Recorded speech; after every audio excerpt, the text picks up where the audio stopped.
I have successfully survived over 4 years inside my Minecraft hardcore totemless world, so enjoy today's compilation where I go through the last 4 years of content that I've uploaded within this world. Today, we go from rags to riches in hardcore Minecraft. I've been playing Minecraft for over 8 years, and I've never really challenged myself. But this changes today. That's right, this is the start of my brand new Minecraft hardcore series with a twist. Totemless. Meaning I cannot cheat death, which would mean even a creeper could put an end to my world. So I created the new world by naming it Harry's Hardcore and put the seed in, which we'll see more about in this video. And welcome to our brand new hardcore world. And as you can see, we've got a pretty cool spawn on a stony peaks biome with the plains down there. We've got calcite strips everywhere, emerald ore, and there's a village right there. And I didn't choose this seed just for a village. I sort of just chose this seed more for a fun world with like massive mountains and things like that. But we got some snowy mountains off in this direction, but I guess let's loot the village first. But as we do in every Minecraft world, let's start by punching down a tree.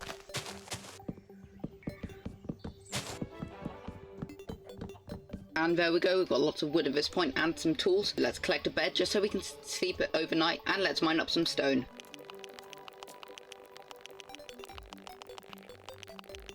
Now let's gather up some food. Oh, that's a pretty good chest. And cool, a nice bell. That's a lot of bookshelves. So I think now's a good time to explain what my plans are for this episode, and they are to get full diamond armor, build a house, and to find a mangrove swamp. Then I killed some sheep and mined up some iron and coal. And now we've got loads of iron smelted up, so I guess it's a good time to craft the most necessary things for hardcore, which are obviously a shield and obviously a bucket. And you know what, we've got 3 iron spare, so we might as well make an iron pickaxe. Okay, so it's now turned night, so I guess it's a good time to complete day 1. And here we are, day 2 with skeletons burning. And there's a skeleton. Oh, it died instantly. And here's a couple more mobs. Okay, that's not good. Okay, that was close. Oh nice, another village.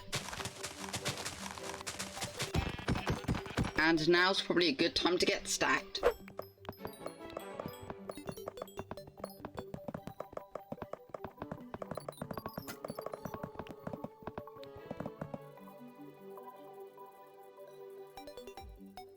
And there we go, 43 iron successfully smelted up, and time to craft some things, I reckon. Okay, so I reckon a full set of iron armor would probably be good, and then I guess we can just make some more tools. And there we go, we're already stacked in hardcore Minecraft. But now I think it's a good time to start exploring.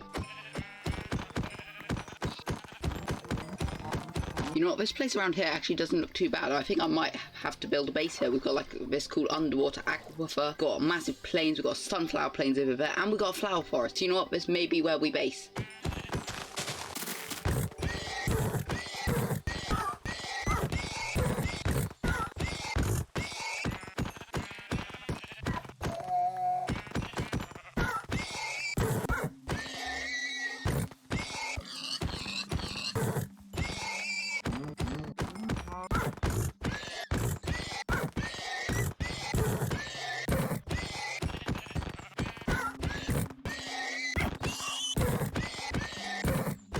And there we go, we've actually found a mangrove swamp pretty quickly, and that's quite cool, honestly. Look at it.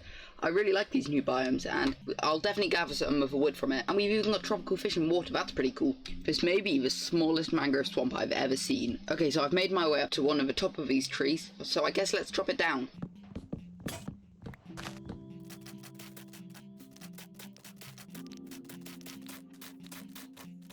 Okay, so I've now got all the resources needed from a mangrove swamp, so I guess it's a good time to find a base location. Okay, so I've now returned back to the area I thought would be a good place to start a base, and I'm definitely in love with this area. So now the question is, what should we build? And now I think I've got the perfect idea. But first, I'm going to plant all this sugarcane. So one of my ideas for this area is just to make it into a little island, so I feel like we should start by digging all this away.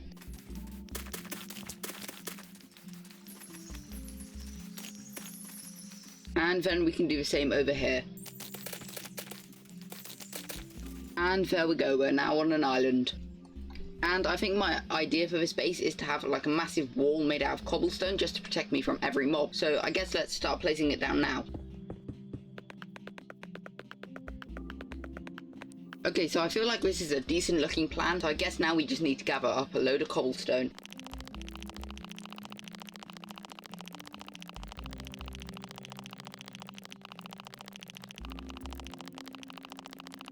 Okay, I've got the stone gathered up, and now it's time to add to the wall.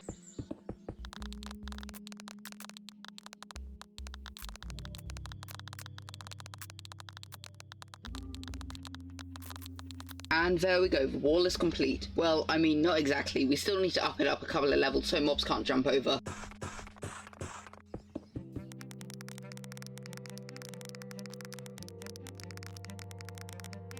And there we go, the wall is complete, and I think it looks pretty good. The only problem is spiders can still get in, but no one has ever died in hardcore to spiders, right? Okay, I think now I want to flatten all of this out. And now we have fully cleared out this area. And now what I want to do is just light up this whole area just so no mobs spawn inside.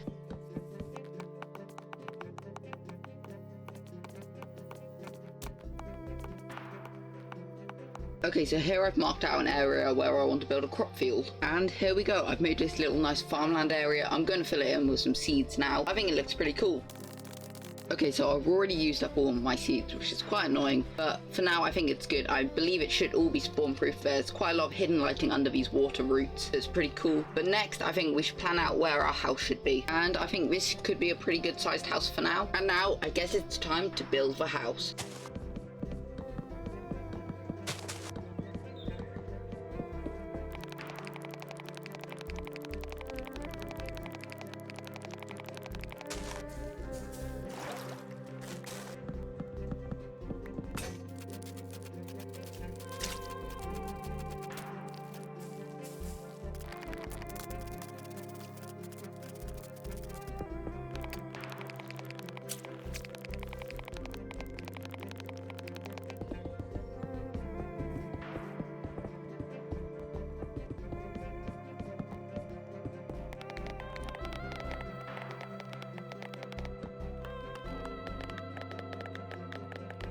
But as I'm building this house, I must remind you to subscribe. You've gotten this far in the video, you must be enjoying it, right? So feel free to subscribe for future hardcore content.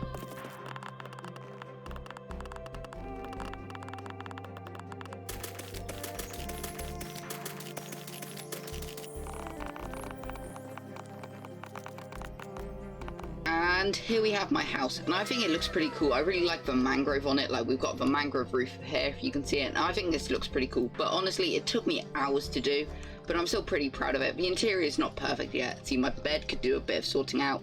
This carpet I still think is quite cool, but now we need to go on to get full diamond armor. But to build a mine, we need loads of ladders, so I guess I should chop down this tree now.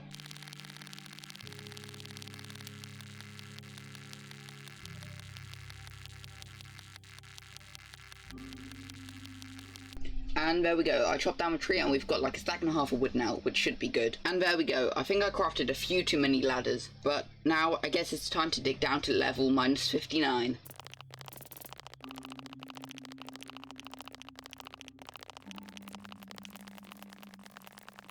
And wow, we've already found diamonds, so I guess let's mine these up. It may just be 2, but they are the first diamonds of this world. Oh no, there's actually 4. That's pretty good. And there we go, we're all the way down at bedrock level. But now I think we should place ladders all the way back up.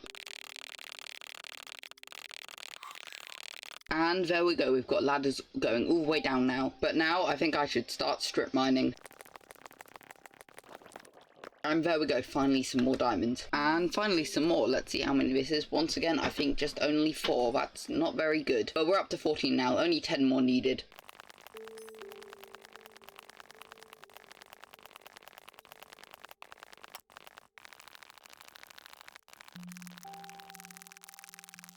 Okay, so I just need this to be 5 diamonds, but I guarantee it won't be. 3, 4, 5. And we've done it. We can now craft full diamond armor. Okay, so we're now back at base and we can finally do this. Craft up a chest plate, the leggings, the helmet, and the boots. And cover me in diamonds. And we can get rid of the old iron armor. And we're now in full diamond armor. And yeah, that's it. That's the story of how I went from rags to riches in hardcore Minecraft. That's right, I'm back. And I'm kind of poor in Minecraft. But today, I plan to change that. But, I mean, I've got full diamond armor, so I'm not that poor. But look at my tools. I'm still using iron tools, and this will not do. So that means my plan today is to get full diamond tools, a level 30 enchantment setup, and to build some pretty cool things. So, as you can see, I'm currently building up the entrance to my mine.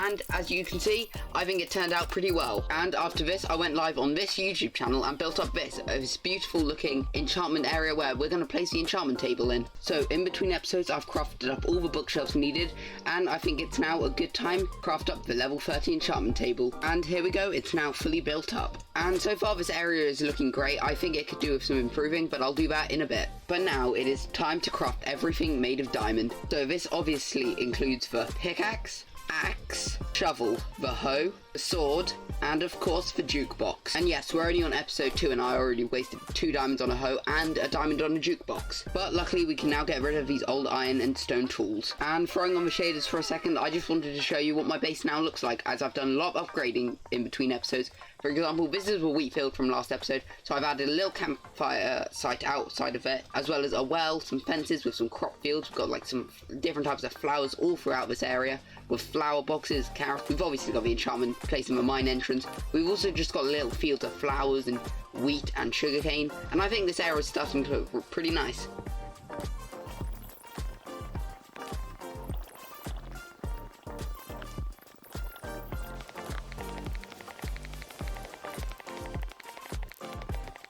And as you can see behind me, I finally set up a nether portal, so it's probably a good idea to explore the nether.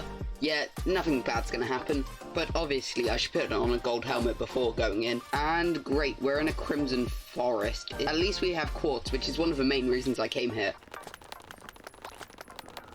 Okay, so I'm now back at base, and I think it's a good idea to enchant the diamond sword, as I know we're guaranteed at least looting free. So let's see what else we get. And knockback, that's kind of bad. Okay, so I've just gathered up a couple of stacks of flowers, some dirt, and some sugarcane, and I think it's a good time to start decorating the outside of the base.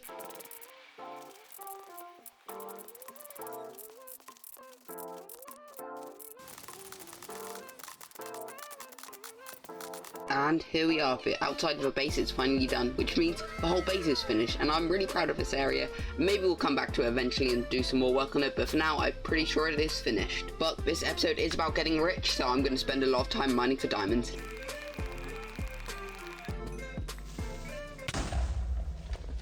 That could have ended badly, and nice, we found an iron vein. So that was a bit of a disappointing mining trip, but we did get a couple of diamonds and some amethyst, so it's not all bad. And you know what, I think I'll enchant this pickaxe and hope we get...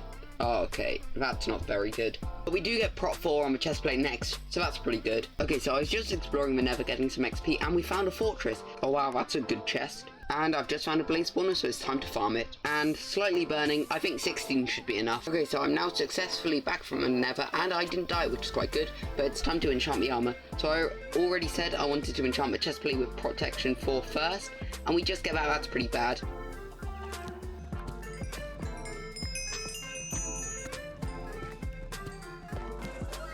And as you just saw from that clip, we finally got a fortune free pickaxe. This is so good. Now this means we can finally duplicate even more diamonds. So that means we'll go mining one more time to see how many diamonds we can get. And there we go, we found some diamonds, so let's see how many we can get. We got 7 diamonds out of that, that's not too bad. Now equipping these gold boots, I still have one more plan for today's episode.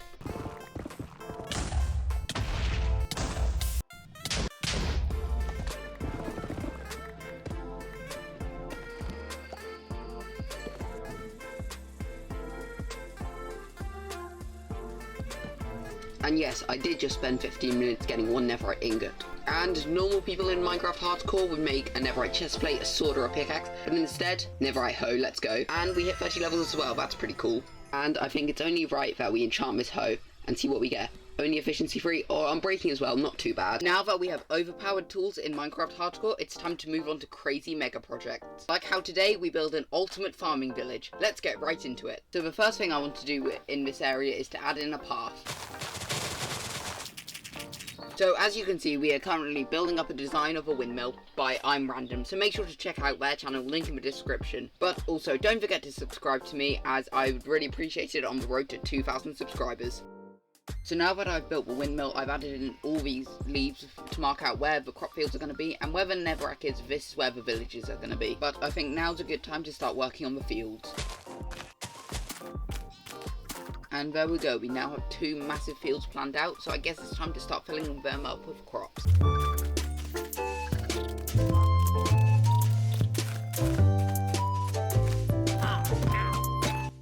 So as you can see, we are currently building up a carrot field, but as you may have noticed earlier on in the episode, I have a god apple now, and this is a clip of when I got it. Spawner, I don't have a use for it, but it's useful nonetheless. Oh! God apple! Oh no, that's really good. But taking a quick break from the carrot field, as you can see, we are currently on day 99, and as soon as we go to sleep and wake up in the morning, we are finally on day 100. But this obviously isn't the end of the series, this is only the beginning. And already from a distance, the area is looking amazing. And now that it's pretty much the end of the day, I have made a map of the world and what it looks like on day 100. I plan to do this every 100 days to see how our world develops. But for now, I think this is looking pretty good. And now it's time to continue work on the carrot field. And there we go, we have finally finished off the carrot field. Now that the walls have been built, it's time to build up some houses.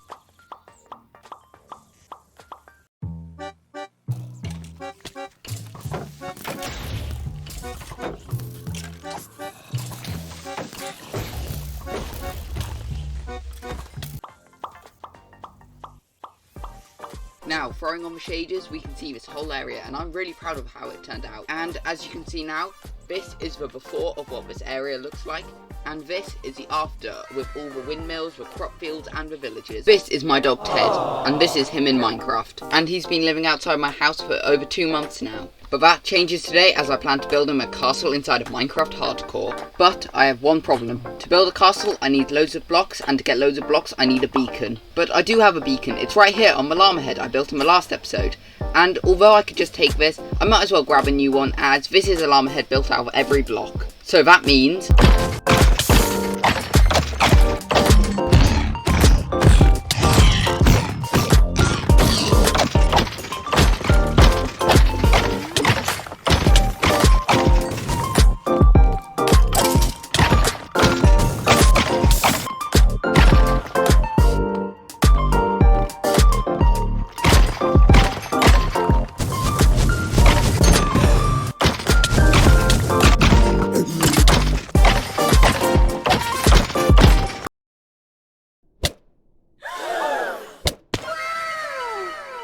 so yeah, that was close, but we're having a quick break from Wither Skull hunting, as you can see on the day counter, we're on day 299, and as we sleep, we are already on day 300 of the hardcore world. And now locking up and renaming the day 300 map, not much change, but I'm expecting a lot to change in these next 100 days.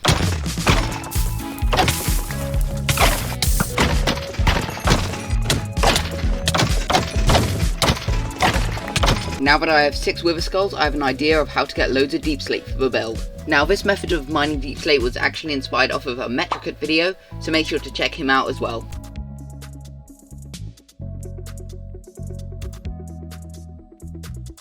And now that I've dug out this super long tunnel, all I need to do is spawn in a wither and punch it so I get loads of deep slate.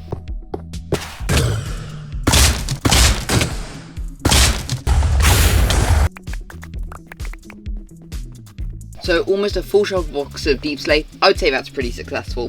After I killed the wither, I decided to build a beacon and mine up stone for an hour on a live stream. And now, as you can see, we've got a full shulker box of stone, diorite, and of course andesite. But one of the next materials we need is over 1,000 coarse dirt, so it's time to mine all of that up.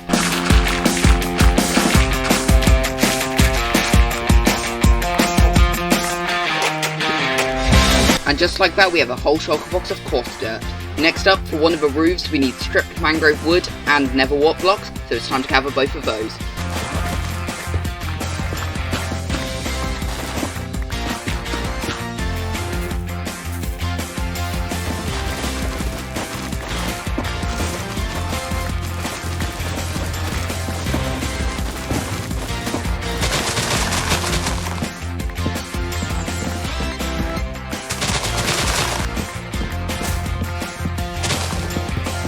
Okay, so I'm now bored of mining mangrove, but I've got a use for all this netherrack, and as I need nether brick for the build, I might as well just smelt all this netherrack.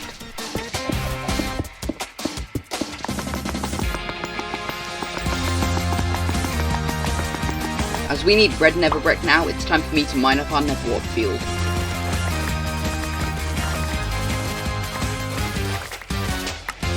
And now I'm flying back to the spawn mountains because I need lots of calcite. Although we are still nowhere near done collecting all the resources, it's time to collect loads of spruce slabs for the build.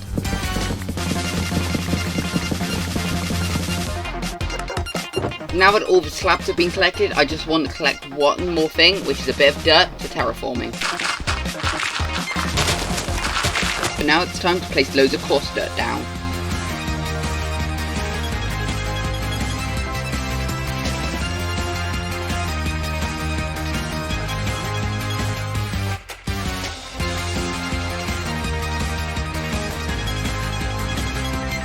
And there we go, the floor plan is pretty much finished, and wherever there's a massive gap, that's where the different rooms of the castle are going to be. But I think one of the next things we need to do is spawn-proof all along the bottom of the castle, just so no mobs can destroy our builds.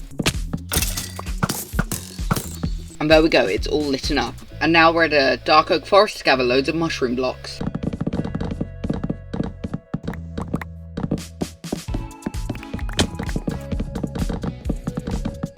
One more block I now need to gather to start work on more of a castle is white concrete powder, so let's do that now.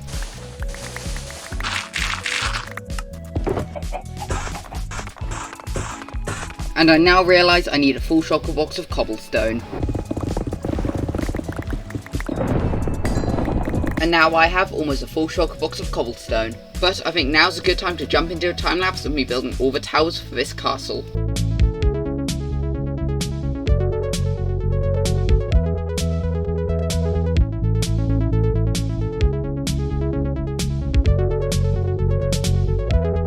And there we go, the first two towers, the gate and all the walls are now done. And there we go, I've done a lot more progress on my castle, adding all the outer walls and built up 2 more towers. But now I'm going to head over to the mesa because I need lots of yellow terracotta.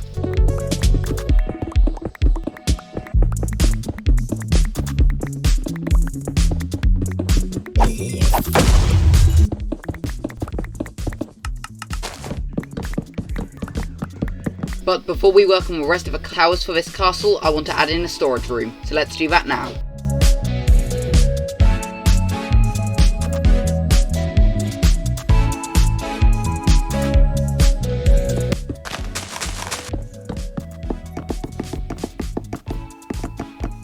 And there we go, the storage room is now complete, and I decided to use lots of terracotta and even glazed terracotta to change it up around the boring stone palette. But now I need to gather loads of mud for the throne room.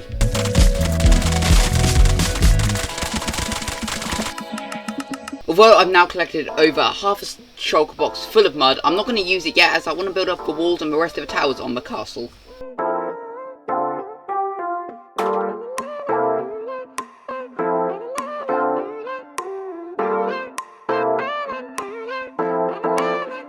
And there we go, this place is looking much more complete, but I still got 2 more towers and the rest of the roofs on the walls to build. There we go, the rest of the towers and roofs have now been built up, which leaves us with only one thing, the throne room, and all of the terraforming on the outside, but we can just ignore that for now. But first, I think it's a good idea that I repair up my tools.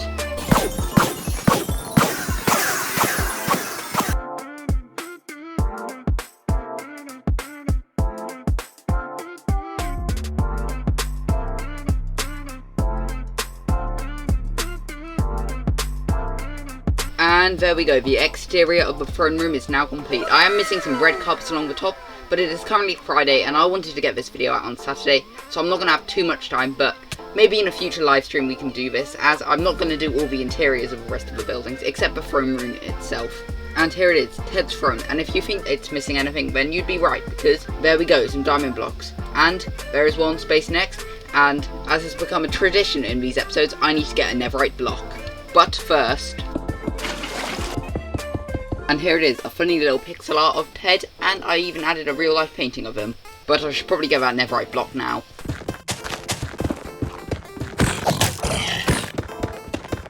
And there we go, we can craft 9 netherite ingots and turn it into 1 block of netherite. And we can place down the netherite block. But I still have 1 more goal for this castle for today, and it's to terraform it out so it's not just floating in the air.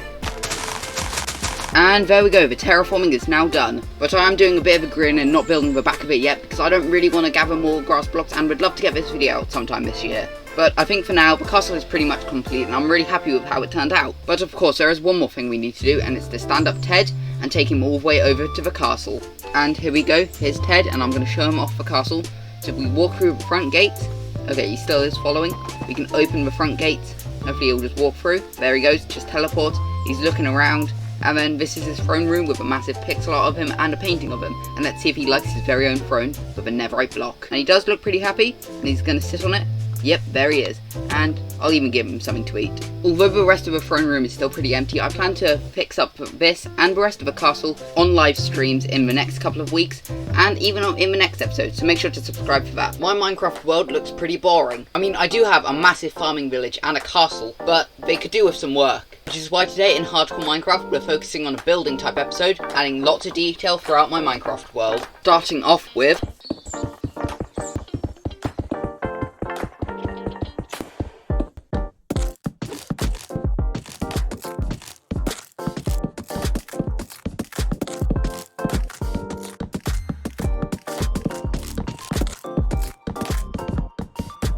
and there we go, a nice looking tower. And credits to Whip for the inspiration of this build, but now it's time to move on to stage 2 of the world transformation. And now stage 2 of our plan is actually biome enhancement, where I want to change the look around the river.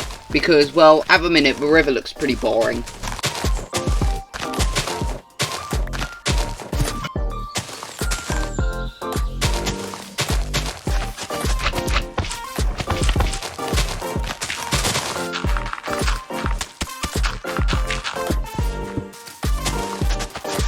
Although there is a thunderstorm going on, I did want to show off this area, and I'm really proud of what it looks like now with all the mud around. I think it just looks amazing. But, as seems like a tradition in these episodes now, it's time for me to go to sleep as we're on day 399, and wake up on day 400. And we're getting very close to day 500. And now that we have reached day 400, make sure to subscribe, as I make a map every 100 days, so we can see what the progress is like in the world. So make sure to subscribe so you can see what the world will eventually look like. And there we go, I added in some custom trees, and I honestly think they look pretty good.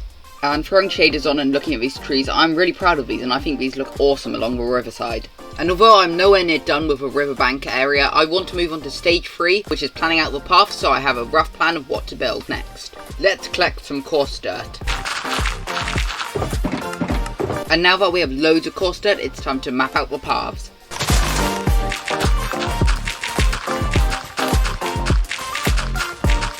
And although it's looking a bit plain, I still think the path looks pretty good for now. Obviously it's going to go up further this way because I've got a plan of a build I want to do later on in this episode, but I also want to extend the village down here and even make some market stands over there. And after a bit of time I did some more work and added 4 market stands, a well and some custom trees, and I'm pretty proud of this area. But there is still lots more room for loads more market stands which I can add now. Now a lot of time has passed at this point and I've added in 4 new market stands and even this nice wagon here carrying loads of different goods. And I've now got a little area planned out for a little flower field, so it's time to do that now.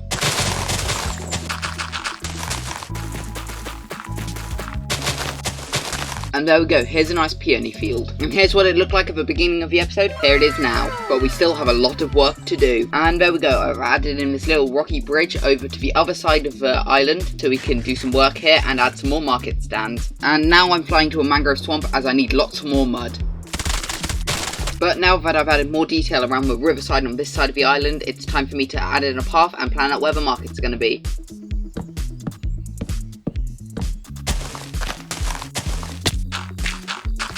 So I'm definitely being a bit impatient, but I've got this map in my house for the longest time, and I just want to update it to see what the village actually looks like now. And if I put it in my offhand, I guess, and we fly, and yeah, it definitely looks much different than it did before. We can see all the markets on it. But we've still got lots more to do, including adding loads more fields on this side of the farming village. And now I've added in this little dandelion field, and I think it looks pretty cool. But I now need to visit the Enderman farm, as my shovel's definitely seen better days.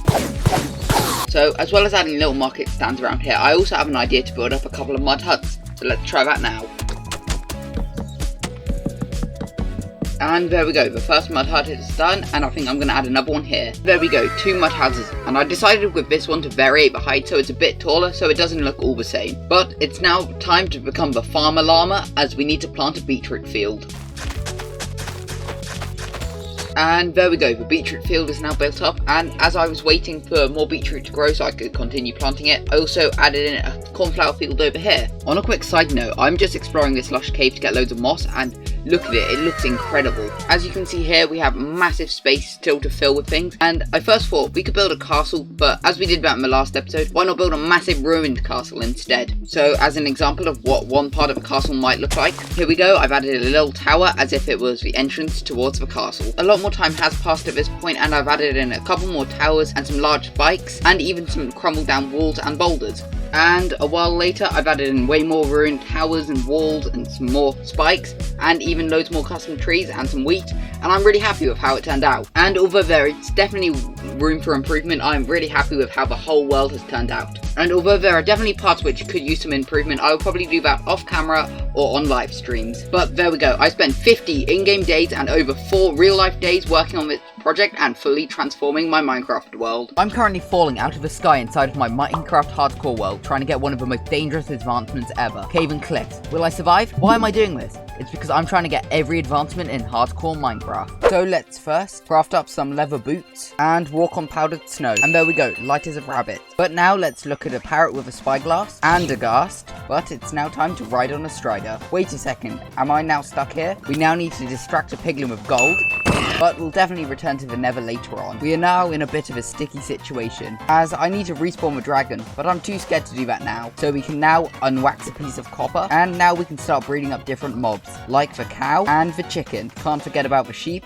It's actually now a thunderstorm, so all we need to do is place a copper lightning rod in a village and get Surge Protector. Let's breed up some dogs, and we can now breed up a couple of llamas. We can't forget about foxes, or trader llamas, and of course axolotls. Don't worry, I haven't forgotten about the rabbits, or goats, or donkeys, or pandas, or the ocelots. Now to breed some mushrooms, we are now back into the nether, as we need to breed 2 hoglins. And finally, 2 striders. And there we go, 2 by 2. And now we need to fully charge up a respawn anchor. Boom, country load, take me home. I can't believe I don't already have this one. There we go, whatever floats your goat. Inside this hardcore world, I've mainly eaten cooked beef, cooked pork chops, and golden carrots. So I think I need a bit of a balanced diet. So I now need to eat a sweet berry, a poisonous potato, and a spider eye. And also a beetroot, potato, and rotten flesh. And now raw rabbit, and raw mutton, raw cod, a carrot, raw salmon, and raw pork chop, raw beef, and a baked potato, cooked mutton, a tropical fish, raw chicken, and cooked salmon, dried kelp, cooked rabbit, and a chorus fruit. Now it's time for pufferfish, cooked chicken, and a golden apple, and of course a cooked cod. Now for bread and a bottle of honey. Now for a slice of melon and a pie of pumpkin. Now it's time for beetroot soup and rabbit stew. We can't forget about the cookie or the glowberry. And an apple a day does keep the doctor away. Time for a bowl of mushroom stew. Now we have one type of food left, the god apple. And I already have 3 on me, but I would rather get 1 more just to be safe. And there should be an ancient city right below me, so I've got to be really careful so I don't spawn a warden and die. And I have now found the ancient city. Okay, so I definitely just summoned a warden in over there, so I'm not going to return over here. So we've got to find one over here, or I might as well just eat one of the ones I have on me right now. Okay, I did manage to get that god apple as you just saw, but I'm too scared to continue exploring, so let's just dig right up to the surface. We now need to do some brewing, as the next advancement I want is a furious cocktail. And for this we need all 13 status effects. But now it's time to get a furious cocktail. Let's splash all these potions up. Get out of the poison, and we want to grab a god apple. There we go. And we eat the god apple, and we get a furious cocktail and a balanced diet.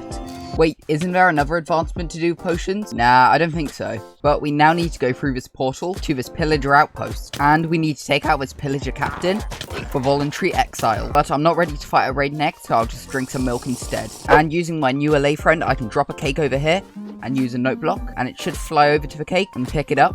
And there we go, birthday song. Also, let me know down below what I should name the LA. But I've now made a brand new crossbow, which will be used for a couple of advancements later on. I've now found the windswept gravelly hills, meaning I only have 1 biome left to find. And we can now go through this nether portal.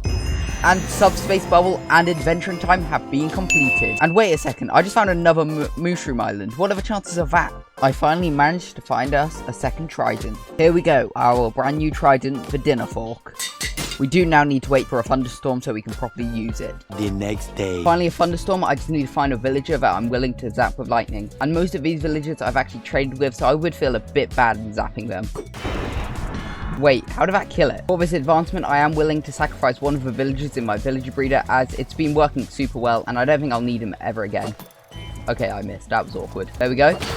And there we go. Very, very frightening has been completed. This may be a bit of a stupid idea, but I really want to get a creeper head. So if I just lure this charged creeper over here, make sure I'm blocking.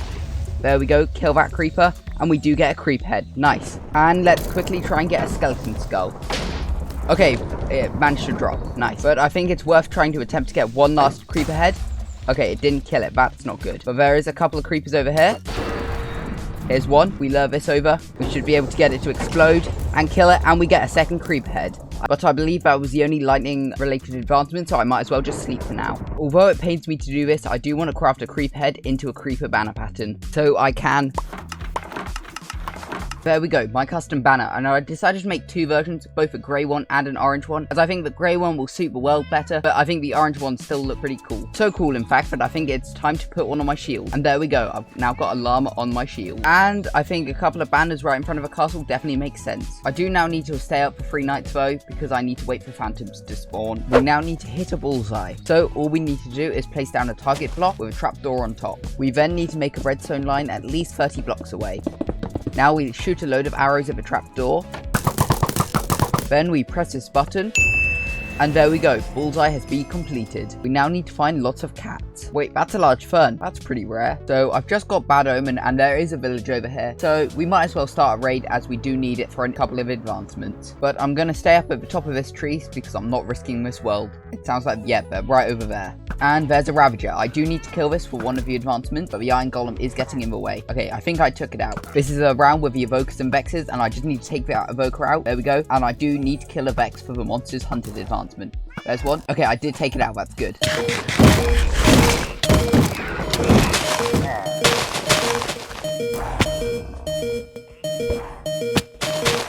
So that was a bit of a close situation. Okay, I'll head back up there now though. Why are there so many? Oh no, my cat died. How did that happen? Oh, that's not good. I just lost the raid because all the villagers died. For now though, let's head back to base. I now have 4 end crystals on me as it's time to fight the dragon. Here we go. Let's place down the end crystals and watch the dragon respawn.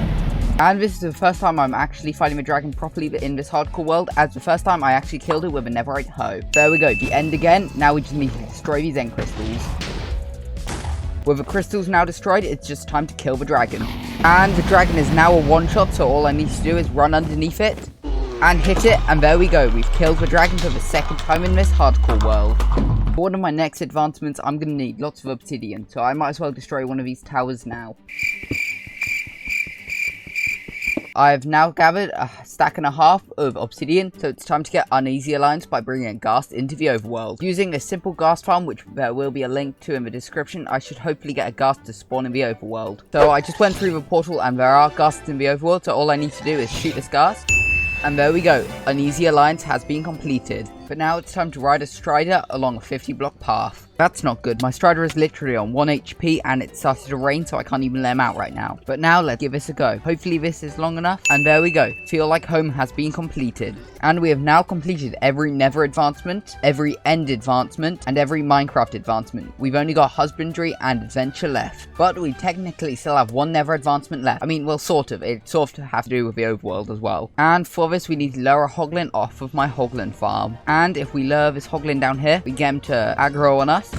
We get him to follow us. We need to lure him to this nether portal here. We can stand here, and as he jumps through, we light the portal, and he goes through, hopefully not dead, and we just need to wait for him to transform into a Zoglin. He goes back through the portal. We are immediately getting attacked, which is not good. We get him to chase us. We crit him, and there we go. Monsters hunted. I've now killed every hostile mob in Minecraft. Well, except from the warden. Whilst exploring, I found this cute little cat, who I'm going to name Otto. But we're still missing 4 cat variants. And conveniently, this village had 2 of the types of cats I needed. Calico Cat has now been tamed. And we have finally tamed every cat inside of hardcore Minecraft. There's actually a pillager outpost right here, so I think it's worth trying to fight a raid. With Bad Omen now obtained, let's fly over to this village here. And there we go, we've started a raid. And there we go, Hero of the Village has now been completed, which means I now need to continue waiting for phantoms to spawn. First though, I want to get Arbalistic, and for that I just need to poison these 5 mobs in this hole here. And it sounds like they're all getting hurt. Then we just shoot. And there we go, Arbalistic has been completed.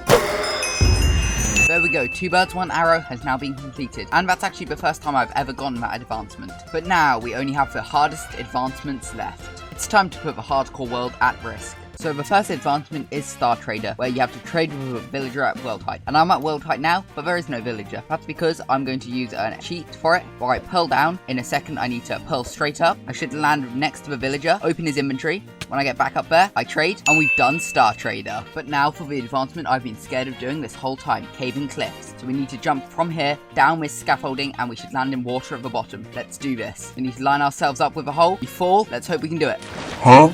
But somehow we failed. I've removed one of the sources of water, so let's try it again. I'm still very scared to do this, and we fall, and we failed again. So I think I've set it up properly this time. Let's just jump and hope that we can land it. Okay, there we go. It's straight into the water. But somehow failed again. So with multiple attempts, it doesn't look like I'm going to be able to get Caving Cliffs advancement today. But now, it's time to do the most difficult advancement ever. Many have failed on it, but I'm going to make sure I can do it today. And we did it, the hardest advancement of all time, Fishy Business, has now been completed. But wait, isn't there a hidden never advancement? Oh no. But if you enjoyed, make sure to subscribe. I've got 30 days until I hit 1000 days inside of my Minecraft hardcore world. And with 1.20 being released in a week, I want to create an entire village from scratch before I hit day 1000. This is going to be difficult. But first, I need to lay out a pathway, which does mean I have to remove these flower farms I built in the last episode. But don't worry, I'm going to rebuild these farms later on in this episode. And as I only have 30 days to complete this project, I'm not going to be sleeping to give myself double the time. Now that the path has been laid out, I'm going to pick up loads of the copper I laid down earlier to oxidize. Now it's time to get a sugar box full of cobblestone, as it is time to build up one of the farmhouses. And there we go, the farmhouse has now been built. Wait, what do you mean it looks ugly? Hold on a second. There we go, much better. This area outside the farmhouses is looking quite boring, so I think it's time to plant a field.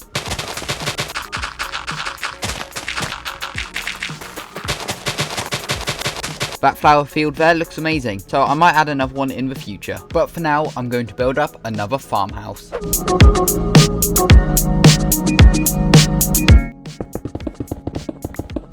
The farmhouse has now been built up, but the side of it does look very boring, so I'm thinking about adding a wagon to the side of it.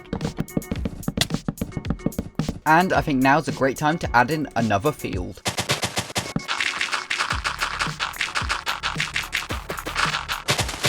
There we go, another field has now been built up. But what am I going to do now? Build another house? Build another field? Wrong, I'm extending out the pathway. And then I went to build up another farmhouse. And whilst I'm doing this, make sure to subscribe. But what time is it now? Well, it's time to build yet another field. Yeah, I can already imagine this is going to become a theme in this video. And there we go, another field that has been built up. It is now day 2 of this village project, and I have 23 Minecraft days left. I'm also now going to add in another flower field. Wow, how original.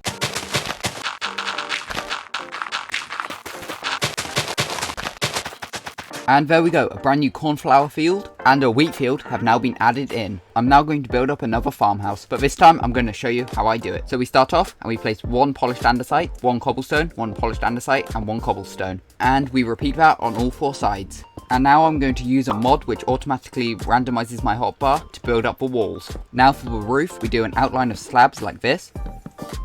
And we do one sticking out on the end like this. And then you do the same on the other side, leaving a 1 block gap before pillaring up. And then it's time for a gradient of copper.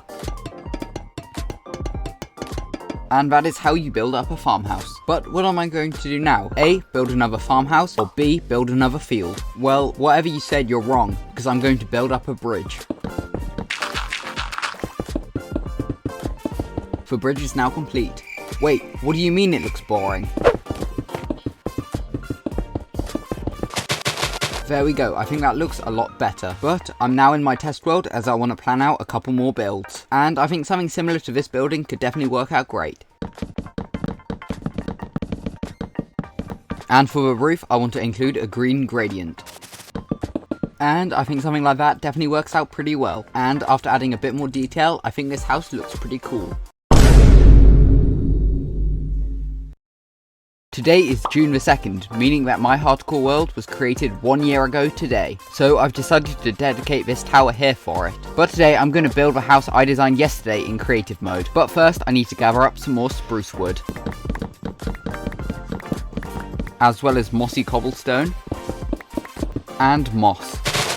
After gathering those resources, I'm now on day 981, meaning I have 19 days left of this project. Now that I've gathered all the resources, it's time to build up the house. So unfortunately, Replay Mod decided to corrupt the time-lapse, which is pretty annoying, but I can still show you what I've built inside of this house, and it's a sugarcane farm. This is because I can now gather paper automatically whilst I'm building up this village. Now I want to do something for the first time in this video, building up a farmhouse.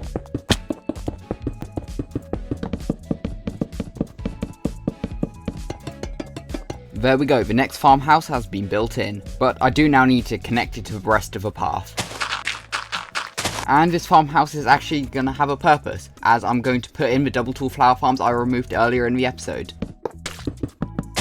All 4 of these farms are now working. It is now day 4 of this project, and as we're over halfway through, it's time to look back on what the village first looked like. And here it is now, and I think we've already made quite a big improvement. But there is still a lot to do, so it's time to pick up the pace. So I decided to build not 1, not 2, but 3 brand new flower fields. Now that I've built the flower fields, I'm going to build up a tower over here.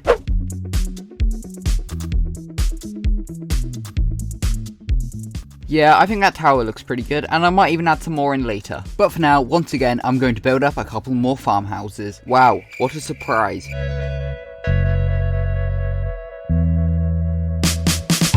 And there we go, the next 2 farmhouses have been built up. It's time to connect them to the rest of the village with a path. The path has now been completed, but I still need to connect a path to this house down here. And building this path has actually let me to have enough space for another field here.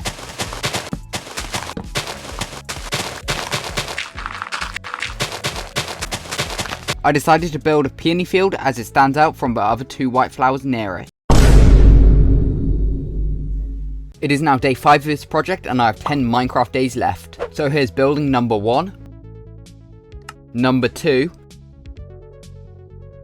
and number 3. With them now being built, I need to link them to the path. It's now time to deal with these boring patches of land.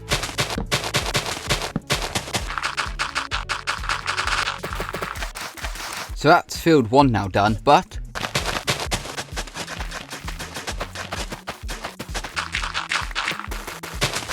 there we go, not 1, not 2, not 3, but 4 brand new fields have been added in. With it now being day 6 and me only having 7 Minecraft days left, I think we need to focus more on the details. So it's time to add in some trees, but not any boring old ones, custom trees.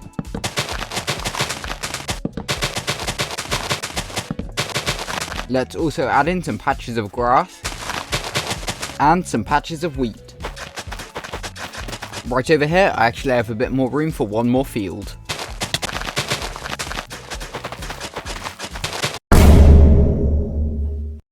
It is now the last day of this project and I have 6 Minecraft days left. So I immediately got to work on some even more fields. Now that the fields behind me have been built, it's time to build yet another tower.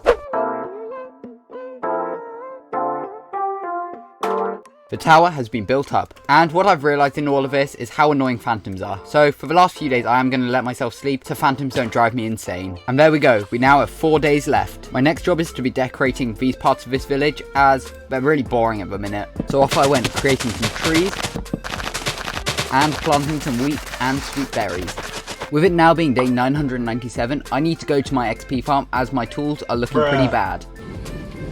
Now that my tools have been repaired, I'm going to plant another field. Yes, I've definitely ran out of ideas at this point. And what I meant by that was planting 4 fields. And when I said 4, I meant 5. With all those fields now planted, I'm finally on day 999. So that means there's only one thing left, for me to clear up this giant shulker monster. For now, I'm just going to leave all of them in my castle storage room. And as the moon rises on the 999th day of this hardcore world, I can jump into my bed and finally say that I have survived 1000 days inside of hardcore Minecraft. I've just spent the last 200 days building an entire industrial district inside of my 1-year-old Minecraft hardcore world. This project involved me building 4 giant factories and placing around 5,000 blocks of coarse dirt. This video took over a month to create, so please subscribe as I'm building a custom tree every time someone does. First though, I have a massive wall to build. Yeah, this is over 200 blocks long, and there is also loads of stone in the way, so it's time to start digging it away. Yeah, I'm gonna grab a beacon.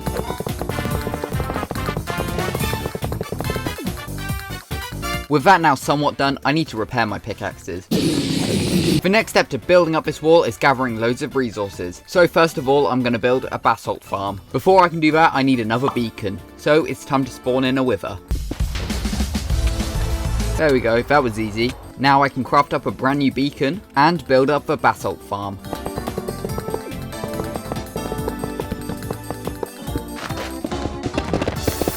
Next up, I'm going to need a whole lot of acacia wood, and luckily I'm in a savanna. Acacia logs have now been collected, now on to moss. And for that, I'm building an entire moss farm. And thanks to the farm, I have all the moss I'm ever going to need. Next up, we need mud. But not plain mud, I need packed mud. I'm just glad I have loads of wheat. I'm also going to need loads of mud bricks. And now I need stones like granite and andesite. That's all the granite I'm going to need. That's most of the resources done, but I'm still going to need some concrete powder. It is now the next day. It's 8 o'clock in the morning. But now that I've gathered up every resource, it's time to build up the wall. And now my inventory is full of blocks.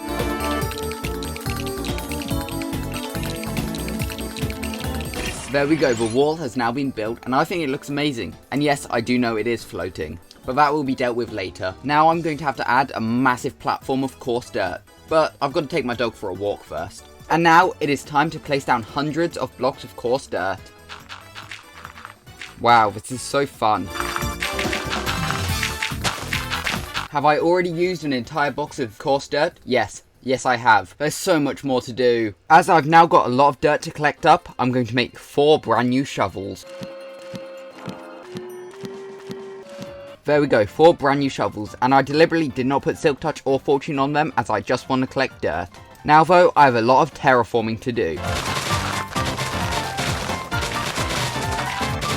With almost an entire diamond shovel broken, I've carved out this mountain. Yes, I know there's still a lot to do, I really can't be bothered at the minute. But at least we now have lots more dirt to turn into coarse dirt. But first, I just hit 2,000 subscribers, so to celebrate, I'm building up a massive monument. Thank you all so much, and make sure to subscribe so we can hit 3,000 subscribers this year. And there we go, this statue is dedicated to 2,000 subscribers, which was reached on the 28th of June, 2023. Yeah, I think this monument looks really cool in this area. Why is there another pillager patrol? I've already found one today. With the pillager patrol now properly dealt with, I decided to place down copper to oxidize for later builds. And with that now done, I need a shulker box of gravel so I can make lots more coarse dirt. With a full shulker box of gravel now collected, it's time to make a lot of coarse dirt. Now that I've got 2 shulker boxes full of coarse dirt, it's time to place a load of it down. With an entire shulker box of coarse dirt now placed down, we've got to get on to building one of the main parts of this video, a brand new factory. For that, I'm going to need a lot of sand, as well as sandstone, and camel. Wait, that's not right. But I do need to get back to base, so it's time for a super fast portal building.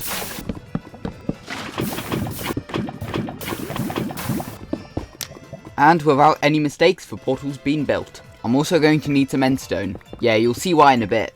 Next, I'm going to need some deep slate, which I'm glad I have lots of. I also need lots of cherry wood. Trust me, it will look good. I'm also going to need lots of smooth sandstone, so let's put it in the furnaces. I now need some prismarine, so I'm going to craft up a conduit, and fly over to an ocean monument. Now that I'm inside the monument, I can start mining up all the prismarine. With that now done, I've got all the materials needed for the first factory, so let's build it up. This is one out of the 4 factories I'm building in this video. What do you think of it? The walls have now been built for the factory, and I decided to add in some cherry wood as well as some endstone, as it breaks up from a normal sandstone texture. Next up, it's time for the roof, where I'm going to place down a load of polished deep slate. Next up, I'm going to place in loads of oxidized copper and prismarine bricks. Yeah, I am aware the roof has holes in it. Hold on a second. There we go, a nice tower up on the roof. Wait, what do you mean there's another hole? There we go, a chimney as well. For once, one of my builds is actually going to have a use, because one of the next factories I'm going to build contains brick, and I don't have a lot of it. So this is going to house some stonemasons to trade me all the brick needed. Oh no, they've returned. But I don't have many villagers at the minute, so we're going to need to build a new villager breeder. I decided to build up that villager breeder on a live stream, and now I've built a trading hall. And with those villagers, I got all the bricks needed for factory number 2, plus a whole lot more resources. To start building factory number 2, I'm going to build up the corners. With the corners built in, we get a rough shape of what the building's going to look like. With my inventory now full of blocks, it's time to build up factory number 2. On this build, I decided to mix in dirt for variation. With the outer shell now done, it's time to build a tower onto the side. With the tower now done, the factory still needs a roof. The roof is now done, and I've added some extra details. Wait, what do you mean there's a hole behind me? Well, to fix that, I'm going to need sand, red concrete powder, orange concrete powder, red sand, black concrete powder, black terracotta, red terracotta, and boom. Well, literally, some pixel art of an explosion. I now need to go on a journey to get more shulker boxes. So with an hour on the clock, I need to now hunt down some end cities. With End City 1 now found, it's time to start the timer. End City 1 raided, now it's time for End City 2. Now on to End City number 3, End City number 4, End City number 5, End City number 6, End City number 7, End City number 8, End City number 9, End City number 10, End City 11, End City number 12, End City 13, End City 14, and finally End City 15. Yeah, I'd say 8 full shulker boxes and a stack of shulker shells is definitely worth it. Yeah, 45 diamonds and 7 armor trims is definitely worth it. It's been a couple of days since I've last recorded, more like a couple of weeks, and in that time I've done quite a few things. For example, I've changed my armor trim, I'm about to hit 1,200 days, and I've gathered up loads of shulker boxes for our next factory. The first part of this factory I'm actually going to build is going to be the chimney. This next factory is going to have a couple of uses, including an automatic stone farm. Without wasting any more time, it's time to build up the next factory. This is definitely my favourite build so far. And here's the third factory. Wait, what do you mean it's got loads of holes in it? Don't worry, this was done deliberately. This is so I can add in detail blocks such as dirt and mud. And yeah, that looks a whole lot better. Wait, there's still a hole in the roof. Now that there's a tower on the roof, it's time to add some exterior decorations, such as a bamboo ladder and some basalt pipes. I'm also going to create some custom cogs. And yeah, I think they look pretty cool. Today is Monday, the 31st of July, and I have until Saturday to work on this video. And I haven't even began editing yet. I need a lot of spruce wood. That should be enough spruce logs for now. With all this spruce wood now collected, I can build the dock below. Dock? Platform? I can now place in all the spruce wood below. With one row now done, it's time to extend it out 3 more times. Whilst this walking area is now done, I want to mix in some different types of blocks, as spruce just looks plain by itself. And there we go. And if you think it looks ugly, first of all, that's kind of rude. But I did it deliberately, as then it looks really dirty. And here we have a nice cluster of detail blocks. Yeah, that stone island no longer exists. It's time to build up a wall. With the wall now completed, I need to continue the dock over on this side. Dock's done, well, except from all of the detail. Normally in my videos, I'd be expanding my village, but I've already done that. Here's a windmill, and here's an entire custom forest. Yeah, every time someone subscribes, I'm building a custom tree, so subscribe. But now I'll start decorating the docks. First starting off with moss carpet, and a hidden doorway, which leads straight into the moss farm. Next up, I have another problem. This area here looks awful, and I think I might just turn most of it into grass. There we go, it looks much better now. But what am I going to use it for? Well, I'm going to build some houses, and for that, I need terracotta. With 3 shulker boxes now full of materials, it's time to build up a house. And this is definitely one of my favourite builds. And there we go, the first house is built. And let's go inside. Yeah, you know what, we don't need to worry about an interior for now. But I do need to worry about a path leading up to it. And I think right here I can plant in a field. A couple days have now passed, and I did a live stream. On that live stream, I built a lighthouse, as well as terraformed this whole area, as I have a plan for a future video. But I need to focus on this video. Today is Friday, and the video has to be out tomorrow, and I've still got an entire factory left to build. And this factory is one of the most important ones. Don't ask why I'm building it last. But now I have to gather all of these resources.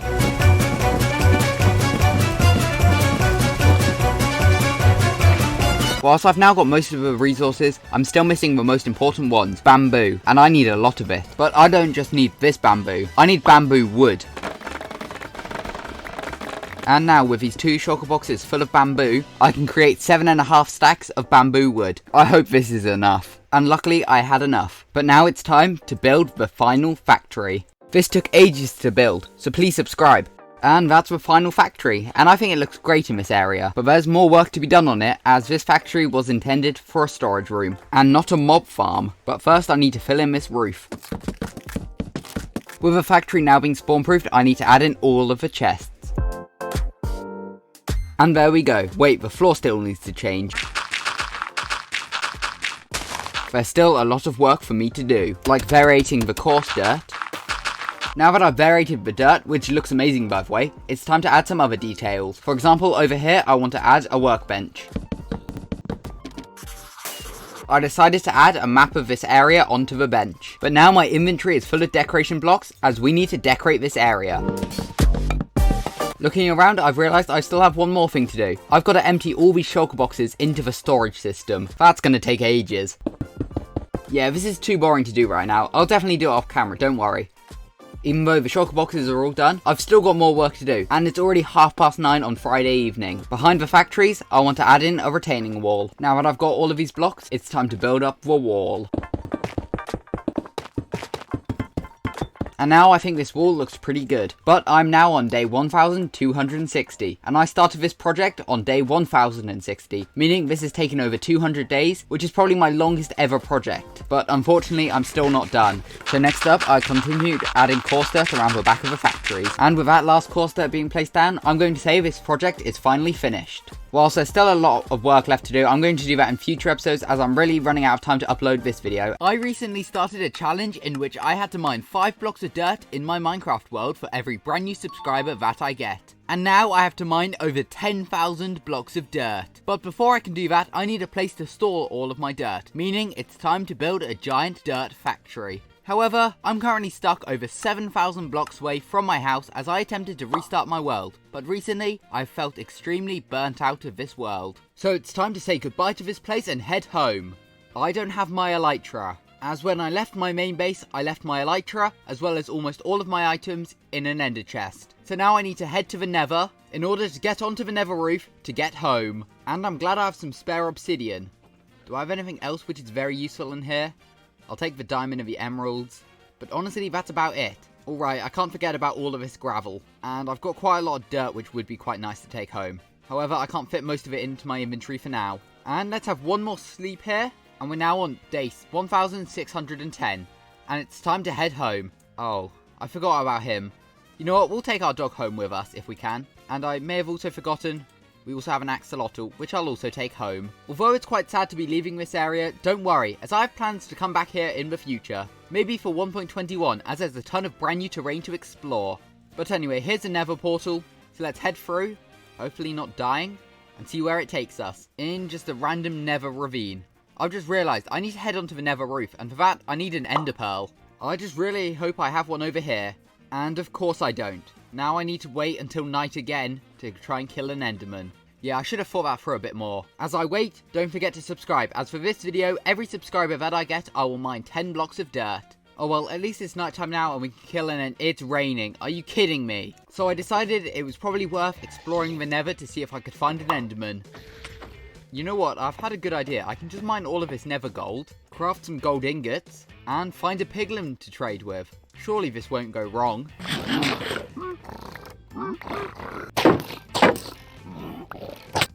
You know what? I'm surprised it actually worked. Let's head back to the portal now to try and get onto the nether roof. Whichever way it was. And I obviously can't forget about my dog. But it's time to say goodbye to my sort of new restart base. As it's time to head home. And at this point I was very excited to finally get back to my base. Alright, we just need to hover around here, throw the ender pearl, and we're up on the nether roof. I'll take down those coordinates just in case. But now I need to find the way home. And I'm immediately walking in the wrong direction. Okay, it should be this way to get home. And it looks like there's a nether portal over there. And I hope that's the one I originally went through. So it should have all of my items. As honestly, I really hate just having my iron sword and my diamond tools at the minute. I miss my netherite stuff. And it is, I found my ender chest at last. Come on, let's open it up. And that should be the shulker box with all of my stuff inside. There we go. So it's time to get rid of all of the old stuff so I can replace it with all of my better loot. And finally, with my elytra back, I can fly home. Wait, I need my dog.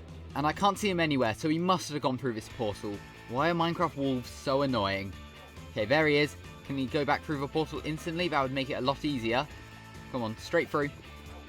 Why are you being so annoying? Do we need to break it and replace it? There. No, why aren't you going through? Oh, Minecraft wolves are so annoying to deal with. At least I have my elytra back now, as I've really missed it. Okay, at least he's gone through now. Which means it's finally time to go home. I have also just realised this wolf doesn't have a name yet, so I'm going to call him Ralph. Named after my wolf in my survival series, which you should definitely check out if you haven't already. Am I flying the right way? I am. And here we are, back at all of my portals.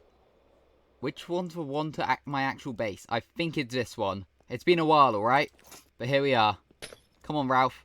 We're going home. Well, my home. You haven't really been here before. You know what? You can stay here for now, as I want to have a look at my hardcore world again. And I am finally back inside of my Minecraft hardcore world. I've missed this place so much. But that's the first objective now complete, as we've got a ton to complete before we can build this dirt factory. First of all, I'm storing all of these tools away, as I really don't have any use for them anymore. I should also probably restock my firework box, as I'm seriously running low on them. And I can actually say hello to all of my villagers again. I bet they've missed me so much. Right? You guys have missed me so much, right? What do you mean you're happy I left? What do you mean you want me to go again? Oh, that's a bit rude. You know what? I'm very interested to see how much iron I've made from my iron farm since I've gone. As this is in the spawn chunks, meaning iron golems should always have spawned. Oh yeah, I've made quite a lot of iron. Yeah, I'm not going to complain about that. Honestly, it's so weird to be finally back inside my Minecraft hardcore world. I've missed this place so much. But it's time to get on with work straight away. I mean, after I've slept. As for my factory, I'm going to need a ton of brick. And I'm lucky that my trading hall is full of stonemasons, which will all sell me brick. I hope I have a load of emeralds in here. A couple of stacks. I might need to trade some iron as well. A few days have now passed and I've managed to get an entire shulker box filled with brick. But trading with all of these villagers has made me realise how small my trading hall actually is. So I want to expand it and double the size of it by adding in some more villagers. This is going to be fun to do. I'm just lucky I have one of Minecraft's most useful items, the minecart with furnace. And I'm glad I have a villager breeder. How many villagers do I even... Oh my god, I've got so many villagers. Yeah, this shouldn't take too long, hopefully. Perfect, we've already got our first one. So we can just use this minecart. And it should boost him all the way. Oh no, he's stuck already. There we go. And this is villager number 1 in place. This is villager number 4, villager number 8, villager number 10, villager 15, and finally villager 16. Although I've just expanded my trading hall, I don't need villagers right now. I need granite, and I need a lot of it. But before I start doing that, I do actually want to turn 4 of these villagers into Fletchers, so I do have some stick trades. According to the schematic of its factory, I need 670 blocks of granite. So it's time to go mining. And to be honest, it's probably easier to find a cave than it is to just use a beacon. Maybe not, this is very slow. Oh well.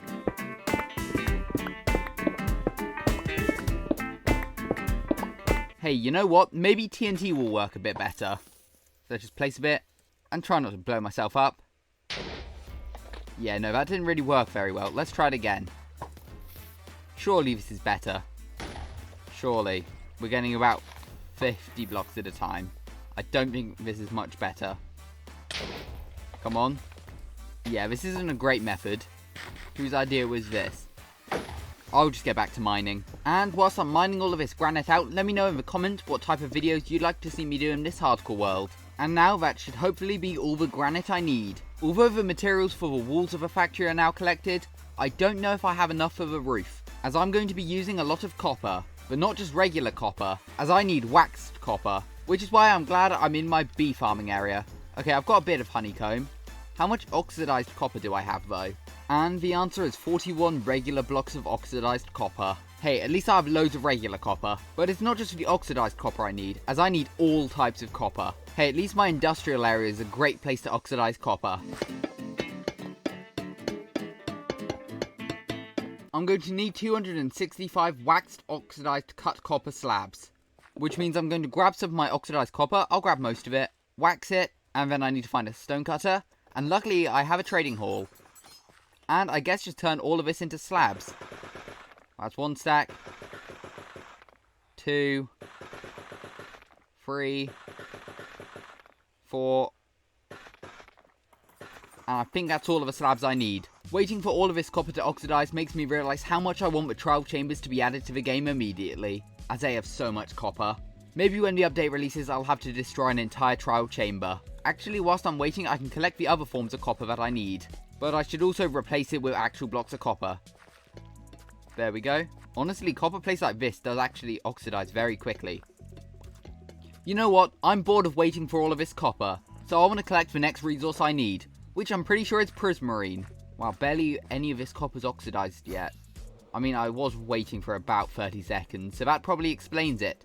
Hold on, I need a shulker box. I also need the next material, prismarine. Which means I need to find an ocean monument after I sleep. Sleep's important. But not as important as subscribing, as I want to see how many subscribers I can be on by the end of the year.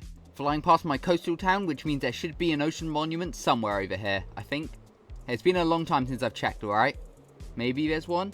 Maybe if I keep going this way, I'll finally find one. Hopefully. Maybe there's not one. Oh wait, there's one. Who doubted me? Maybe there's not one. But now I need to jump inside and try and mine up some prismarine bricks. And just avoiding all of these guardians if possible. Please. Just swim this way. And I guess just start mining the walls. I don't know the best way to do this.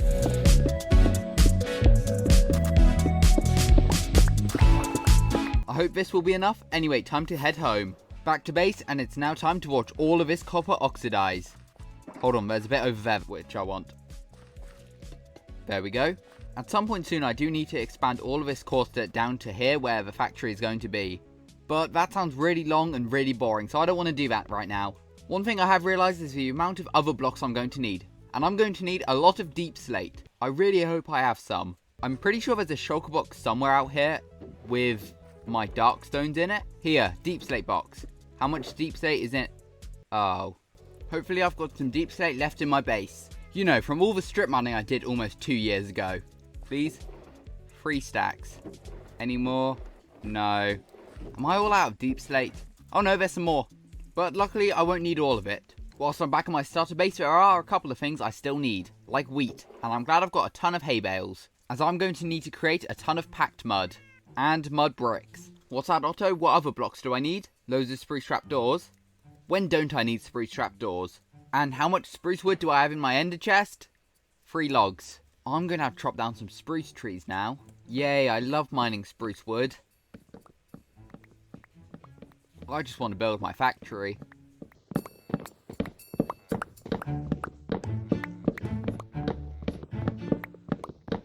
Do I need any mossy cobblestone? Who knows, I'm still going to mine some up. Apparently for this build I'll need some acacia slabs and some smooth redstone slabs. I say apparently as if I didn't build this. And just to confirm, yes, this is my own design. Please tell me I have some acacia wood. And of course I don't. And don't worry, I already know the answer to the red sandstone. I definitely don't have any. So it's time to go on an adventure. Although I know exactly where I'm going. Which is to the nether. Trust me, it's quicker. Wait, which way do I go again? Oh, hi Ralph. I think it's this way. No, wait, no it's not. It's this way. No, maybe it's this way. I genuinely have no idea. I think it's that portal. Alright, well if I die, it was nice having this world. Please be the Mesa. Oh yeah, there we go. Why is there a Halloween zombie over there? Strange mobs aside, I needed some red sand. And now I need to find a savanna. As for one back in my base, there's no trees left. I swear it's for a future project, I don't hate nature that much. Anyway, found a savanna, it's time to start deforesting. Whilst I'm here, I'll grab a few saplings as well so I don't need to travel back here. Even though I know exactly where that nether portal is.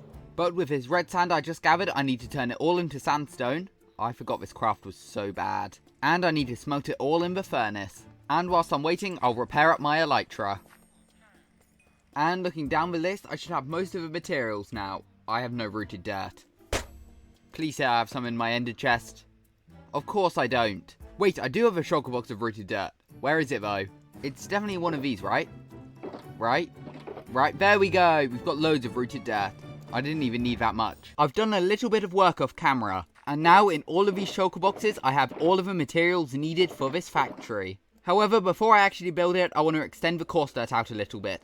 And this factory is massive, as it goes all the way from there, down to these dirt path blocks here. I don't think I have enough coarse dirt, which is one of the reasons why I'm going to be mining a ton of dirt in the next video. But I'm going to grab the majority of my coarse dirt and start digging it out, which means that Mr. Halloween Skeleton has to go. Enjoy it down there. I literally fell down 2 seconds later. That was awkward. Fly back up though.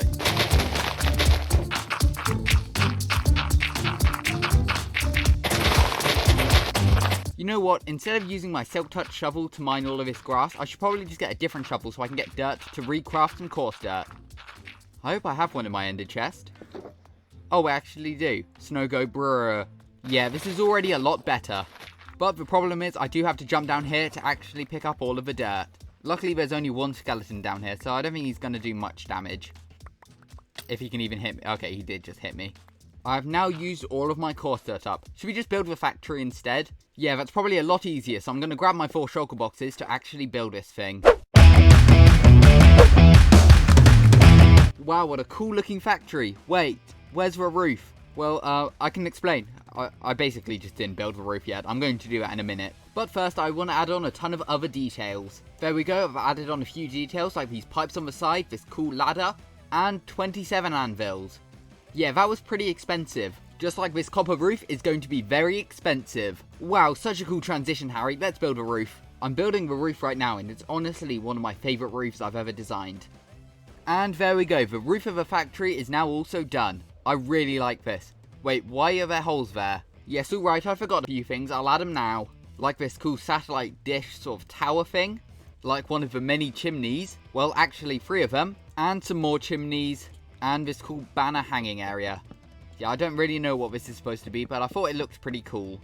And does that mean this massive factory is finally done?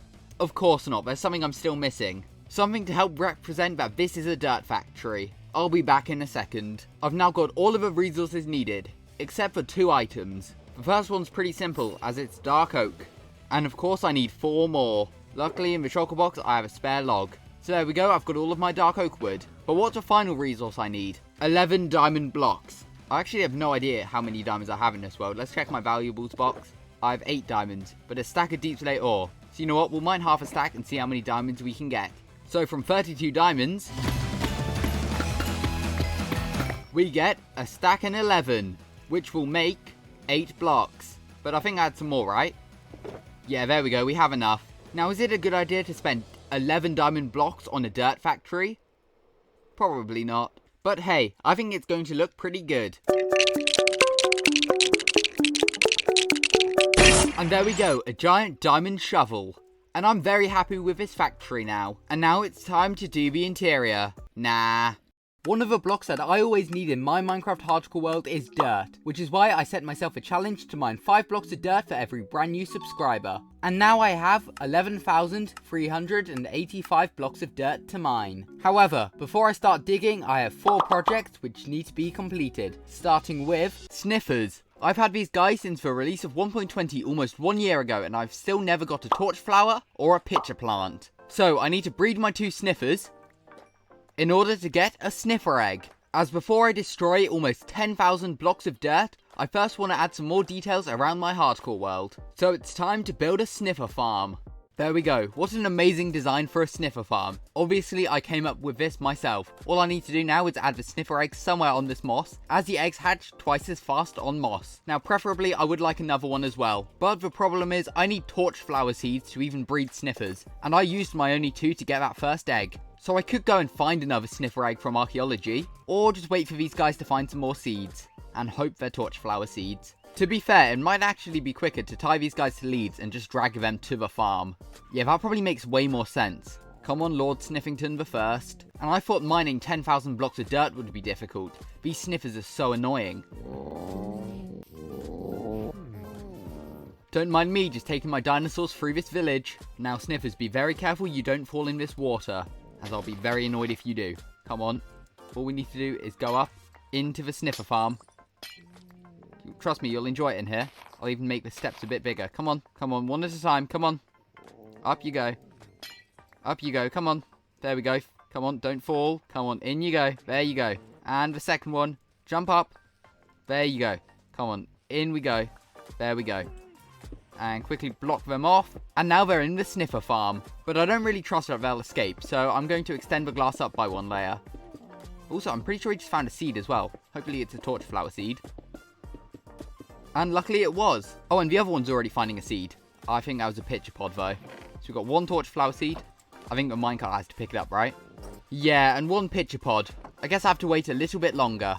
And whilst I wait for some sniffers to sniff some seeds, I'm going to move on to project number 2. And for that, I'm going to need my brownstones box, as well as my rooted dirt box, my coarse dirt box, and my dirt box, as I have this amazing custom forest. However, with it, there's a big problem. This cliff face here is still covered in stone, and I'm not a very big fan of it. So with all of these materials I've gathered, it's time to decorate the hill. Why do I only have 17 granite? Oh right, I built a giant factory in the last video.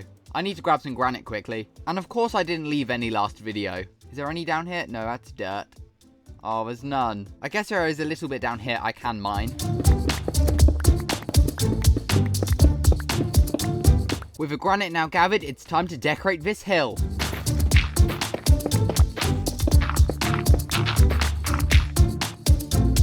Yeah, you know what? That looks so much better now. And how many sniffer seeds do I now have?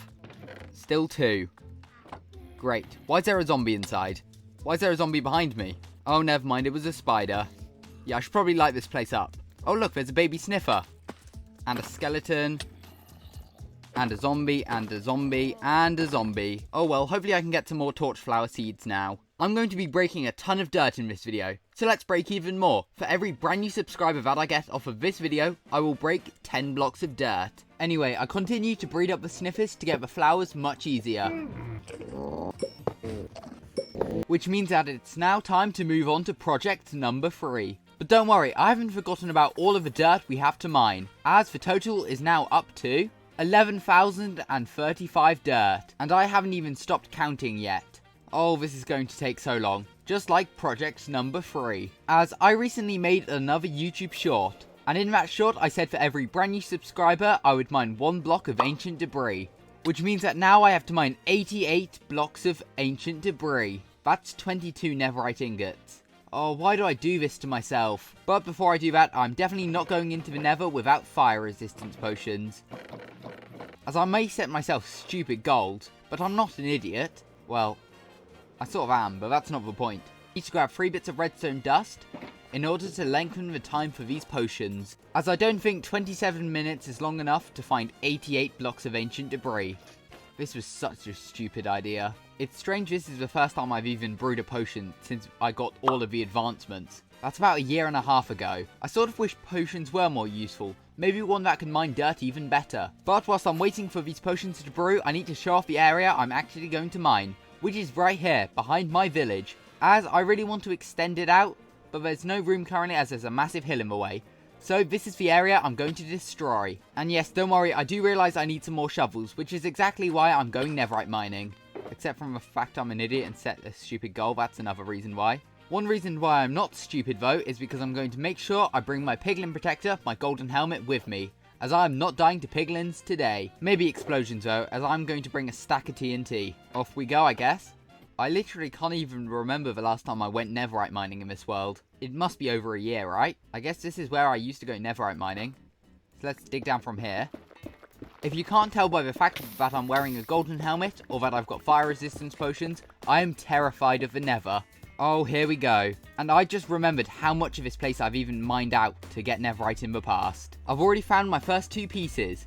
So that means I've only got 86 more left to mine. This is going to take so long. Why are there hoglins? And yes, don't worry, I have realised I've got to mine 11,000 dirt later on in this video. I honestly don't know why I'm complaining yet. But off I went, digging tunnels and exploding tunnels. I'm lucky I got 2 more bits of ancient debris whilst mining, but how much did I get from this explosion? Let's find out. There's 3 more blocks here, and that's it. 3 blocks of ancient debris from 48 TNT. This is all your fault, piglins. Oh god, I did not expect to lose 2 hearts from that. I'll be careful. So off I went again, mining and placing down TNT. Explosion number 2, this time with 16 pieces of TNT.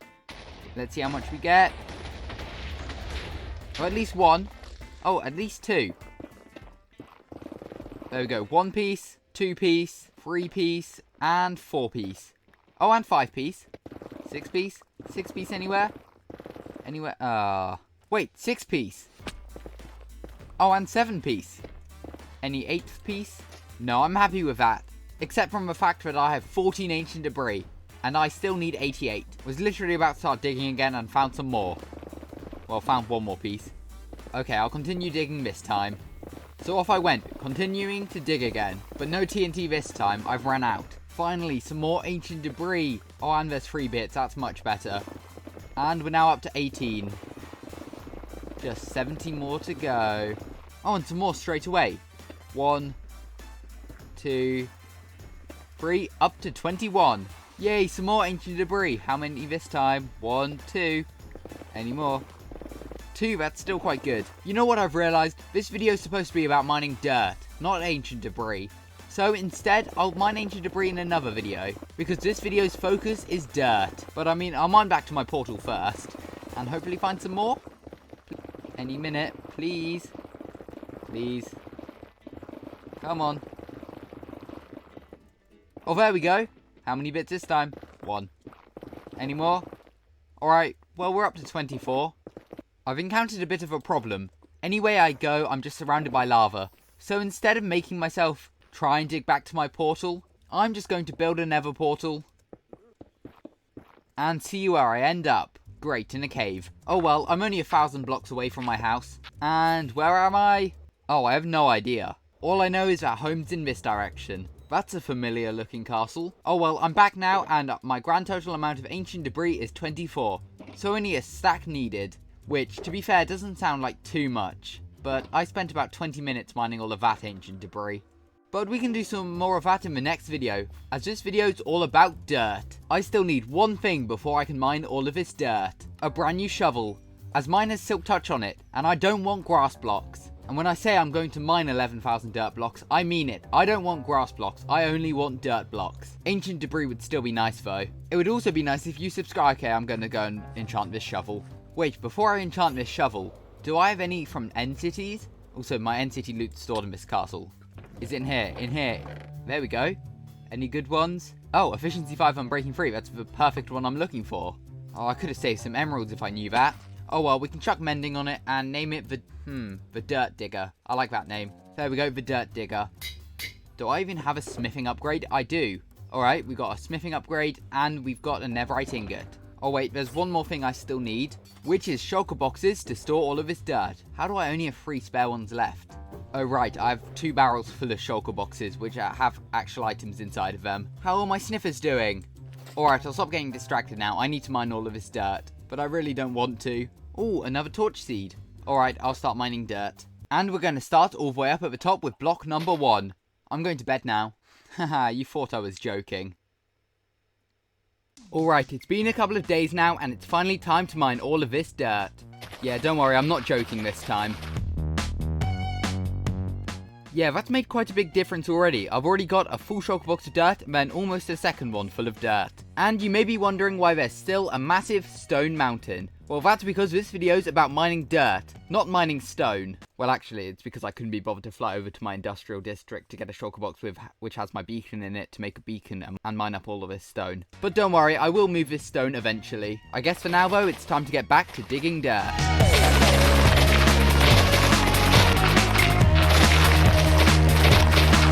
I have now filled up my third shulker box of dirt. Yeah, to be fair, I have made a big difference already, but the terrain is still quite high up for where I want it to be, and I think I want it at least down to this level here, which is at Y68, and right now the top of the stone is Y85. Yeah, that's quite a long way to mine. Well, how much dirt do we still have to mine? Well, at the beginning I had 11,035 dirt to mine, but since then, I've gained a ton of subscribers from my latest hardcore video, so I'm going to add on 350 blocks of dirt for a total of 11,385. But there's still more maths to do, as I've still mined 3 shulker boxes full of dirt. So we need to do 64 times 27, which is 1,728. We times that by 3, which is the amount of shulker boxes, which is 5,184. Then we also need to add on this 37 I've also got, which is 5,221 blocks of dirt. So finally, we need to do 11,385 minus 5,221 to get 6,164, which is the actual amount of dirt we still have to mine. Well, to be fair, I have mined quite a lot already. But finally, my dirt factory will have a use, as I want to craft up a ton of double chests, fly over to the factory, and just place them inside to store all of the dirt. You thought I was going to interior decorate this, didn't you? No, I'm just going to fill chests with dirt instead. Before I continue mining dirt, I want to build up a beacon.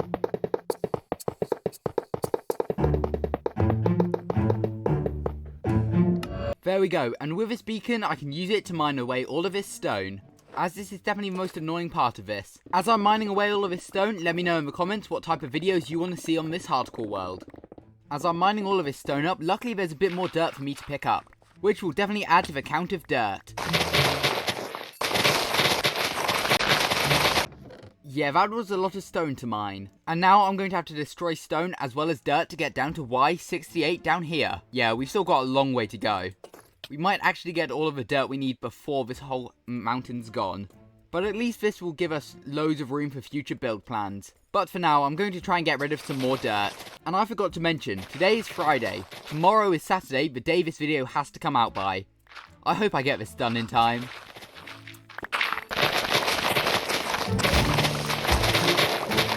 Can't forget about all of the dirt underneath this beacon. One thing I do want to remove quickly are these 2 mounds here behind my wheat field. These have been here since the beginning of this world, and I've never really liked them. So it's just best if I get rid of them. Plus it will probably make room for at least another field. As in this world, I love my fields.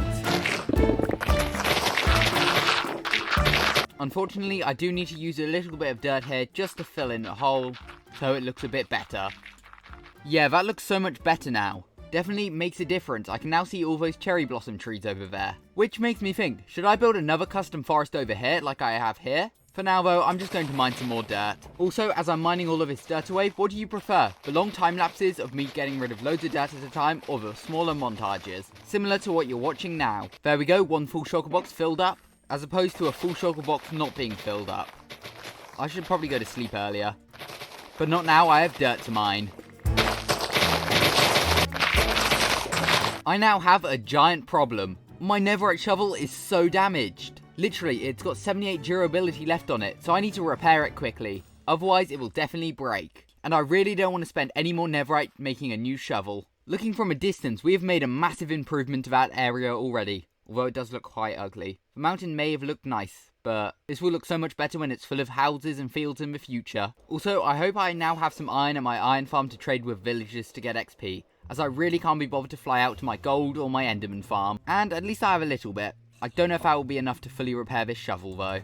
Also, I built this really cool villager statue the other day to celebrate hitting 7,000 subscribers. So thanks very much for the 7,000 subscribers. I've now sold all of that iron and my shovel's about half repaired. But at least I've got a load of emeralds to trade. And I guess I can just buy some polished granite and polished diorite. even though I probably won't ever have a use for these blocks. It does feel quite sad to be getting rid of all of these emeralds. But I made them so quickly, it doesn't really matter. And the shovel's now basically repaired. Today is Saturday, and this video needs to be out in the next few hours. So I need to start mining all of this dirt away. And I need to make sure I'm picking up each of these items of dirt, as I really don't want to lose any. Oh, missed a bit here, and here. Looking back, I have made some good progress, but I need to get down to this dirt path block here. So I may end up mining even more dirt than I need to. But at least I'll have loads of dirt.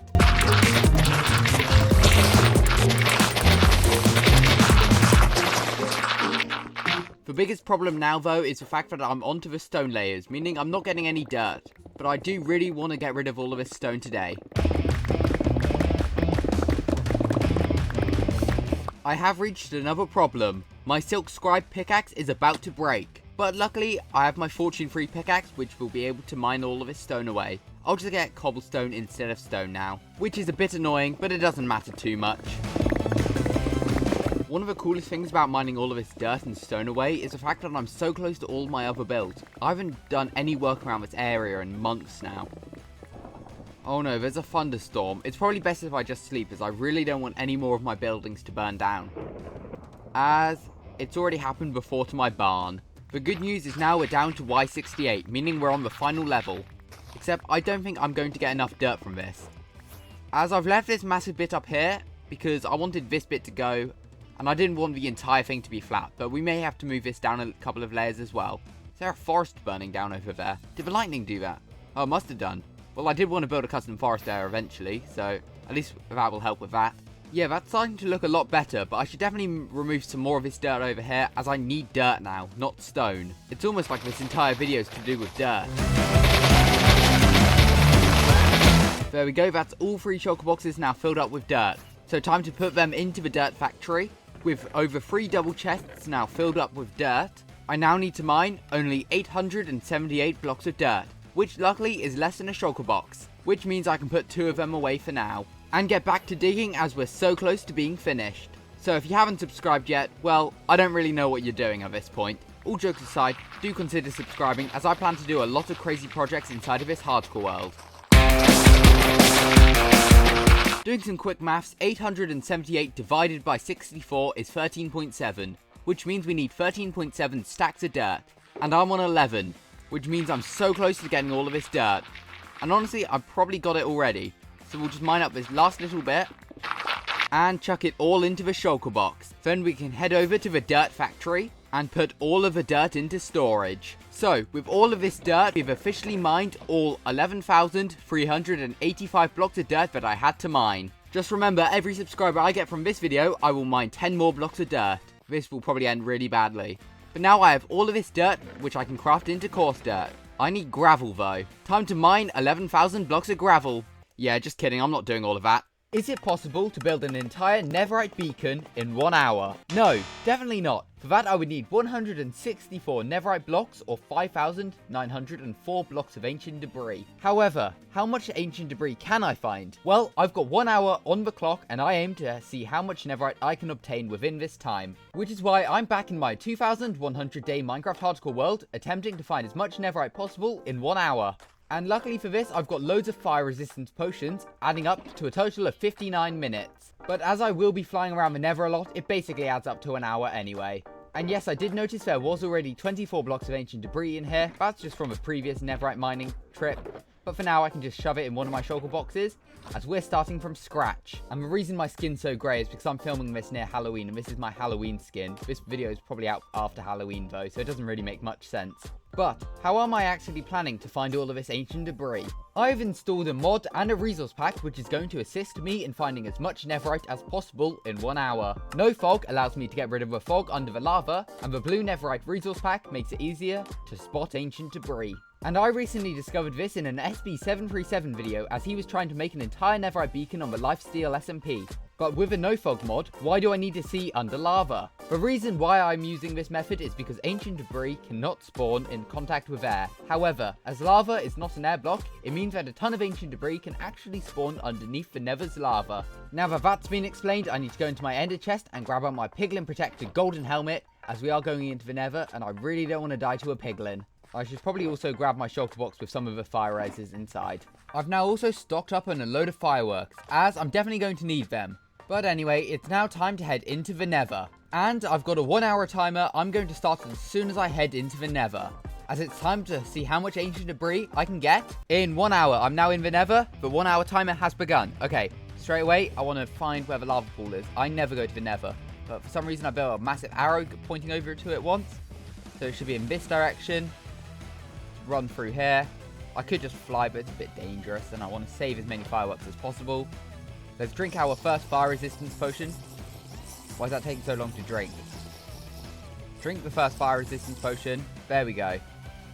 And I guess what we can do is just jump straight under the lava to see if we can spot any ancient debris. And you'll notice, because it will appear blue, there's a piece right there. Perfect. Mine this bit.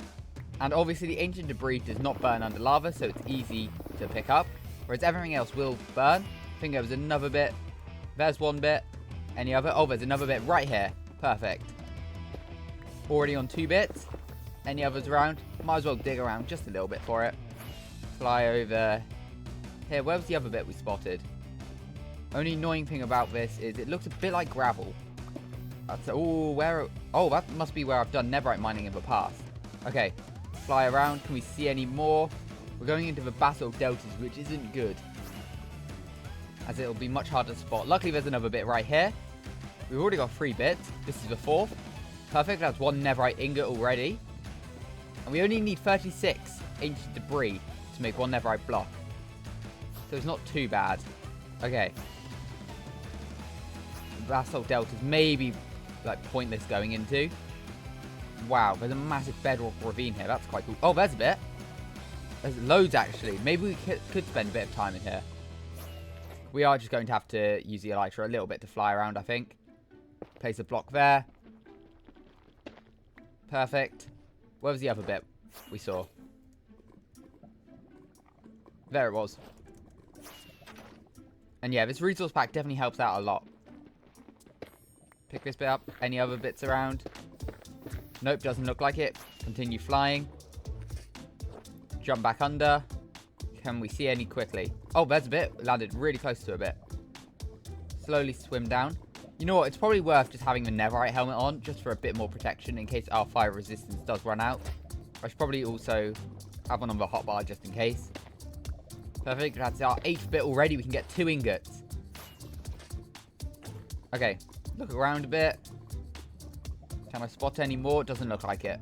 I'll try and be very careful whilst flying under this lava, as I could possibly just fly straight into a wall and take a lot of damage, which I'm really not looking to have happen. Perfect though. We found another bit straight away. Any more below it? Okay, no, it doesn't look like it. Can we fly straight up here? We can, I guess. Let's go down here. Poke our head in. Nope, doesn't look like it. I guess continue. Jump down here. Is that a bit there? Any other bits closer? No, doesn't look like it. But honestly, this is a really quick method to find loads straight away. It almost doesn't look like we're under lava until you like sort of see like random bits. Or basically you can see this lava sky basically. And the fact that we're on fire, that probably helps. Okay, doesn't look like it. Get out of our hole. Fly a bit more. Got to be very cautious on the timer of the fire resistance. Not looking to be burnt. Any ancient debris around? Just spotting out for light blue. There's a bit right there. Maybe we fly above for a second and dive straight back in. Any more? Oh, there's a bit.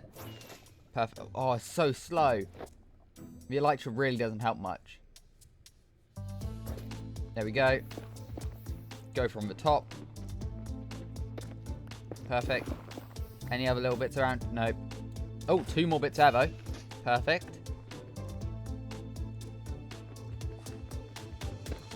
There we go.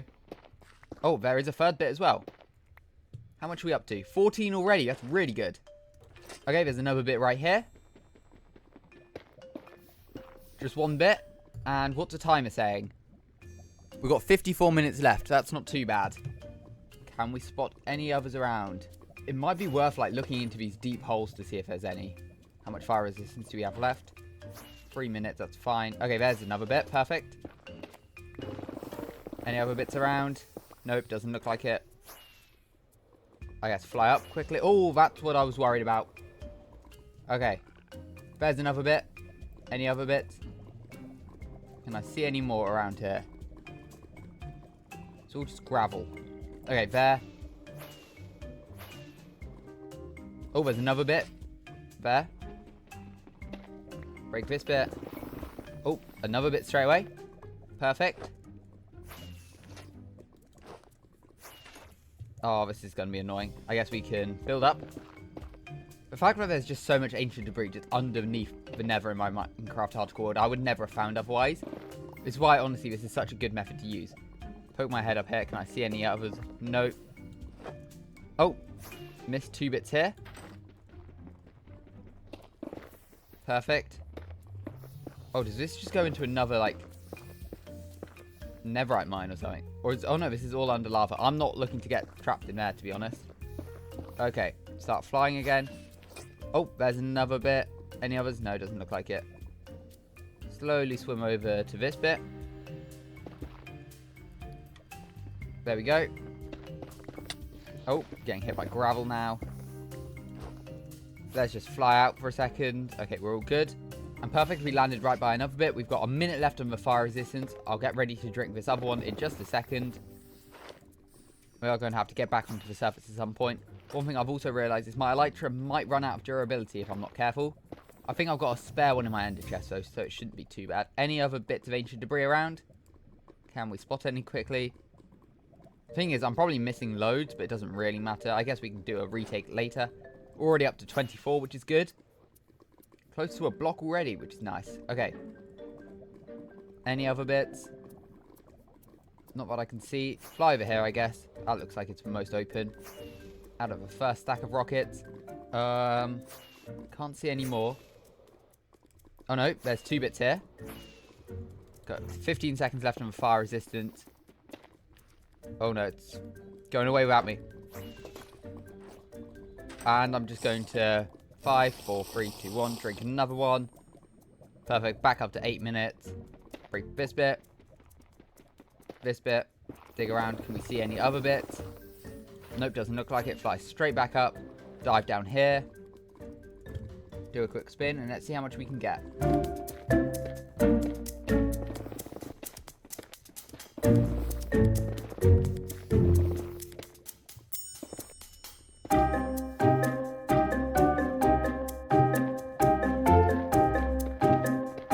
Alright, so right now I have a stack and 4 ancient debris. My potion's about to run out.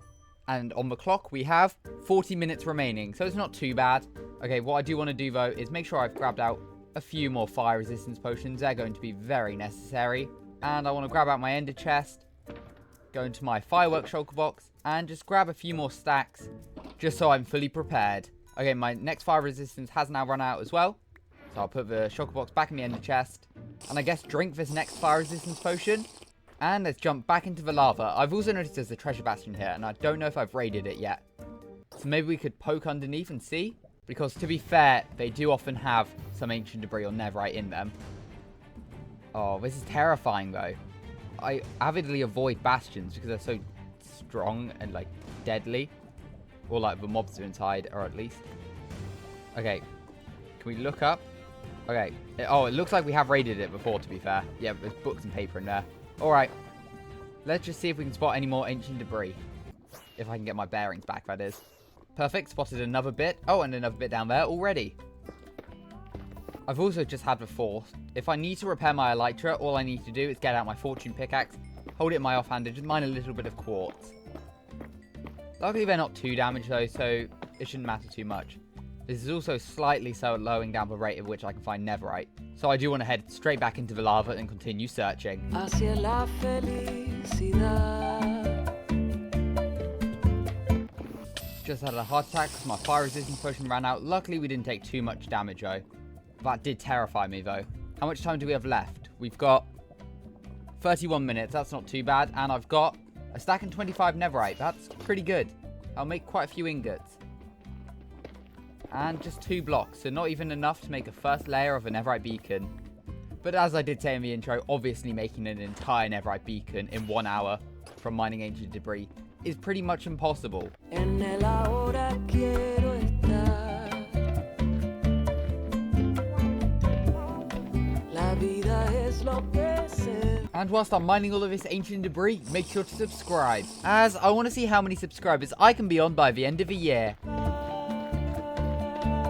And with one of these pieces mined up, I've now got 2 stacks of ancient debris. And luckily there was 2 more bits here. And what's the time left? And we've still got about 20 minutes, which isn't too bad. Alright, fly through this bit of Basalt Delta.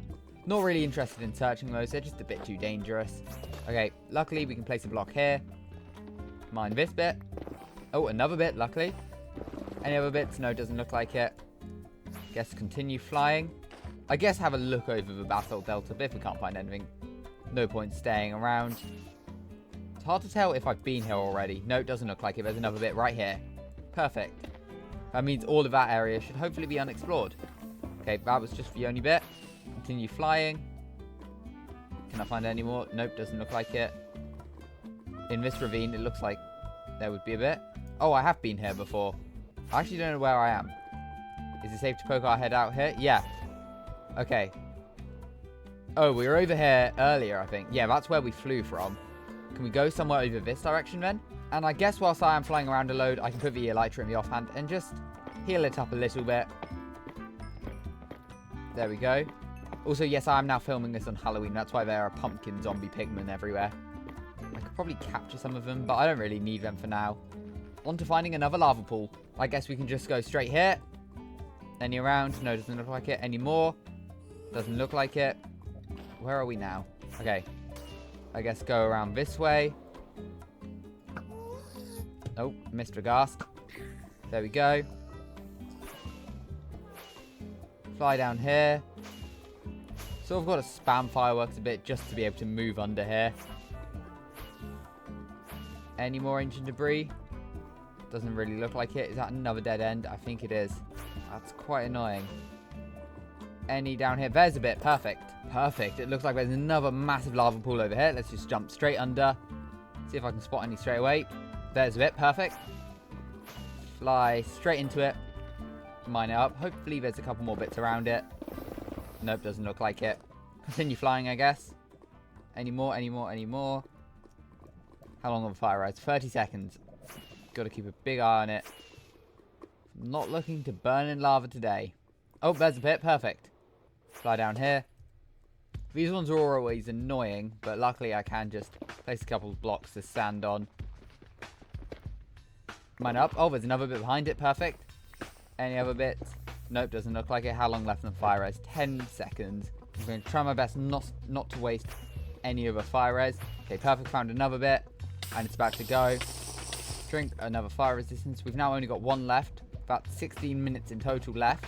And how long do we have left on the timer? 15 minutes. Okay, perfect. Mine this other bit. Break any more? Okay, no, it doesn't look like it. I guess I'll continue hunting. Oh, found a bit already. And we're now onto the final fire resistance potion with 7 minutes left. Okay, so we've got loads of time. I'm currently on 2 stacks and 41. Let's see if we can get up to a final stack. So at least we've got 3 stacks of ancient debris. I think that'll be good enough. Alright, I now have about 3 minutes left. And I'm currently on 2 stacks and 60 ancient debris. So I need to find 4 more before the timer runs out. Is it possible? I really hope so. I guess just fly around as best as I can. There's like literally no areas left. Unless we do... Oh, perfect. There's one. It is in the Basalt Delta, but it won't matter too much. It's just a bit more difficult to fly through quickly. One. Doesn't look like there's another bit. Fly up. Can I spot any quickly? Oh, yeah. I wish I had gone through the Basalt Delta. This is really bad. I literally can't see any at all. Okay. Fly around. Go into this bit. Have I been here yet? Check down all the ravines. Nope. There's a bit right there. Perfect. Is there going to be one bit? It looks like it. We've got 2 bits of ancient debris left. There's a bit. There's a bit. There's a bit. Oh. There we go. Break open the Basalt Delta. There's another bit. Perfect. We're now up to 3 stacks of ancient debris. That might be the most I've ever had on me at one time in survival. Can we spot any more quickly, though? No, it looks like just going into Basalt Delta, which I really want to avoid. I do not like going through Basalt Deltas. Okay. I'm in more Basalt Delta. How long do we have left on the timer? 1:30. Okay. There's some wither skeletons up there. That's not important right now, though. Any more ancient debris? Come on. Just a couple bits more would be nice. Any more bits? Doesn't really look like it. Down here at all? Doesn't look like it. Anywhere? Ancient debris, are you anywhere? Any left? Come on. My fire resistance only got a minute left as well. How far out in the nether are we? Oh, less than 1,000 blocks. It's not too bad.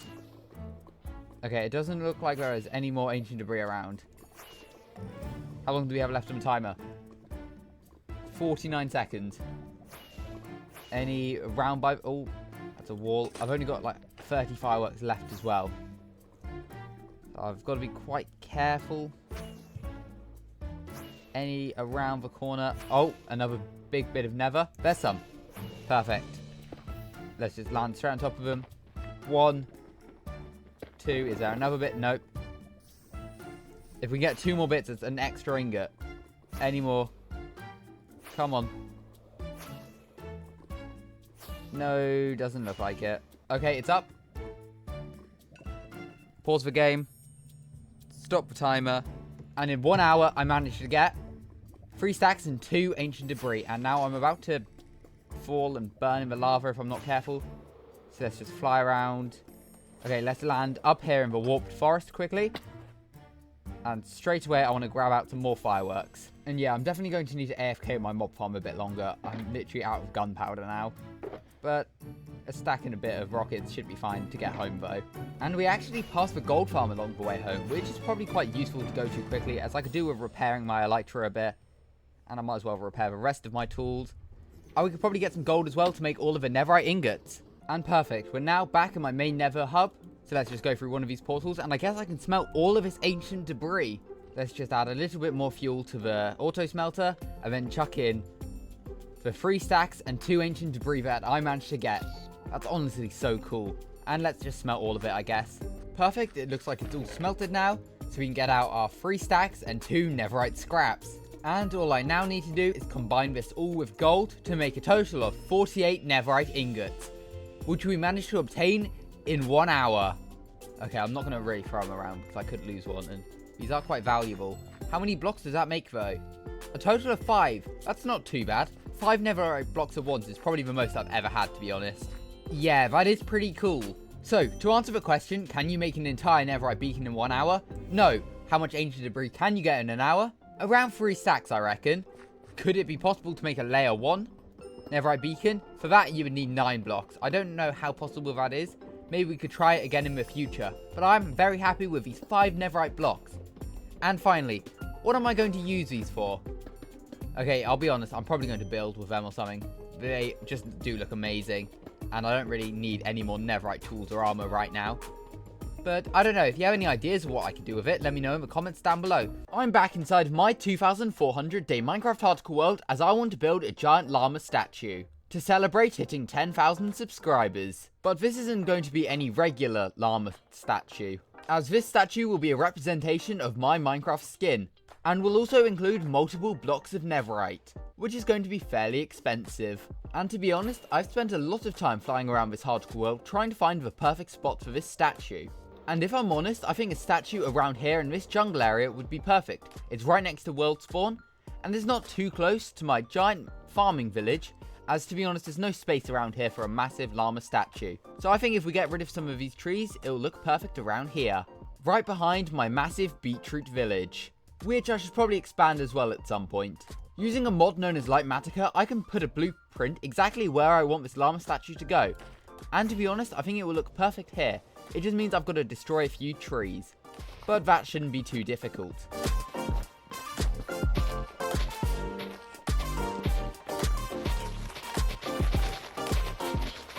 Now that all of those trees have been destroyed and my inventory is now full of random junk that I don't really need, I need to grab some grass blocks in order to terraform this area for the platform of a statue to go on. And to be honest, it's been such a long time since I've been to this beetroot village that I've completely forgotten I've actually got an automatic composting system, which is going to be very useful for getting rid of lots of these items that I won't actually need. And I'll leave a stack of jungle wood in here. So if I ever need jungle wood in the future, just make sure to remind me that it's in my beetroot village. But whilst I'm placing in all of this grass, I think it's important to say why I'm even building this llama statue to begin with. You see, on January the 28th, 2025, I hit 10,000 subscribers on this YouTube channel. So, to celebrate, I want to build this giant llama statue as a way of remembering the day that I hit it, as I don't plan on ending this hardcore world anytime soon. And there we go, I think this area looks a lot better now. Obviously, once the statue's actually built in, I'll go around bone mealing this area, maybe adding in some custom trees and things to liven this place up a bit. For now, it's time to actually start gathering materials in order to build this brand new llama statue. And luckily, using the Lightmatica mod, it gives me the perfect material list of everything that I'm going to need. So first of all, I'm going to need some andesite. And luckily for me, as I've been playing in this world for over 2,400 days, I have loads of shulker boxes filled with random materials. For example, I've just got one full of polished andesite. So the first block I'm going to need is about 85 blocks of polished andesite, as well as 16 polished andesite slabs and 16 polished andesite stairs. I'm also going to need 8 andesite walls. And a quick question about andesite walls. Why don't we have polished andesite walls? We've got polished deep slate walls, we've got polished tough walls. Why don't polished andesite walls exist? It makes no sense. Next up, I'm going to need some blocks of terracotta. And do I have some in my auto smelter? Yes, I do. That's 2 extra stacks. Perfect. So there we go. That's a stack of light grey terracotta, 38 light blue terracotta, 28 blue terracotta, 11 brown terracotta, and 5 lime terracotta. I'm also going to need 56 blocks of smooth sandstone. Luckily, I can just use my auto smelter for that. In fact, I'm going to need 57, as I'll need some smooth sandstone slabs as well. And I'm going to need 20 blocks of regular sandstone as well. Next, I'm going to need a total of 23 mangrove wood blocks, not the logs. And I'm going to check my storage room quickly, but to be honest, I doubt I have much mangrove, as it's such a pain to obtain. Hey, that rhymed. No, it looks like I have no mangrove logs anywhere, other than those 2. I'm going to need to chop down some mangrove trees. I hate chopping down mangrove trees. Luckily, though, I do have some propagules, and if I go down here, under my industrial district, I have a moss farm which should have a load of bone meal. Perfect. So I can now grow some mangrove trees. There we go, that's over a stack of mangrove wood collected, but I'm only going to need 23 bits of wood, and that's only 18, because the way you craft it is really annoying. And you know what, now that I'm back in my auto smelter, has all of the sandstone smelted? It looks like it has, perfect. Where's the nearest stone cutter? It should be right here, right? Yeah. And there we go. We can create a couple of smooth sandstone slabs. Only going to need 1 though. And there we go. There, the next few materials collected. Next up, I'm going to need some jungle wood. And luckily, I chopped some down earlier. Whilst I'm gathering a bit more wood, I might as well head over to my jungle fishing village and grab out some spruce logs and some dark oak logs that I had left over from building this whole village. There's the spruce wood now gathered up. And with the birch wood, the dark oak wood, and the jungle wood that I've collected, I need to place it all down to strip it.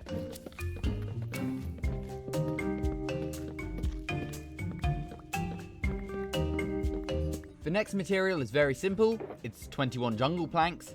And now I need 18 blocks of tuff, which, yeah, I have. I'm actually running quite low on tuff, which is quite annoying.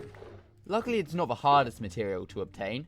Now I need some deep slate, including some actual regular deep slate, which luckily I have loads of. There we go, that's 17 deep slate, 9 polished deep slate, 5 of quite a rare block, deep slate coal ore, and a polished deep slate stair and a slab. Next up, I'm going to need 14 rooted dirt, which I should have in some of these shulker boxes. There we go. And I'm also going to need some copper blocks, which luckily I have quite a few of. More specifically, 13 waxed exposed copper blocks, as well as 8 waxed cut copper, and 8 waxed cut copper stairs. I also need 9 moss blocks. Luckily, I do have a moss farm down here. I'm also going to need 8 mushroom blocks, which, oh, I actually do have in here. That's perfect. Honestly, as well, the mushroom block is one of the coolest looking blocks in the game. I'm really glad I get to build with it. Now, one of the next blocks I actually need is 4 lodestones. However, in the next Minecraft update, 1.20.1.5, lodestones are becoming easier to craft, with instead of netherite ingots, they'll require iron ingots. So I'm actually not going to use lodestones now because I don't want to waste 4 netherite ingots. It's really hard to find. So for now, I'll replace it with 4 chiseled stone bricks. But don't worry, in the future I will add lodestones. I just don't want to waste loads of netherite ingots for no reason, when I could just wait a few months and just waste 4 iron ingots. Next up, I'm actually going to need 3 pale oak signs. Luckily I do have a bit of pale wood. And I'm also going to need 3 pieces of short grass. And I'm also going to need 3 spruce trapdoors, arguably one of the best blocks in Minecraft. And to be honest, I'd love a plank variant of it because it just does look amazing. Next, I'm going to need 2 blocks of raw gold ore, which, to be honest, do I even have? Is there any raw gold anywhere? Do I have gold ore in one of my shulker boxes, maybe? I recently built this brand new shulker box. It's called the Building Supply Box, full of different bundles, including one with ores. Of course, it's got no gold ore in it. Where would I have gold ore in this world? Maybe at my starter base? I actually don't know, though. And all this mangrove trees just still hasn't decayed. Is there a log in here or something? No, it doesn't even look like it. It's just really slow to decay for some reason. I guess I'm not right next to it. But whilst I'm on this hunt to find some gold blocks, make sure to subscribe, as I want to see how many subscribers I can be on by the end of 2025. In the starter base, is there any raw gold? Perfect, there is. I knew I had some somewhere. And I can create myself 2 blocks of raw gold. And honestly, it's one of the coolest looking blocks. Like, I think this just looks really nice. And I'm also going to need 1 acacia button, as well as 1 moss carpet. And there we go, that's all but 2 blocks collected. As I mentioned earlier, I'm going to need some netherite blocks for this build. But luckily, a few months ago, I made a video where I attempted to make an entire netherite beacon in 1 hour. Obviously, I got nowhere near close, but I did get a load of netherite ingots. And to be honest, since that video, they've just been sat in my shulker box. I've had nothing to do with them. So, finally, I get to craft a couple of netherite blocks. Honestly, as well, these are some of the coolest blocks in Minecraft. They just take ages to mine, but look how cool they look. But there we go with the 2 blocks of netherite. That is all of the blocks collected to build this giant llama statue. But before I build this statue, I do have to give credit to my brother who actually helped me design this build. Actually, there's a few more resources that I'm going to need. More specifically, I'm going to need 3 glowing sacks, as well as 3 honeycomb, so I can wax and glow the signs so they stay on the statue forever. But let's start this statue build by building the base plate that it's going to go on.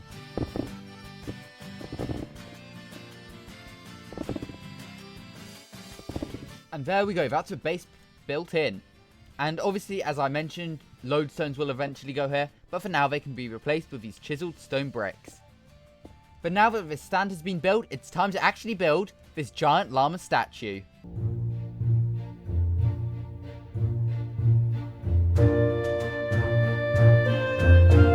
And there we go. That is the giant llama statue now built up inside of my 2,420-day-old Minecraft hardcore world. And honestly, I really like this design. To be completely honest as well, this design I've had in mind for years, but I thought that 10,000 subscribers would be the perfect opportunity to build it. And now all that's left is to add in the signs. This statue is dedicated to 10,000 subscribers, reached the 28th of January 2025.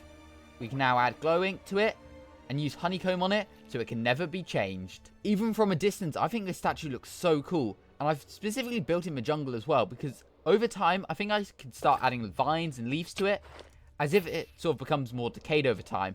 I could also unwax the copper on this axe I'm holding, so that can age. But honestly, I really like the look of this statue.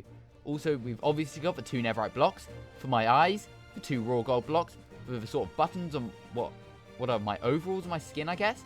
I'm also holding a little shield, as we don't use totems in this hardcore world. But yeah, honestly, this is such a cool statue design.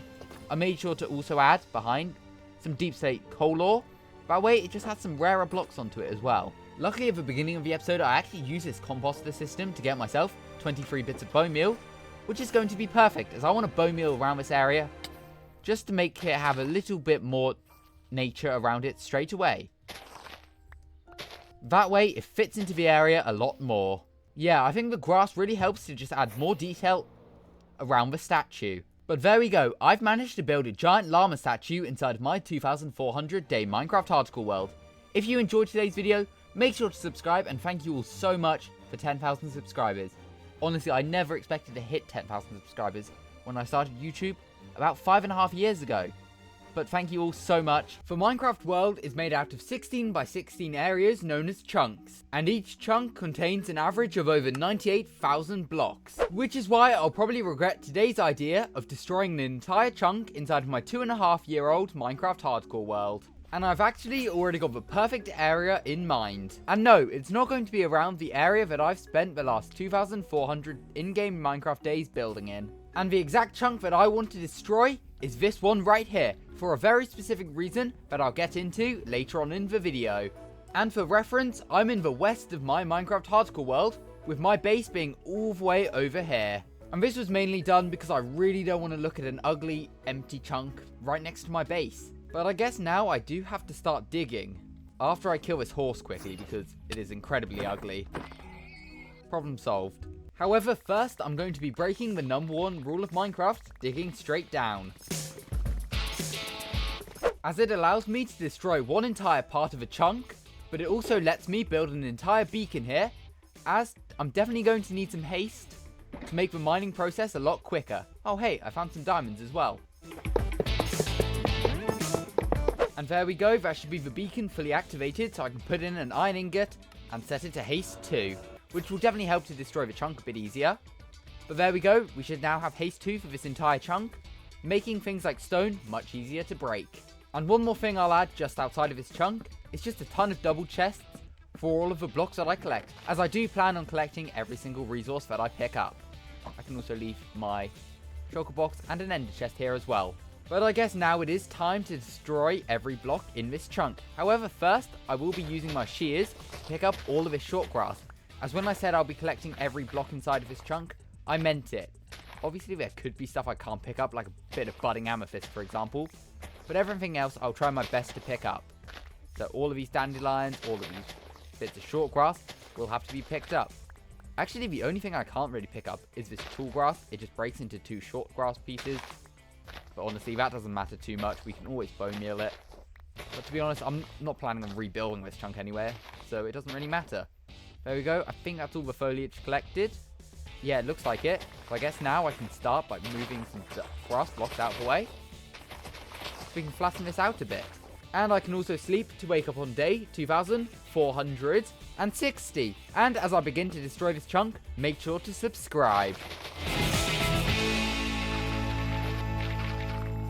It actually took a few layers, but now this chunk is properly flattened out. It also looks like we've got company around here. A few pillagers. Luckily, as of Minecraft 1.21, they're not too much of an issue, as you just get an ominous bottle. There we go. Yeah, pillagers aren't an issue to me at all anymore. And to be honest, I really don't want this banner. I guess I'll keep the ominous bottle. I'll just stick it in my beacon box for now, and we can actually take these resources out. And to be fair, we've already filled out a decent amount of a chest. We've got a lot of grass and dirt already, a few flowers, already some tough and deep slate from digging out for beacon, but now we're sort of getting onto the stone layer. And I've also just realised we're on level 73 right now, and we've got to take this down to at least -60.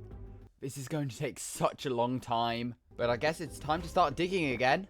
And whilst I'm digging out more of this chunk, I'll set a challenge. If this video somehow manages to get 100 likes, I will destroy a 50 by 50 area all the way down to bedrock. And there we go, I'm now down at Y54, which isn't too bad. Wow, it actually looks really deep now that I'm looking at it. And my inventory's full, as well as these 2 shulker boxes I've got on me, as having to constantly come up here is just going to be annoying, so I might as well just fill up my shulker boxes, and then come up once everything's full. And yep, that's a lot of stone. Yeah, something tells me I'm going to be needing more double chests than that, because that's a lot of blocks already.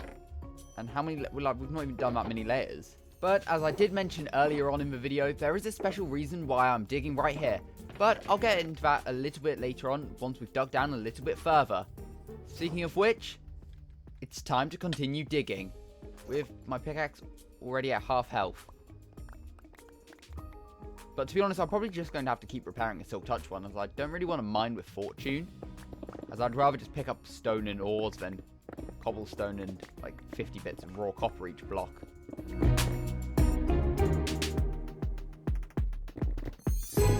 There we go, down to level 44, and as you can probably see, my netherite pickaxe is taking a lot of damage. Taking a look at the durability, it's on 195 out of 2031. I could definitely get a couple layers removed still because of the fact it's got on breaking. However, it's probably worth just going back to my base to repair it. As I did mention, I don't really want to use fortune, as it means I get cobblestone rather than stone, And I've already got a lot of cobblestone. I'd rather just keep collecting the stone. Did not realize all these chests would already be full. And there's a lot of stuff in this shulker box to get rid of.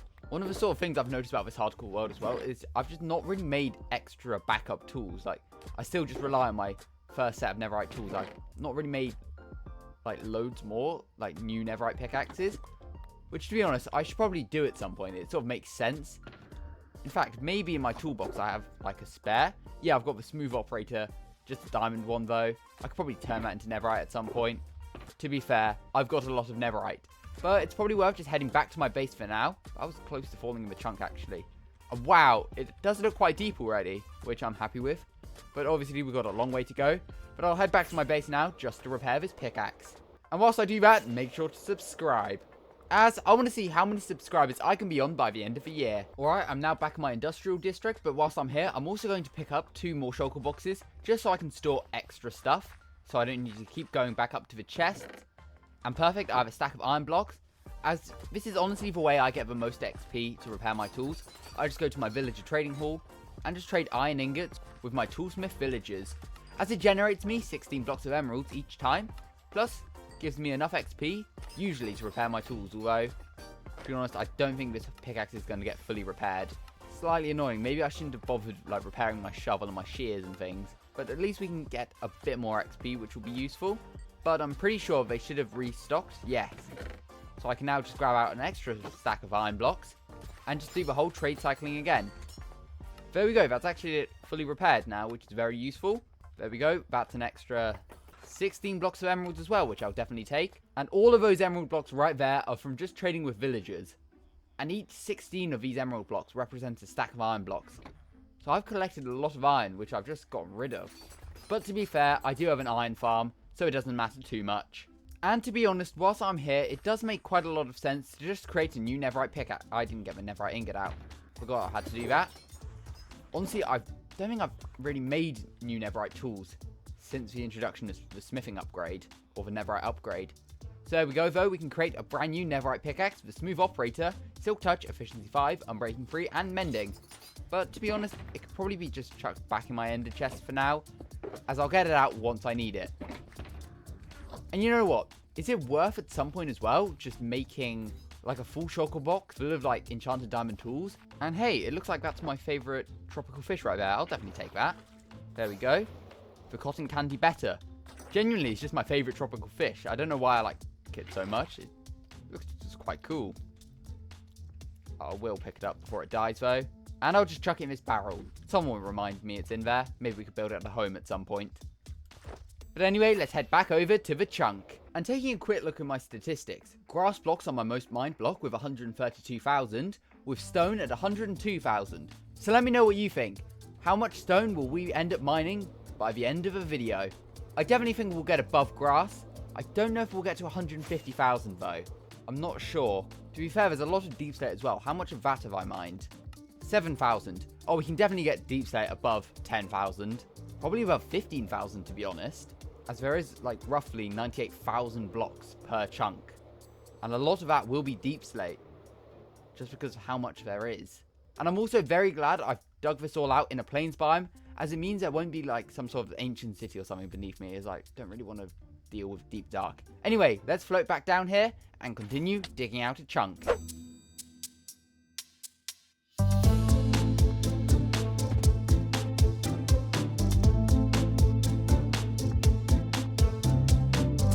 There we go, we're now down to Y18, which is pretty good.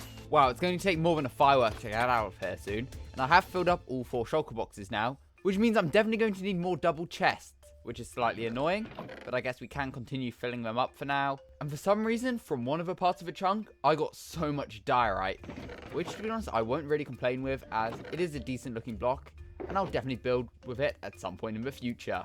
And that's actually all 4 double chests already filled up, which is quite impressive. So I'll get out a few more just to add along the back. To be honest, we're definitely going to need more than this eventually, but we'll expand it as we sort of continue digging. And yeah, that's just so much stone. Honestly, I don't think I'll ever end up building with every single block of this. At least I won't have to go resource gathering for a long time though, especially for things like andesite and granite. I'm glad I'm getting quite a lot of that as well. And to be fair, a fair amount of dirt as well. Although, in a video I did last year, I did mine like 11,000 blocks of dirt. So, I don't really need that. And, yeah, that's a big drop now. But the fact that we've still got to go, like, over 80 blocks. Yeah, maybe I shouldn't have started this project. Maybe it was slightly a bad idea. But off I went again, destroying more and more blocks. There we go. I'm now on my second netherite pickaxe, and we've officially reached the top layer of deep slate. At Y level 8, we've also found another cave here, it looks like, which I'm pretty sure I saw when I was digging down the beacon. And that's a lot of hostile mobs that I don't want to deal with right now. So we can fly back up. In fact, we're actually going to have to fly quite a bit of a way up. Wow. We've dug quite far now. I think, honestly, that drop would also kill me, so got to be very cautious. How many shulker boxes? I only filled up 2 doing that, so it's not too bad. But I'm going to empty these out, and then I'm going to go back to my base and repair up my netherite pickaxe. One thing I've noticed from all of this as well is we get a load of different ores. We've got loads of like iron and loads of coal now, which I'm definitely not going to complain about. That's quite good. But where is my netherite pickaxe? It should be in here, the silk scribe. So I'll take both of these and I'll find one of my XP farms to use. And if I was smarter about setting up this whole chunk mining process, I would have built a nether portal here, but can't really be bothered. You know what? Maybe it is worth setting up a nether portal if I head back to my base and then go on the nether roof. Maybe that's a good idea. In fact, it's probably a very good idea, so I'll build a nether portal here quickly. There we go. This nether portal right here should now link to the chunk area. But first, I do want to fly up into my gold farm right here, just to repair up my tools. And to be honest, as this is a gold farm, it should be able to repair my stuff very quick. Or at least much quicker than the villagers were able to. And there we go, that's both pickaxes now fully repaired, so we can just fly up. And I'm pretty sure the portal was... yeah, it's right there, perfect. I'll be honest, I was thinking about it, and for mining the deep slate, I don't really want to use silk touch. Because actual deep slate blocks aren't very useful. I mean, you can build with them, but cobble deep slate is much more useful as you can craft things like the bricks and polish blocks from it. So it's probably worth just using a fortune pickaxe on it. I will continue to fortune ores, but I think for the majority of the deep slate, I'll probably just fortune it, just because it's more useful to build with later on. But without further ado, let's just jump back down here, and it's actually going to take such a long time to glide down here, as there's no way I'm like landing with a water bucket or something. That's just a stupid way to die. Wow, we're still so high up compared to how low down this is.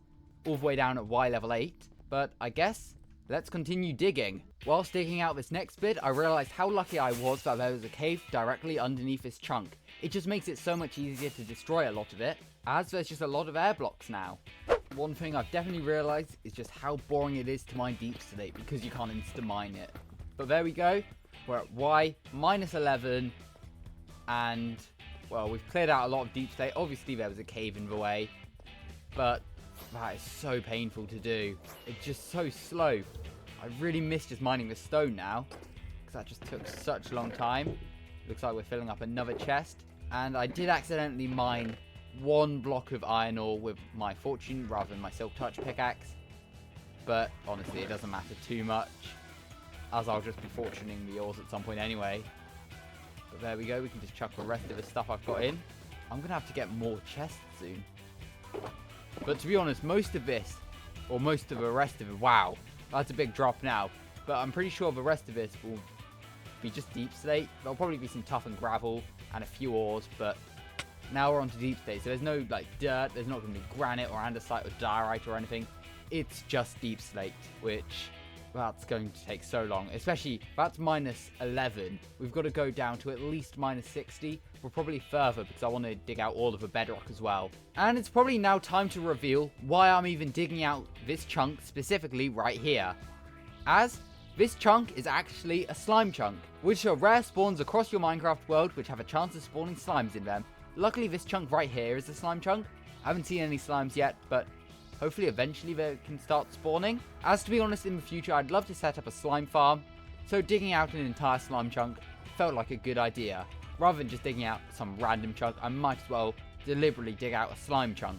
But also, let me know in the comments, what should I even do with this? Obviously I do want to build a slime farm, but I also should probably decorate this chunk as well, because just leaving a massive hole in the ground, especially just in the middle of nowhere. It just looks really ugly. So what should I do? Should I build like a sort of corrupted area of my world as if there was a village around it maybe? Or like a research area? I don't know. If you have any ideas, let me know in the comments. But I guess it's time now to continue the dig. Oh, this is going to take such a long time.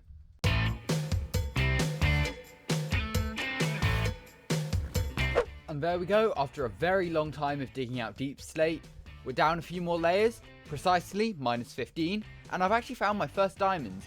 I mean, we did find some somewhere down that beacon hole right there, but these are the first ones I found digging out this chunk. Surprised it's taken that long, to be honest, but we are sort of just entering deep slate level. Hopefully we find a few more diamonds, but then again, I'm not destroying this entire chunk to get some diamonds, as there's about a million other much better ways to get diamonds than destroying an entire chunk. But at least we managed to get a lot of deep slate. Definitely can't complain about that. A very useful building block, obviously. But guess what time it is? It's time to dig out more of this chunk. And with that, we're now down at Y -20, which isn't too bad. Also looks like we've found some more diamond ore here. I've already got one more in my inventory, and I managed to pick up 3 more whilst digging this out. And it's going to take us 2 fireworks to get out. I can imagine by the end of it, it's going to take 3 or 4. And also, it seems like we're about to move on to another chest. And somehow as well, I managed to pick up some raw iron. I must have just accidentally broken an iron ore block, but at the end of the day, it doesn't really matter, let's be honest. And I guess I can continue digging this hole. But to be honest, I should probably go to the nether first, just to repair all my tools, so I don't need to have to stop halfway through mining. I might as well get as much done as possible now. Now, where's my gold farm? Oh, it's right behind me. Perfect. And to be honest, my pickaxe doesn't even look too broken. Maybe it's because I've barely mined any deep slate yet, just because of how long it takes. That's probably why, because you can't insta-mine it, unfortunately. That's like sort of my biggest thing I want now in Minecraft, just to be able to insta-mine the deep slate. But at least we can get some XP from this gold farm. And I'm pretty sure this is getting patched very soon, which is why I'm spending quite a lot of time here just gathering the XP and gathering a little bit more gold in these chests. There we go. Perfect. We can already leave, as it's a very loud farm, and it's also a bit terrifying just sitting in the middle with hundreds of angry zombified piglins trying to kill me. I mean, I doubt they can attack me or even get to me at all, but still feels a bit risky. I guess now it's probably time to continue digging.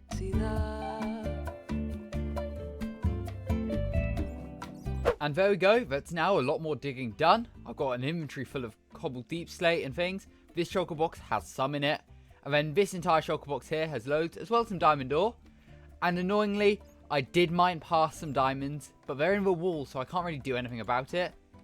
But to be honest, it does look quite cool just having loads of different ores down the wall. And obviously I could pick them up if I really wanted diamonds, but honestly I'm not in need of that many diamonds on this world. And that took 2 fireworks to get out.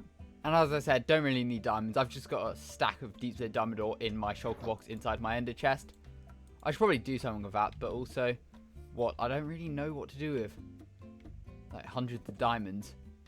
But let's sleep and wake up on day 2473. And now I should probably organize my inventory once again. And to be honest, I'm definitely going to need to expand these chests some more. But anyway, it's time to continue digging. It's now day 2477. I'm on -42, and I managed to find some more diamonds, which is pretty cool. But I've also managed to fill up 2 shulker boxes and a half full of deep slate and things, so it's probably time to head back up to the surface. And we can also see how many fireworks it's going to cost. I've also now got my Jack Black cape on. That's so weird to look at still, but the actual cape itself looks really nice. Let's see how many fireworks though. 1, 2, 3. Okay, it takes 3 fireworks to fly out still. It's not too bad. I reckon it will get to 4 by the time we have to leave the next time. Did I fill up all these chests? I can't remember. Okay, there's a bit more space in here, just to fill up with loads of deep slate. Honestly, quite glad I've collected all this deep slate though. Other than the fact it's taken so long to mine, it's going to be so useful for building in the future. But there we go, that's another double chest almost filled up. And we've still got a long way to mine still. And that's such a big drop now, I've got to be really careful I don't fall in. But honestly, just mining deep slate now is getting so boring. I know there are other ways I could do it, like moss, but I'd rather just collect all the deep slate. I've got moss farms. I'd rather just collect deep slate. However, there is one more possible solution I could try. All I need to do is place down a crafting table, and I can craft up a bunch of TNT, as I think it's time to start exploding some of this chunk, as it will still gather me all the resources I need, and it will definitely speed up the rest of his mining. And it's not like I'm short on gunpowder or sand anyway. But before I start exploding this chunk, make sure to subscribe. And it also looks like the sun is slowly setting, so it's probably time to sleep. Never mind, come on. Then we can wake up on day 2700, if I can ever get to sleep, that is. 2478, there we go. And now let's, I guess we need to get the bow out to activate this TNT, but we can slowly start gliding down. It's going to take so long because I'm not risking jumping down or like throwing an ender pearl or something. I'd much rather fly. All these stone layers, I miss mining these so much because it's so quick. Every time I get to like tuff or gravel, I get so excited just because of how much quicker it is. Wow, this cave really just cuts out a lot of it. There we go though, almost down, hopefully. There are diamonds in the wall, so I've got to be very careful not to explode those. But I guess what we could try and do is if we do something like this, jump, and then explode a bit of TNT. How much damage does that even do? It literally does a 3x3, so it's probably not very effective. Let's do something like that again. Make sure to block with the shield though. Maybe we can dig through, I guess. Yeah, it does a 3x3 of deep slate every time. What if we try something like this with the gravel? There we go. Let's run away. That should do a lot more, right? Wow, that's a big area already cleared. We do get a bit of flint, but it's not too much of an issue. Honestly, though, I don't know how much this is going to speed everything up. Unless we do that. Leave, because that blows up that area. So that. So every 2, move along and place some TNT. 2. I don't want all of that gone, though. So, unless, can we place, I guess we do one here. This is probably really risky to do. I've just realised we have lost a bit of deep slate doing it as well. There we go, though. Do manage to pick up quite a few blocks, which is always good. This might be the effective way of doing it, to be honest. There we go. It definitely saves durability as well, which I definitely won't complain about. There we go. Although it's quite expensive to use a lot of TNT, so I don't know how much I will be doing this. Definitely makes a mess, but that's really cool that it just does explode like a 3x3 area. So if we do the same here, and I guess we could do one like this. Gotta be very careful I don't get stuck with a block of TNT. I shouldn't die because I've got blast protection for leggings, but kind of don't want to risk it. So now I really want to be careful of these diamonds, so I guess we do something like, oop, space, TNT. And we can gather some more deep slate as well. Almost filled the inventory up. And then now that's done, I guess we can sort of dig around a bit more. To be honest,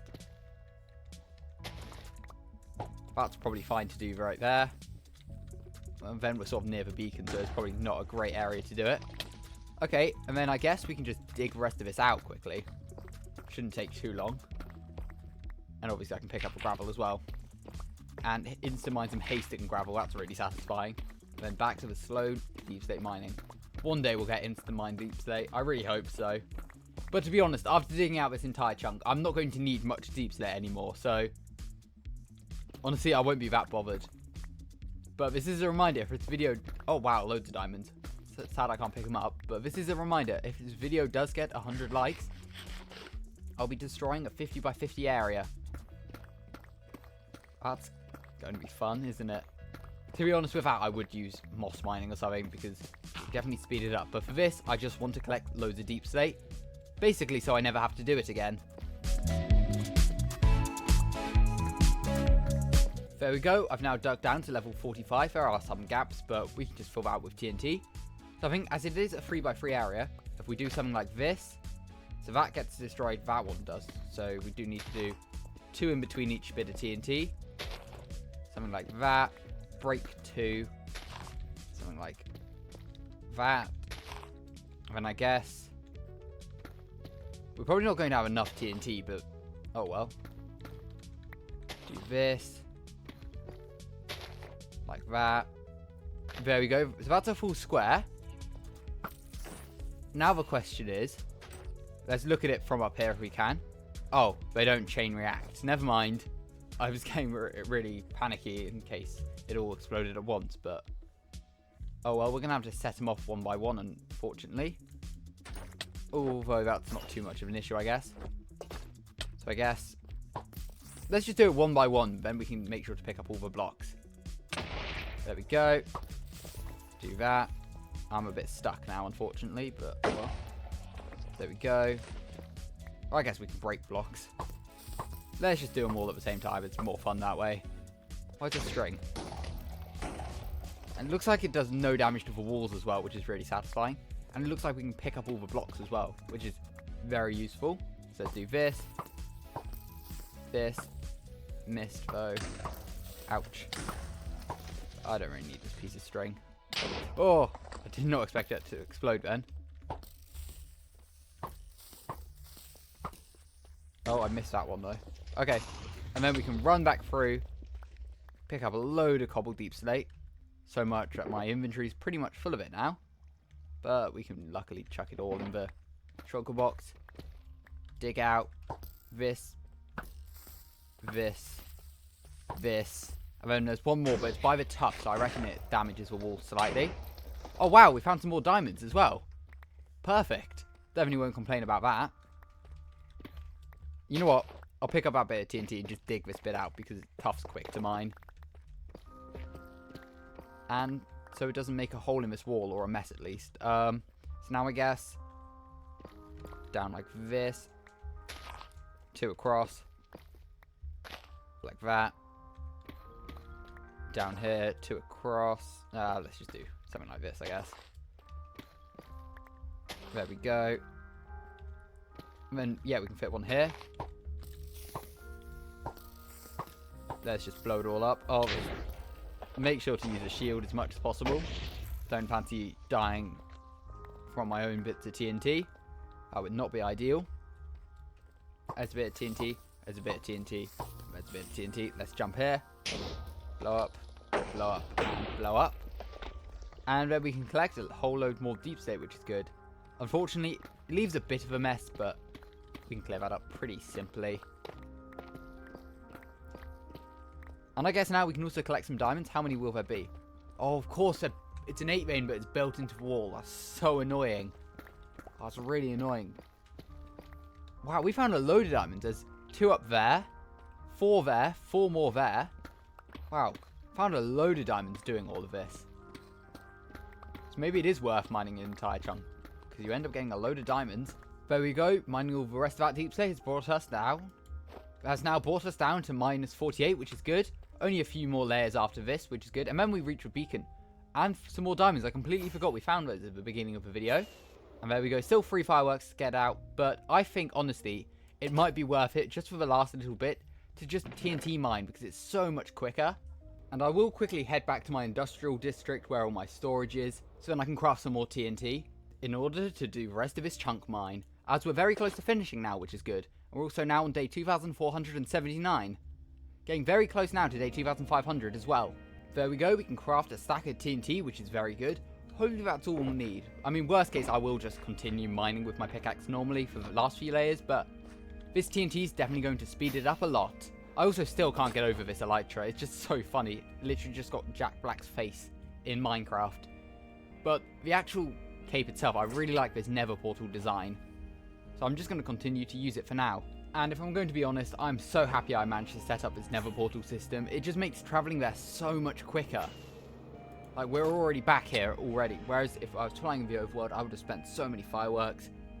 This just makes it so much more efficient.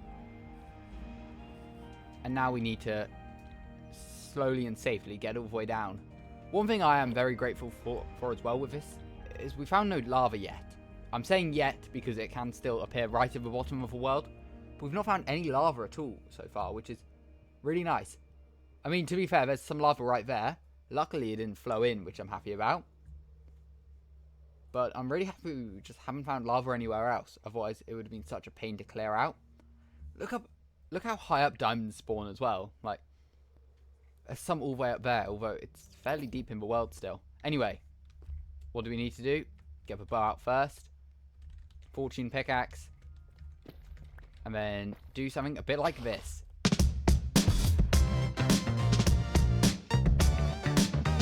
Alright, I sort of placed it everywhere expecting there to be a chain reaction, but there's not, which is quite nice. It makes it a lot safer.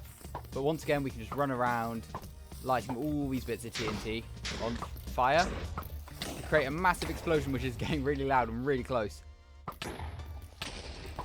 There we go. And then we can just run back along, picking up all of the deep slate. And there we go. We're now down on minus 51, which I definitely can't complain about. And we have found some diamonds at last, or once again. Luckily, we can pick them up this time.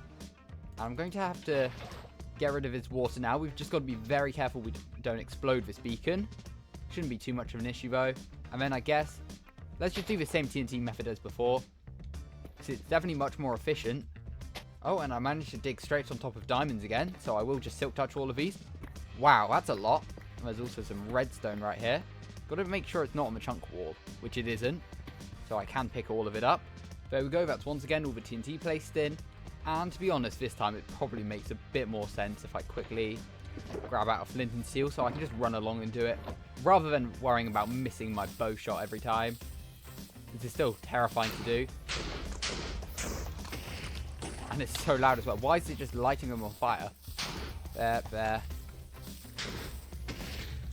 And then I guess we can just run through, picking up all the deep slate as well. Wow, more diamonds. Perfect. Definitely won't complain about this. I've added down some more TNT now, so let's just instantly blow it all up. Hope we don't cause too much of a mess, especially to the beacon. Do not want to damage that now, as I really don't want to have to end up ever fighting another wither. Although I'm sure I will have to at some point. Luckily, it looks like we've got loads of tuff, which should be very quick to mine. And set myself on fire. There we go. Oh, one more bit there to blow up. Is that bit going to explode? Yep. There we go. It's still quite a bit of a mess we have to clean up, but oh well. You know what? We can just use TNT for a lot of it, though. I mean, as long as it doesn't blow up my beacon. This might be getting a bit too close for it. So let's just place a water bucket there. Just so we don't destroy, like we just did, destroy some iron blocks. We can just place them back, though. There we go. That's now the last of my TNT placed down. So let's just quickly light it all up and not set myself on fire, preferably. And I should probably use my shield. There we go. Oh, it looks like we've taken out a lot of this wall here, but I can fix that in a second. And to be honest, there's not too much more deep slate now to mine around this beacon. And then we're pretty much down to the bottom because I'm already now on minus 57. There we go. I've now uncovered pretty much this entire beacon. But I am just going to leave it here for the haste boost, as it does speed us up a lot. But we're now down on minus 58, which I definitely can't complain about. And I guess it's time to continue digging.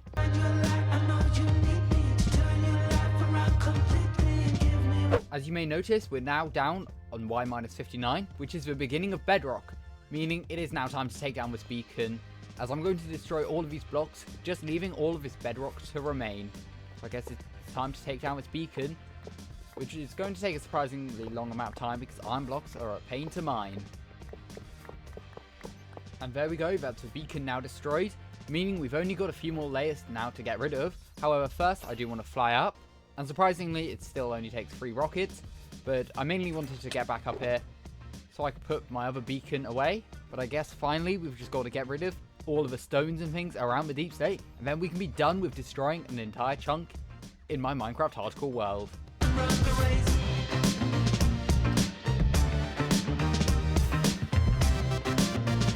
And there we go, that's an entire chunk managed to be dug out inside of my 2,482 day old Minecraft hardcore world.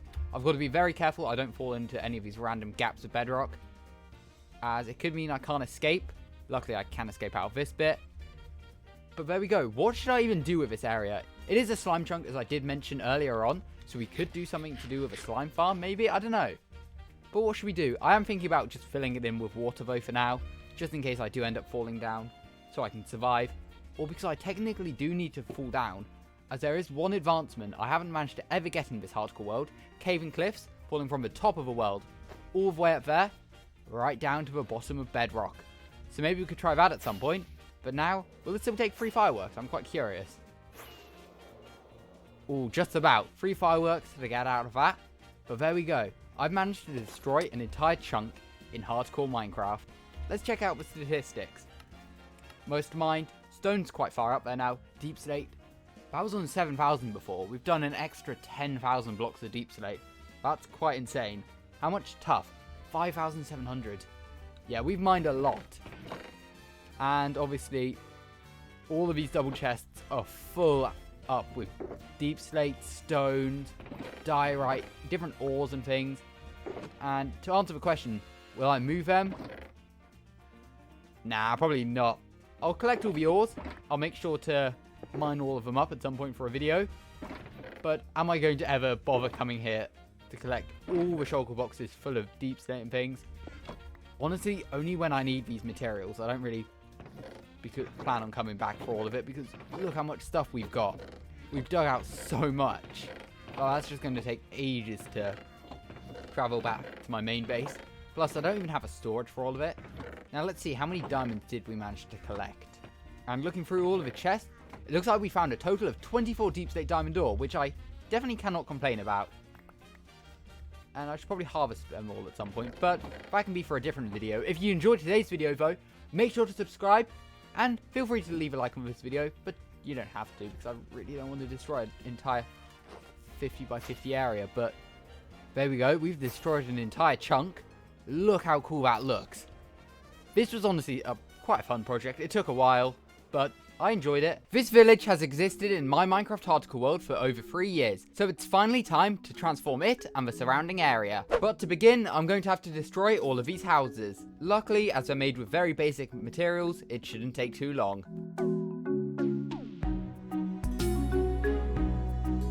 That is definitely not what you want to see when destroying a village. Pillagers. Luckily, as of 1.21, they're really easy to handle with, as they just drop an ominous bottle now, so you don't even need to worry about getting bad omen anymore. But there we go, I've done some progress on destroying the village. I think I've destroyed 4 or 5 houses already, which isn't too bad. I didn't realise there were this many houses though, I'll be honest. And one of the main reasons I'm actually destroying this village is due to it preventing me from terraforming any further. I've terraformed this whole savanna biome. As we look underground, that's the normal level it would be at, and I've just extended all of this grass upwards. But right now I can't extend any further due to this village being in the way, which is the main reason why I'm destroying it today, as well as rebuilding a much better village on top of it. And also because I've wanted to transform this village for over 3 years now, so it makes sense to finally be doing it. And despite only destroying 5 houses, I'm already on my second shulker box of materials, which is actually quite a good way to gather materials, although I'm not going to need many of these materials at all for the village I have in mind. Anyway, it's time to continue destroying this village. One of the coolest parts about this village is the fact there are actually 2 zombie villagers right here, which I believe were the original villagers from this village. Pretty sure these are the only ones alive now, as a lot have died in the past, including maybe a couple by me. I can't exactly remember. But my plan for later on in today's video is to revive these guys, as well as bring loads of villagers from my villager breeder over there, in order to repopulate this brand new village. I'll also have to light up the area, as destroying those houses has made it so much darker. And as I've lit up most of my hardcore world, a lot more hostile mobs will begin to spawn. Luckily though, I did find an iron golem in one of the houses I destroyed, so he could potentially protect the area for now. Another thing I'll have to do to this village is just get rid of all this dirt path. I think the quickest way is just to till it with my hoe, as it has no access to water, which means it will just turn to dirt, and then eventually grass will spread back onto it. It's probably the most effective way, to be honest. Otherwise, I'm going to have to place loads of blocks on top of the path and then remove it. I think this way, it's a lot quicker. As I don't really need dirt path, because honestly, I don't really like the look of it. But I will be using a coarse dirt path later on, obviously, to connect all the buildings up together. And obviously, I've got some more plans for this village as well, including loads of custom trees, as well as collecting some mobs that I've not actually collected in this world before. But in the meantime, I guess I'm going to continue destroying this village.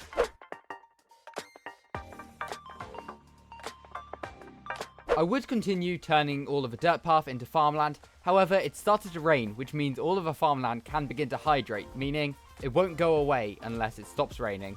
So we could try and sleep, I guess. Nope, can't do that. That means all of it's going to turn back into farmland, which is really annoying. So I guess we can leave that for now, and I guess we might as well destroy a few more village houses. One thing I will do though is just empty the shulker boxes back into my storage room, as I don't really want to be carrying 2 full shulker boxes. And to be fair, we got a decent amount of wood from it. It's time once again to destroy this village, and if you're enjoying today's video, make sure to subscribe, as I've got a lot more to do. Something I've just discovered about this village house I've just destroyed is the fact that it's got an original loot chest in it. I've, for some reason, never taken these 3 oak saplings, these 2 bits of bread, or this feather. But I guess now I have. Wow, I can't believe I never looted that. Especially because when I started this world, I spawned up on that mountain, went down and explored the village over there, mined some iron, slept, and then went to this village right here. And for some reason just didn't collect all the loot for some reason. Or the bell is still here. And actually, I'm not going to be removing this well. In fact, I'm going to be redesigning it later on in today's video as the center of my village. I can't believe that. The zombie villagers have just been killed by the iron golem. I didn't even realize the iron golem would go out its way to kill the zombie villagers. That is so annoying. I wanted to have like the original villagers left in the world. I guess I can't anymore thanks to this stupid iron golem. Oh well, it's not like I'm running low on villagers or anything. I literally have so many villagers in that villager breeder. If I look in the area, it becomes significantly more laggy compared to anywhere else I look. Still very annoying that I can't keep the 2 original villagers anymore. Unless maybe there are some in the buildings? I highly doubt it. Nope. Oh wow, some more original stuff. Some leather armor. In case I need that. I really don't. I've got full netherite armor.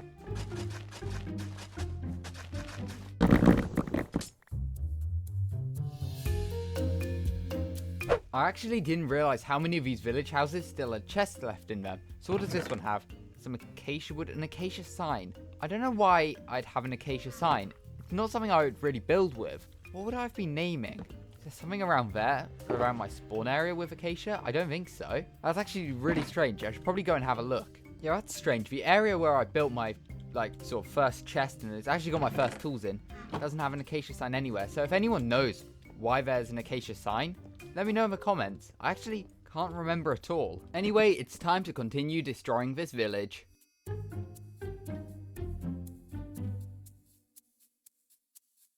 And there we go, the whole village has now been destroyed, and honestly, it looks so strange just there not being any village houses here at all. I'm just so used to it over the 3 years that I've played in this world. However, it has left loads of really bad looking terrain, like there's random pits in the ground, and also it has allowed me to continue terraforming up to over that area, so I can be done with this giant terraforming project. So that's the next thing I have to get done, placing loads of grass blocks, and then we can start working on the brand new village. And I'll also remove these village lamps, as honestly they don't look very good. It's now once again time to start placing in loads more grass blocks. That's over a shulker box of grass blocks now placed in, and whilst it does look good, there are a lot of areas, specifically like this bit, which don't look amazing. So I think now I want to go through and just flatten lots of this out and just make it look a whole lot nicer.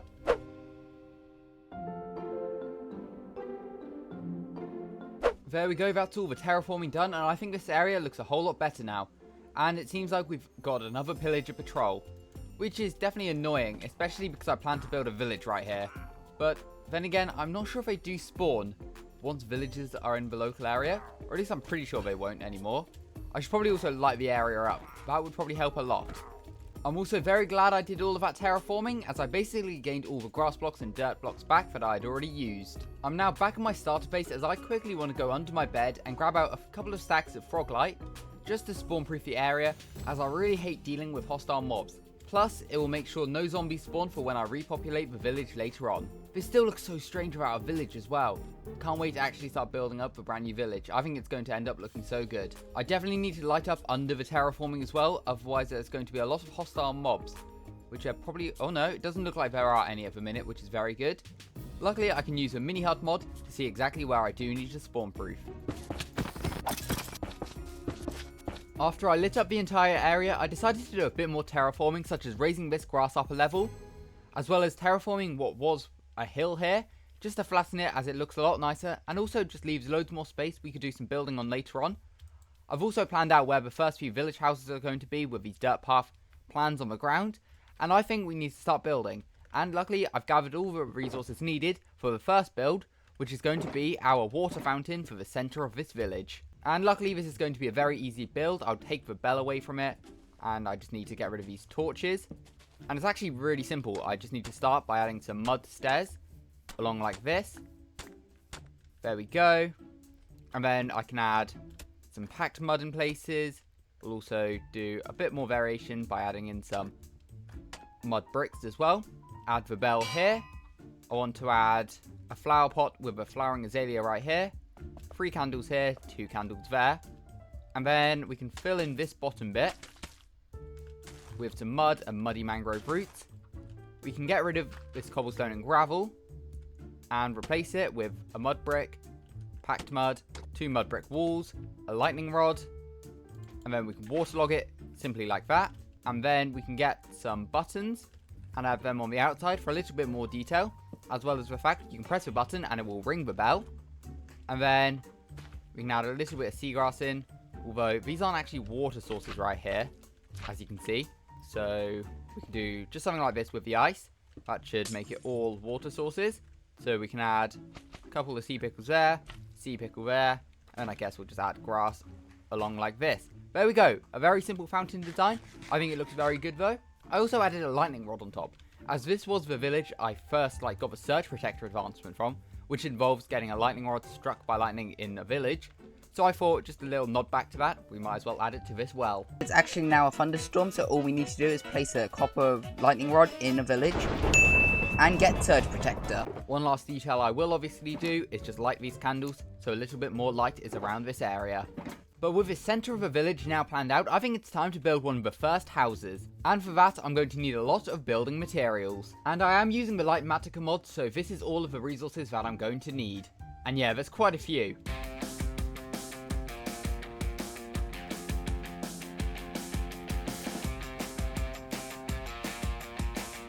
And there we go, that's 2 shulker boxes now filled up with materials, as it's time to build up the first house of this brand new village. And honestly, this is one of my favourite block palettes that I've used for a village.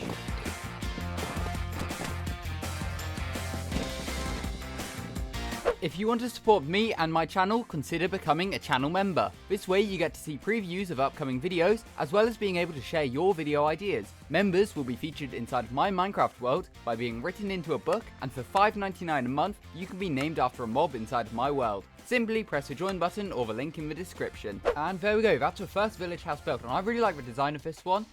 I really like what I've done here with the pale moss and the pale moss carpet. And obviously we've got the beginnings of a path which is going to lead around this area, all around the fountain, and to different points around this village. Now, one thing all villages need is a food source, and whilst I will be building some crop fields later on, I want to build up some animal pens first, and I think right by this first house will be a great place. So all I need to do is just place some stone into a rough circle. I think this sort of outline will look good.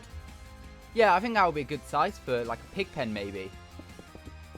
And there we go. Obviously this is missing a few details. I want to add some like coarse dirt and mud inside, as well as loads of custom trees, which we'll get onto later.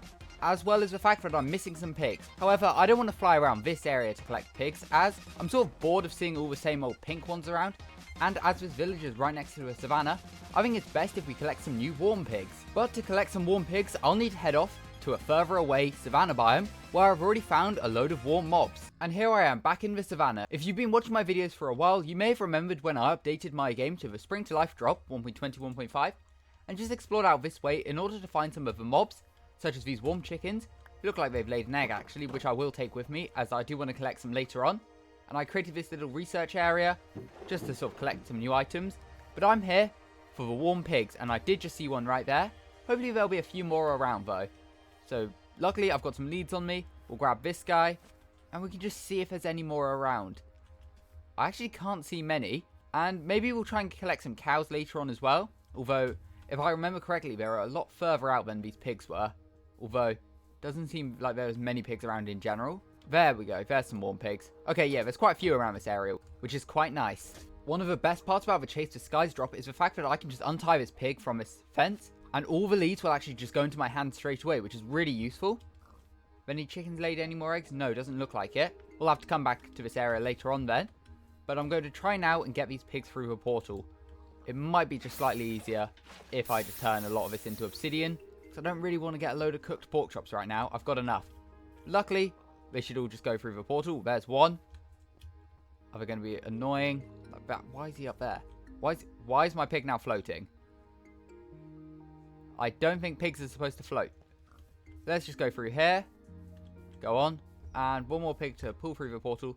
Now I simply need to drag all these pigs back across the nether roof to get them to my village.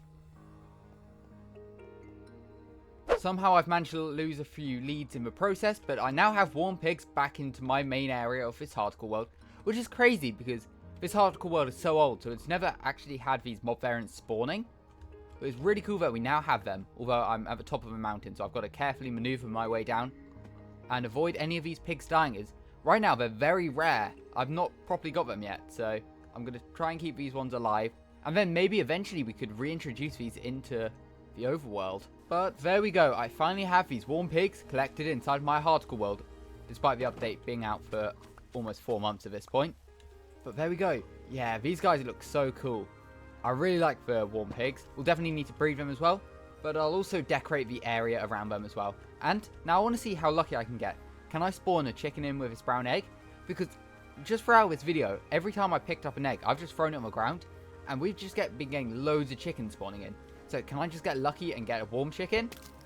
No, of course I can't. Why would I? Oh well, I've got myself a couple of carrots, so I'll just feed it to all of these pigs, just so they're all bred up, which means I can slowly expand this population. I think it'd be a cool idea just to eventually release a few in the savannah, just so I have these warm pigs just accessible at all times. Anyway, pig shenanigans out of the way, I think it's time to build up a few more houses, as the whole point of today's video is to be building a giant village. I should probably get on with building some more features of this village, as I plan on it being a lot bigger than this one house and this pig pen for now. Anyway, it's now time to gather up all of the resources that I'm going to need.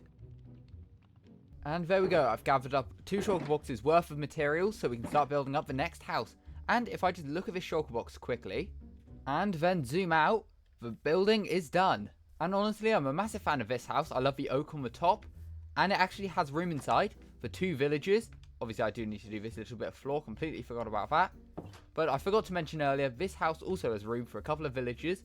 So later on in the video, we will be transporting some villagers, or attempting to at least. Luckily, I do have loads down there, as I mentioned earlier.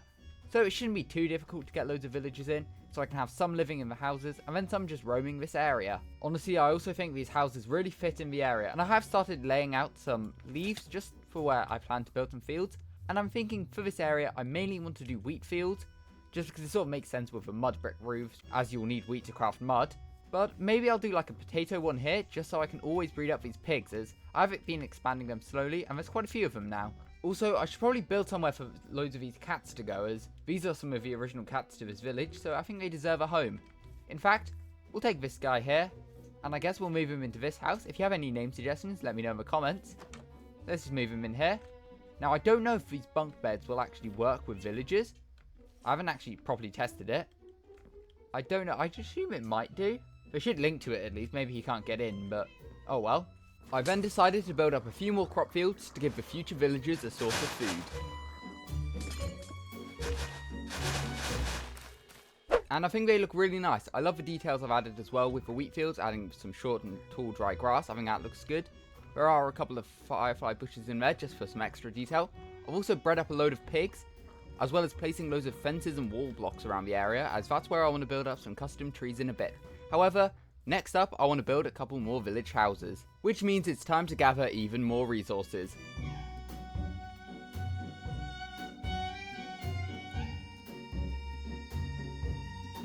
And there we go, that's 3 shulker boxes full of all the materials that we need.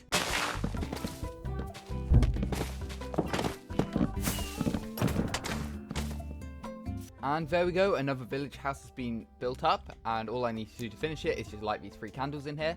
I really like the look of this one, I love the interior I've done, it has room for 2 villagers, and the best part is, villagers can't escape, because you have to crouch to get out of the door. But despite that house now being built up, we're still nowhere near done. I've still got 3 houses to build, as well as loads of custom trees and animal pens, as well as connecting all of these village houses together with paths, as well as actually adding villagers to this area.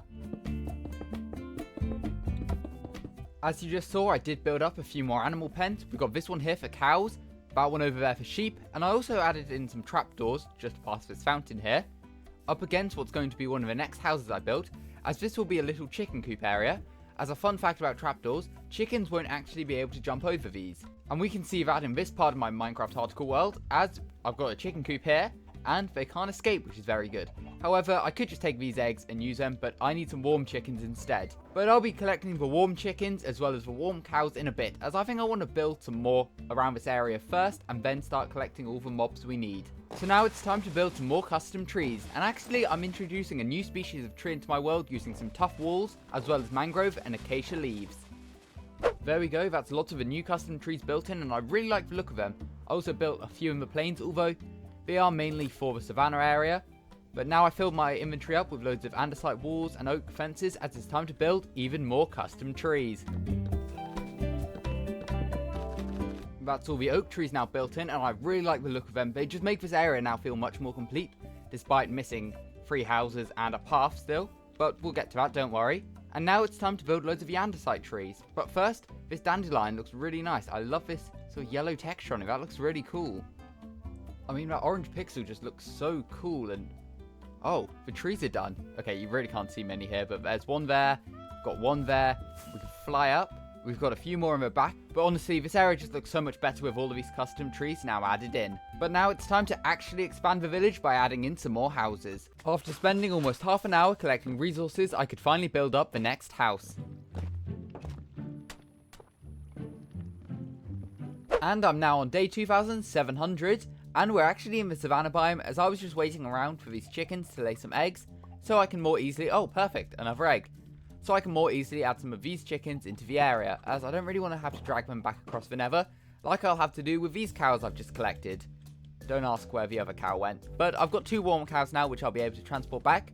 I'm not going to bother with sheep, just because I can just get them from the nearby meadow, and all I would need to do is dye them anyway. So I guess I'll wait around a bit, just for these chickens to lay a few more eggs, so we can hopefully just spawn a couple of warm chickens back at base, without having to transport chickens as well as these cows. After a while of just sitting around waiting for these chickens, I've managed to get a total of 16 eggs, which hopefully will be enough, as it's now time to drag these 2 cows back to my base to populate the village even further.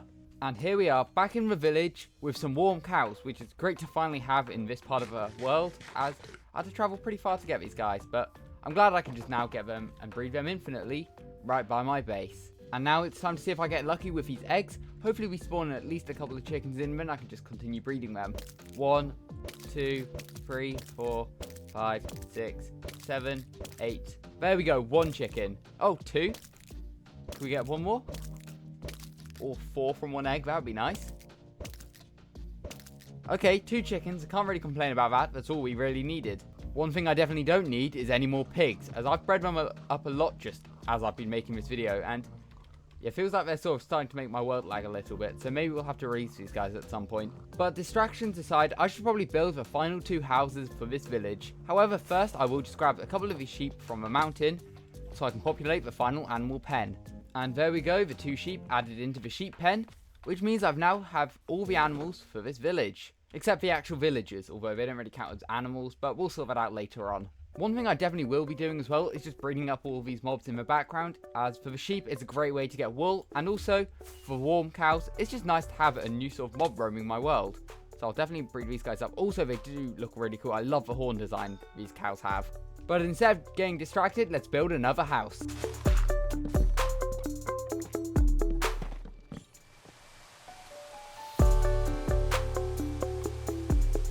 There we go, that's the next house finally added in, which means we've only got 1 more building to add to this village, and then obviously we just need to connect everything up with paths, and then add in all the villagers. And although this is a very simple design, I really like the look of it. It's literally just this house here with a wooden tower removed to just add some more variation to the village. Sort of inspired off of default Minecraft villages, as lots of the time they have sort of very similar looking houses anyway, so I thought might as well make them all look fairly similar, which is why the last one is going to be very similar to this building.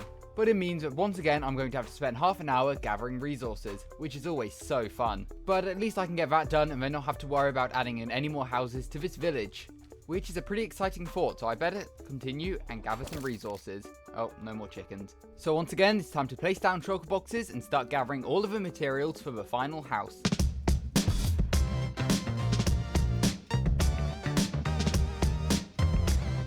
And there we go, with 3 shulker boxes full of all the resources I'm going to need, I can finally build the final house for this village.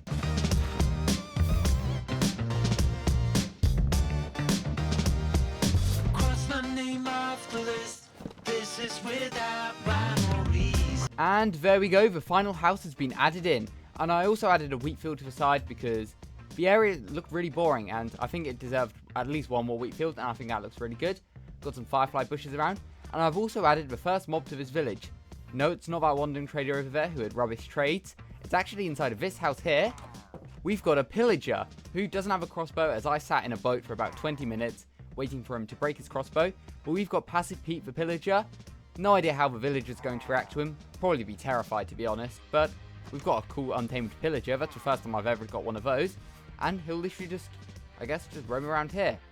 I'm always surprised this is an actual mob as well. I'm surprised they don't just go and hit you after their crossbow breaks. I believe like if a piglin's crossbow breaks, they just end up punching you. It's a bit strange that this pillager won't do anything to me, but he's quite a cool mob to have. Anyway, now that all the houses have been built, it's time to connect all these village houses up with a path. And I'm very glad I have a load of coarse dirt. Just realised I'm going to need some spruce slabs as well. I'll take anything that you got.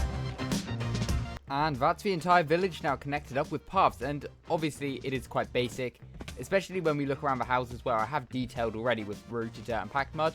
I think I'll go through eventually and just start adding that in, but that can be done another day, as I've been recording this video for nearly a month now, although maybe looking around it doesn't seem like it. I've still been taking a lot of breaks, I've not been playing every day, but I still want to get this video done, so I want to add some villagers to this area. So we can do all of the proper detailing at some other point, or I'll just do it off camera or something. So I think now it's time to collect some villagers. And to actually transform the villagers, I'm going to be using my Happy Ghast, as it's the newest mob in the game, and its sort of whole purpose is to transport mobs around. Although it's very slow, so it'll take me a while to get there, but I'm just going to attach a load of boats to this Happy Ghast to take them over to the village. And we can actually see the village come into view after we pass this sort of windmill area. And yeah, this looks so cool from a distance. Yeah, I really like the look of this village. Love the way it turned out. Alright, I should be somewhere near the villager breeder with his Happy Ghast at this point, so I'll just hop off him and fly down here, as I did gather a shulker box full of boats to actually put some villagers in, although we probably won't need that many. I'll make sure to grab some leads out of my shulker box quickly, which also we won't need that many of. Yeah, 12 should probably be fine. And now I can finally start letting villagers out my villager breeder. If you notice, as we get down here, it becomes so laggy, and that is because there are so many villagers trapped in here. So I guess we just let them out. That's probably best, right? Let's start by adding some boats around, just so they can just immediately start getting in. Okay, let's just see what happens when we break this one dirt block. Look how many villagers there are in there. Like, just looking, there may be like over 100. Ready? Okay, yeah, they've all started to shoot out, so we'll just start placing boats around and just see how many I can pick up.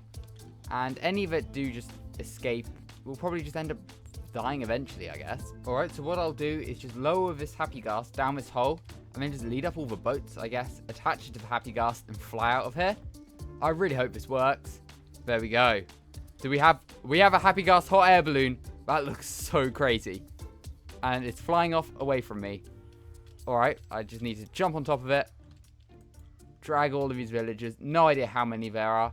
And remember, if you do want to name one of these villagers, consider becoming a channel member. Anyway, let's fly out of this hole. Up we go with all of these villagers who have been trapped in the villager breeder for months. These guys have probably not seen the sky. Probably before, to be honest. Do we get them all out? We do. Wow, we've got a Happy Ghast hot air balloon. I'm going to zoom my FOV all the way out so we can actually see. This is quite cool. Wow. And hopefully that should help fix the lag in the world. Let's just get above this village. There's definitely not enough beds in this area for the villagers, so half of them will just be wandering around forever. Half of them will probably end up dead, but oh well. Let's just lower ourselves. It looks like they're all sort of linking to beds and things now. Okay, here we are. We're above. Now, do I just... Yep, we can snip the leads off. Wow, we just have a massive pile of villagers in boats. So I guess... just break all the boats. Oh, I've just murdered a villager. Oh, I'm about to murder another. Oh, just murdered another. Whoops. I hope I don't need to trade with these guys anytime soon. There. And there. We've now got villagers roaming around this village. Finally. Yeah, hopefully they will find themselves some workstations. I'll probably just end up decorating it off camera. Just like adding some grass in, adding some different workstations, maybe some market stands. And also letting them in some of the houses. Like, that one is not accessible to villagers. Nor is that one where Passive Pete lives. But maybe that one's for the best. And I guess for all the other villagers around this area, we can just let them despawn for now. If I need more, I can once again activate the villager breeder. It is now day 2729 and I've added a few more details onto this village. For example, we've just got some random decorations around here, like a couple of log piles. I've added in a potato field right here, as well as a market stand with a farmer villager inside, which I am able to trade pumpkins to. And also melons as well. So stay tuned for the next hardcore episode, as I've got a big plan for this farmer villager, as well as loads more different villagers. But there we go, I'm now happy to say that this village is completed. And just to remember, this is what it looked like at the beginning of today's video. And here it is now. And if you don't have a Minecraft world yet, just create one, honestly, it's so worth it. But if you enjoyed today's video, make sure to subscribe. I have officially survived 4 years inside of my Minecraft hardcore world without using a single totem of undying. So let's start at the beginning, as today I'm going to be touring my entire Minecraft world. And this tour begins right here on this stony peak spine where I spawned in exactly 4 years ago today. And it pretty much looks the same as it did 4 years ago, as I haven't really done much around this area yet. I do plan on doing something in the future. I'd love to build some custom mountain ranges, but as you can see, there is a nether portal. This leads onto the nether roof, where a lot of my other nether portals are. However, there is this little cave in here, which I dug out myself on the earliest days of this world, probably on the same day I created the world, and this chest hasn't really been touched since. I've not taken any of the items out, but as you can see, we can see some of my original items. My first wooden axe and pickaxe, 12 random seeds, a couple of lecterns, a beetroot seed, a stone axe, but like, I'm never going to touch any of this stuff, as Harry from 4 years ago placed it there, so I don't really want to sort of mess with the past. But if we head up this mountain, as you can see, there is an iron farm, which there always used to be an iron farm here, although I did remove it probably about 3 months ago to move it to this mountain here, which we'll take a look at. However, I've since added a new one, as this one's an improved design. As you can see, it's got this whole crafter system, so all of the iron leads down into these chests, gets automatically sorted into a crafter to create iron blocks, and all the poppies get bone mealed. And as you can see in the top left, I'm starting this world tour on day 3422, but I will be sleeping overnight, as it makes the video look a lot nicer if I'm touring during the day. Plus, I don't really want to die on the 4 year anniversary of this world to a random creeper or zombie horse or something. But honestly, I'd highly recommend building iron farms in your world. This is only here because spawn chunks used to exist, which automatically generated iron infinitely because it was always loaded. However, they've since been removed. One thing I do have under here though, as you can see, are these bubble columns, and these have got ender pearls in them as a stasis chamber, which automatically loads every chunk. So you can create mini chunk loaders, so I've got a couple in my iron farms, just to allow me to get infinite iron, even if I'm nowhere near this area. Over here we've got a cobblestone generator, which I believe still works. I actually mainly have it as an egg farm now. As you can see, I've got loads of cold chickens inside, and they just fill this chest full of eggs in case, you know, I ever need loads of eggs. But as you can see, I still have stacks of cobblestone, although I don't really end up building with cobblestone too much. Which reminds me, I do want to take a look at my statistics today, but we'll be doing that later on in the video. And just one more thing before I continue the world tour. If you enjoyed today's video, make sure to leave a like, subscribe, and leave this video on in the background to really help me out. Now, if we open up Zero's world map, it gives us a better scale of the world and all the directions we can go in. Mainly I've built up in the north of my world, but I've also built off in some sort of eastern areas, but I've started actually expanding out into the south. So I guess let's head into the south. We're not going to be doing this world tour in chronological order today, but I guess let's head down this mountain, this beetroot village. A few years ago, I had a challenge that I'd plant a beetroot for every subscriber. I think I gained about 2,000 subscribers, and as you can see, I've planted over 2,000 beetroot in this area, which looks pretty cool. I always do these challenges around Christmas, that's why I've got big Christmas trees. But as you can see, a load of beetroots, and I just built this little village dedicated to farming beetroot. As you can see, I've got a little house, not really interior decorated properly, but I have Chirpy Dave the parrot, as well as Beetroot the wolf. But we can continue down this path. Just a few houses. I don't know how many of them actually have things in them. For example, this one though is Beetroot Bone Meal Building, which, yeah, it looks like it's got an automatic composter system leading into this barrel. But as you can see, I've also decorated with loads of other crops. We've got wheat patches, carrot patches, potatoes, flowers, loads of custom trees, which we'll get into more in a bit, as I love custom trees. Got some more sort of grain silos, a windmill. As you can see, there's a statue of myself poking out through the forest, which we will have to fly up to have a look at. I should probably lead a path up here eventually. as this is a really cool statue design, which I've always had planned for my world, but I dedicated this statue here for 10,000 subscribers, which I got on the 28th of January 2025, so over a year ago. Next up, we can follow this path down, and as you can see, I've got a couple of these sort of autumnal coloured trees, which, yeah, Minecraft has just announced for Dapple Forest, and I can't wait. That's going to be my favourite update. This world is going to get transformed with autumnal trees everywhere, but this is my design before these were revealed, just using copper grates, which I think is pretty interesting. I've got a couple more fields here. As you can tell, I love building crop fields in my world, and one thing I like doing for certain ones, are just writing the signs on when I built these. For example, these were created on Christmas Day 2024. Yeah, I could have been doing other things at Christmas, but I decided to plant some carrots and potatoes in Minecraft. But as you can see, there's also this little ruined tower. Doesn't really have any meaning or purpose to it, just a little nice decoration. But as you can see here, I'll hop into FreeCam, as I've got a whole customized sort of terraforming area, which I actually really like this. I need to expand it all the way around to this sort of mountain bit here, which I probably will work on at some point. But as you can see, it's very simple, just using piles of stone, then mixing in some different colours, mixing in some patches of grass, and so on, as well as like patches of sugarcane and things, and there's also a parrot down here for some reason. Now heading down to this sort of ocean area, as you can see, we've got this sort of algae patch, which takes us sort of across the river onto this custom beach, which I really want to do more of. I love customizing beaches in Minecraft, so I need to do more of these. As you can see, you've got little streams and just a custom terraforming area. As you can see though, we've got this really cool looking village, another Christmas tree, as I love building like sort of villages and things around December, so I always like building a Christmas tree as well. I do want to check out this boat first. This is a redesign of a shipwreck, but obviously not wrecked. As you can see, it's got really cool custom sails. It's also shipping some cargo. We've got some copper grates, maybe they're storing like some crabs inside or something. We've got some emerald blocks because they'll have valuables. Got loads of parrots on here as well, which I didn't realize I'd ever tamed. We've got a little seat. It looks like we can go underneath as well, although, yeah, I don't think I ever properly interior decorated it. But I think this is still a pretty cool design. But anyway, let's take another look at this village. As you can see, there are some custom presents around this Christmas tree, using like pale oak leaves and resin as these sort of Christmas lights and baubles. As you can see, they sort of glow with a new mod I'm using, which is Shine, which sort of makes Minecraft look a bit different, if that's what you're wondering. I'm not using shaders or anything. Although, to be fair, we could take a look at some of these builds in shaders. As I recently got a new computer, so I can run shaders and things like that without sort of worrying about a drop in performance. So we can take a look at these builds with shaders on. I won't have these on all video though. As you can see, we've got a cool eye blossom field here. I'm not sure how I feel about eye blossoms. I feel like these closed ones aren't brilliant designs. I like the open design though.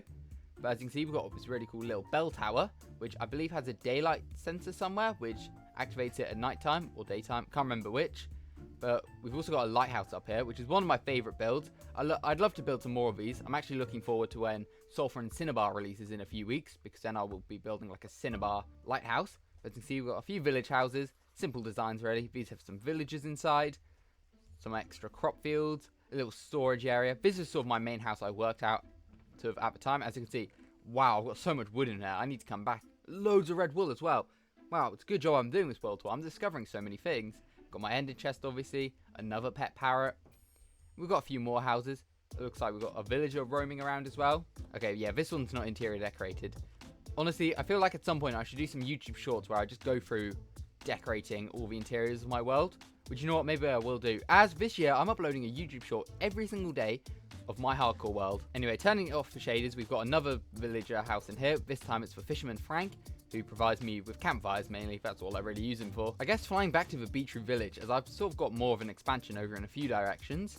Let's head over here first. As you can see, we've got just some more sort of farming areas. We've got a pig pen, which is pretty cool. Got a field built on the 12th of February 2025. I think this was for a specific video. As you can see, we've got this really cool house. Now, if you've watched my YouTube channel for like over 5 years, you may recognize this house design. I originally built this in like my first hardcore series. It is unlisted now, so you can't go back and watch it. But I redesigned it slightly and added it to this area, as I've always wanted to sort of redesign some old builds. As you can see, got a nice interior, a villager painting, a bed, and a secret trapdoor, which leads into this custom basement with an automatic rosebush farm. As you may have already seen, recently I planted loads of rose bushes. As you can see, we'll hop into FreeCam to get a better look. I can't remember how many there are, maybe 3,000? There's a lot of rose bushes planted down in this area though. I actually built something like this years ago on my Nintendo Switch world, so I decided to carry it on over to this world and sort of just fill out an empty sort of plains area, and I think this looks really nice. Just got some random storage barrels, and I do plan on expanding this even further, because this is the first village of my world. I actually spent my first night, I believe, in that house there. As you can see, It's completely abandoned now. I've destroyed lots of it. So I'd like to redesign it, and I'd love to sort of connect it up to this rosebush area. As you can see though, we've got a little path leading up to one of the many different apiaries I have in my world, just for simply farming honey. Anyway, we can now head back down this path to head to one of the sort of newest areas of my world. It's probably easier just to fly. At first, I do want to take a look at a couple of statues I've got. As you can tell, I like building statues for different achievements and things. I just actually built one for the 4-year anniversary. I'll try and take a look at that in a bit. But as you can see, this statue here is dedicated to 5,000 subscribers and 1,500 days reached on the 2nd of January 2024. Now we can head through this forest, as I believe, yeah, there is another statue over here. I think this is 4,000 subscribers if I remember correctly. This is just a cool iron golem one. I may have to add some more of these across the world because I really like them. Yeah, 4,000 subscribers on 17th of December 2023. But if we fly through this forest, we can come up on one of my favourite builds. This diorite village, which needs more work done. Obviously, this bridge is actually one of my favourite designs. It's got like chains hanging off as like ropes.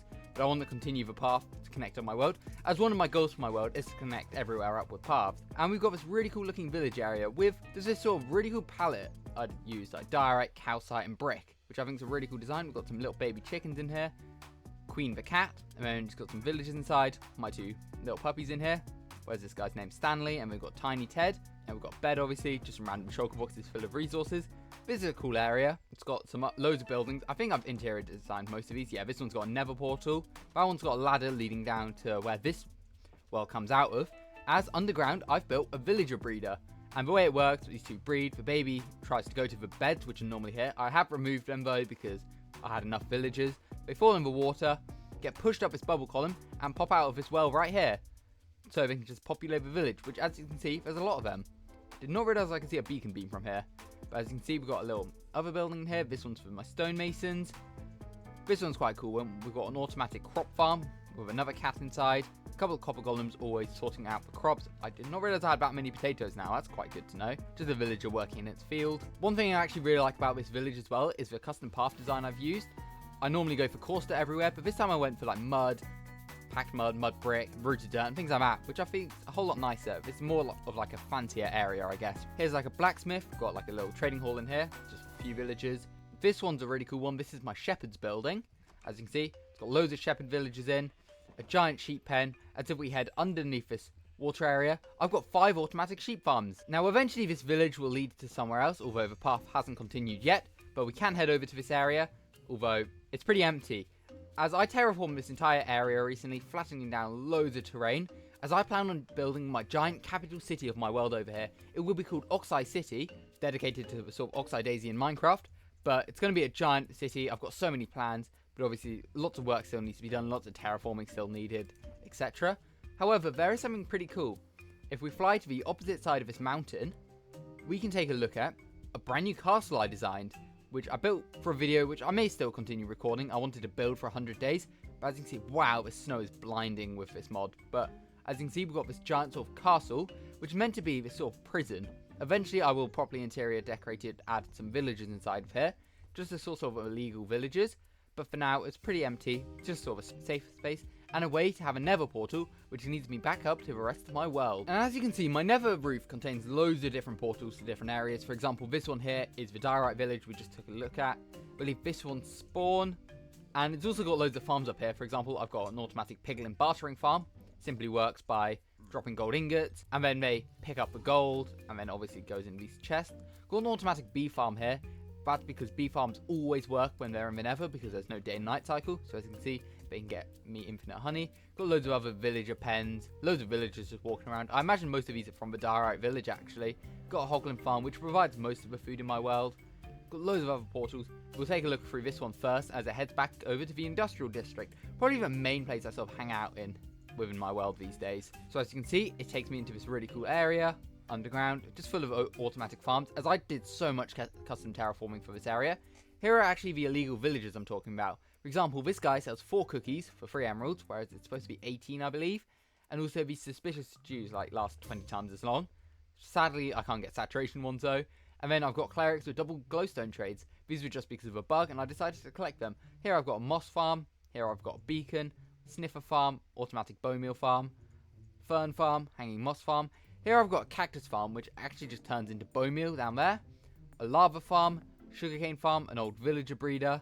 Got a railway going up, which we'll take a look at in a second. Bamboo farm, one of my old automatic sheep farms. A giant automatic pumpkin farm. This is probably the way I get the most emeralds and XP in my world, simply by trading away pumpkins. Anyway, following this minecart track up here, we get into this industrial sort of work zone area. As you can see, you've got a little copper golem walking around. Got a villager in here. He's also got some illegal trades. Also got a zombie horse, which is pretty cool. But this leads out to this main area. You've probably seen this area in videos before. Got a little industrial work shed and loads of factories. And this is actually where I store all my shulker boxes full of resources. So I've got a mangrove leaf box, got loads of mini blocks. I've got banner box, potion box, copper age box, building box. So many things here. And they all live in these barrels, which is probably not a good idea in case a creeper blows it all up. I've also got Sheldon the copper golem here. And I guess let's take a look at all these industrial district buildings. First of all, we got a lighthouse, which is a really old design I built years ago, but I've changed up the design for this hardcore world. Here we've got the Cartographer Club building, which houses loads of cartographers. These guys trade like the new maps, trade trial chamber maps and things like that. This guy always gets locked out for some reason. Up here I did want to fly up quickly, as there is another statue, this time for 7,000 subscribers. Heading back down, you can see there's a table with a little map of everything around this area. As you can see, the mountain area, I don't know how up to date this is, but as you can see, we can see all the factories, which are right there. This giant industrial district wall and things like that. Next, I do want to cover this building, which probably the most recent addition to the industrial area. One of my favorite buildings I've designed as well. It's simply a library. Got a custom interior, got a little wolf inside who needs a name. But as you can see, we can head up, and it's just got loads of villagers. I've got like a depth strider trader, sharpness 5, silk touch, mending, protection 4, as well as blast protection 4. Just some of the most useful enchantments in my Minecraft world. And obviously I've got all of my factories as well. This one's an automatic smelter. This one's probably my most used one. This is my trading hall.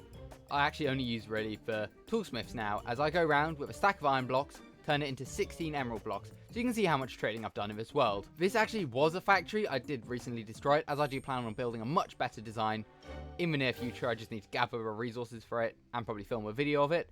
This is a storage room. I actually recently updated it slightly. Got my enderman in there, just some loads of chickens. Got a copper golem as well, who's sort of just roaming around. As you can see, got so much in the storage.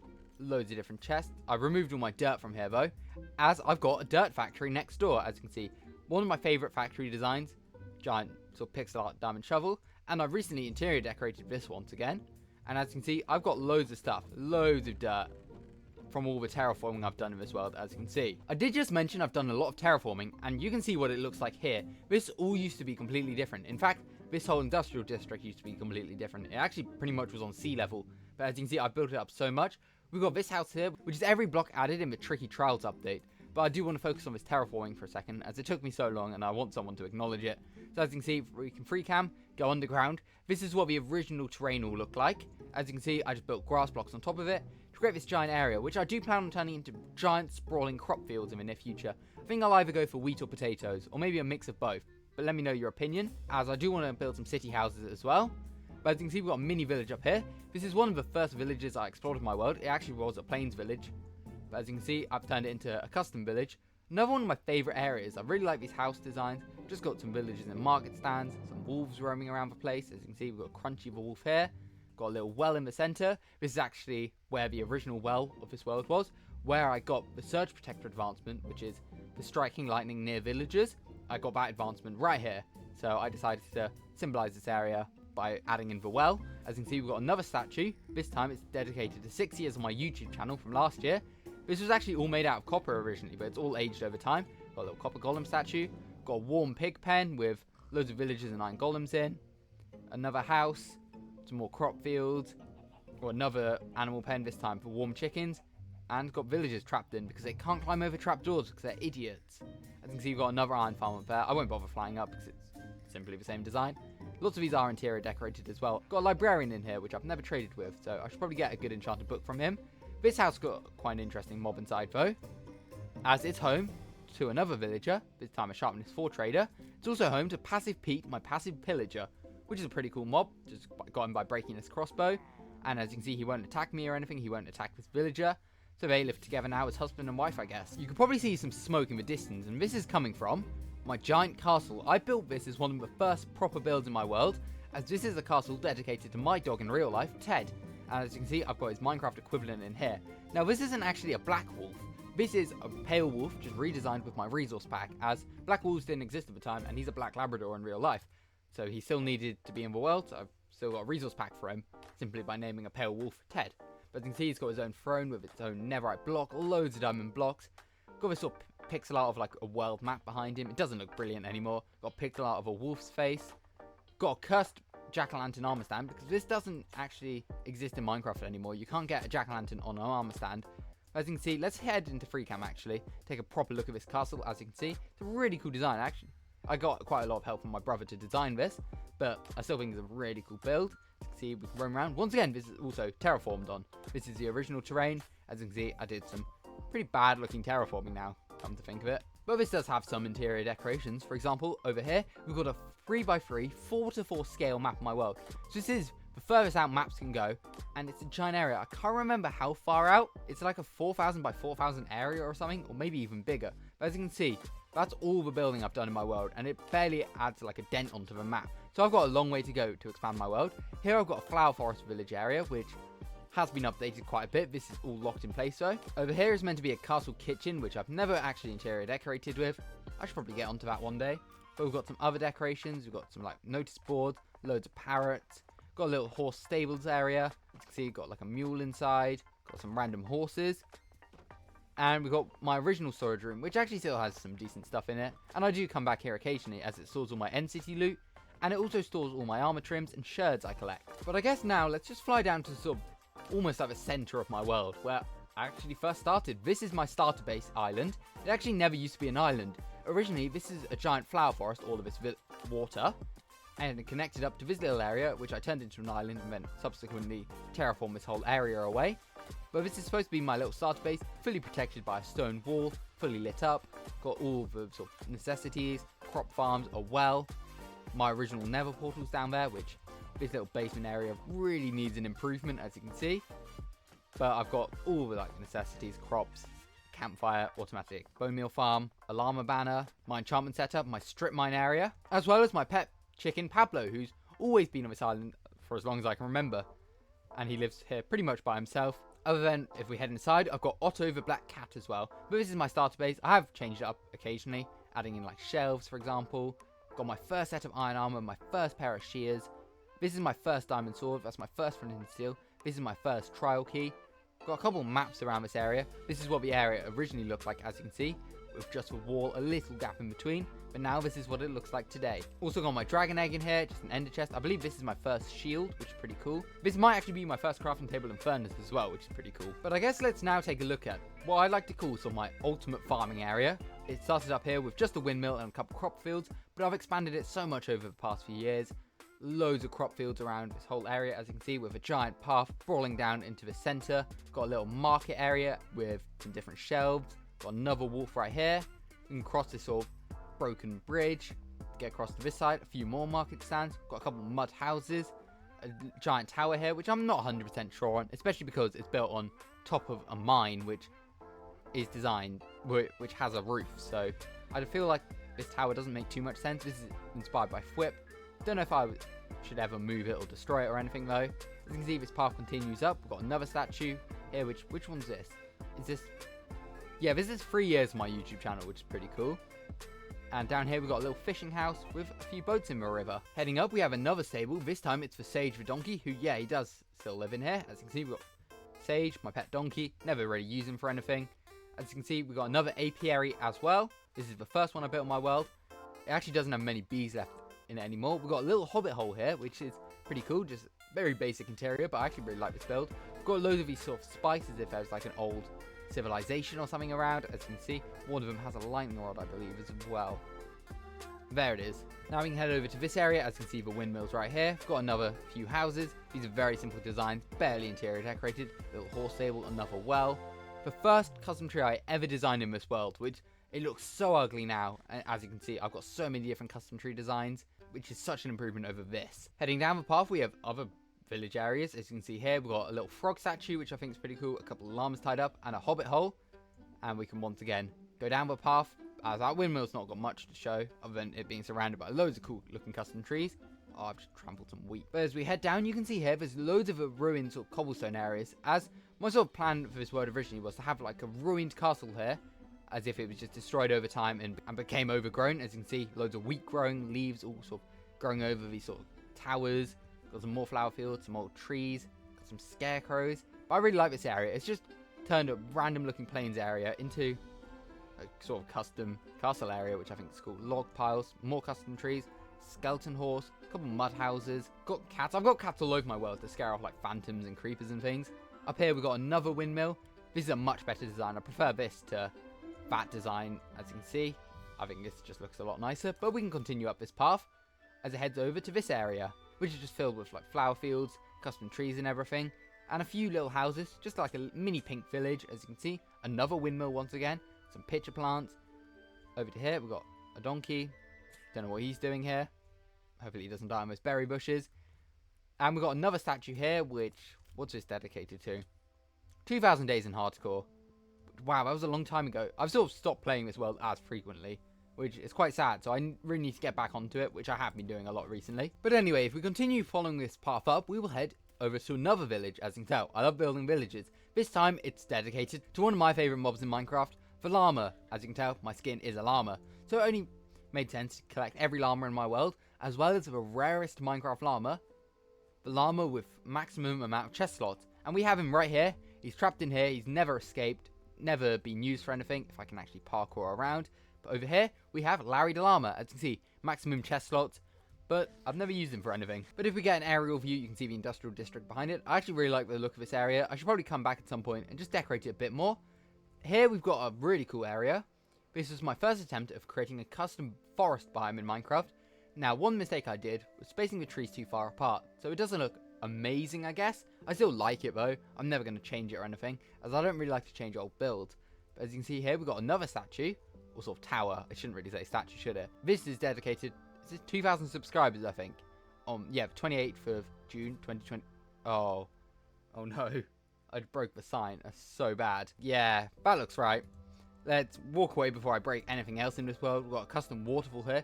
Really looking forward to the new geysers coming, as I'll be decorating a lot with those, especially around custom waterfalls, which I do have another plan for. I've got loads of different statues around this area. As you can see here, we've got one for 8,000 subscribers. Just a little sort of sword of a stone with loads of little candles around it as a show of respect or something. I don't know. Got this really cool tree, which I do want to add a bit more of an improvement to eventually, with like hanging moss and things. This was dedicated to 3,000 subscribers. Next up, got another statue over here. As you can tell, I've hit a load of subscriber milestones, so I like building statues. This one here, 6,000 subscribers. Now, I've also got another custom forest, which looks a whole lot nicer over in this area. As you can see, it's much more dense, and this is like one of the only places in my world which isn't fully spawn-proofed. So, at night, if you walk through here, you would probably get attacked by creepers and zombies and things. But I really like this forest. I just focus so much more on adding more life to this area, as you can see. But like patches of moss, boulders, little pink petals everywhere, berry bushes. It's actually really hard to walk through, which is why I don't really end up walking through this area too much. I believe I did dedicate this to a specific thing. Got loads of little patches of pink trees as well, which I think is really cool. Yeah, here we go. Head back to the path. 2 years inside of Minecraft Hardcore. Wow. So wow, this is like over 2 years old now. That's crazy. But as you can see, heading back onto this path, we've got another village. Here's just a very simple librarian area. Oh, he trades me lunch. That's cool. Another apiary, just a more decorated area. Another little cat. Just more village houses. This guy sells efficiency. This guy sells mending. Got some cows. This is another really cool area. Just crop fields in the middle. Loads of different houses and towers and things surrounding it.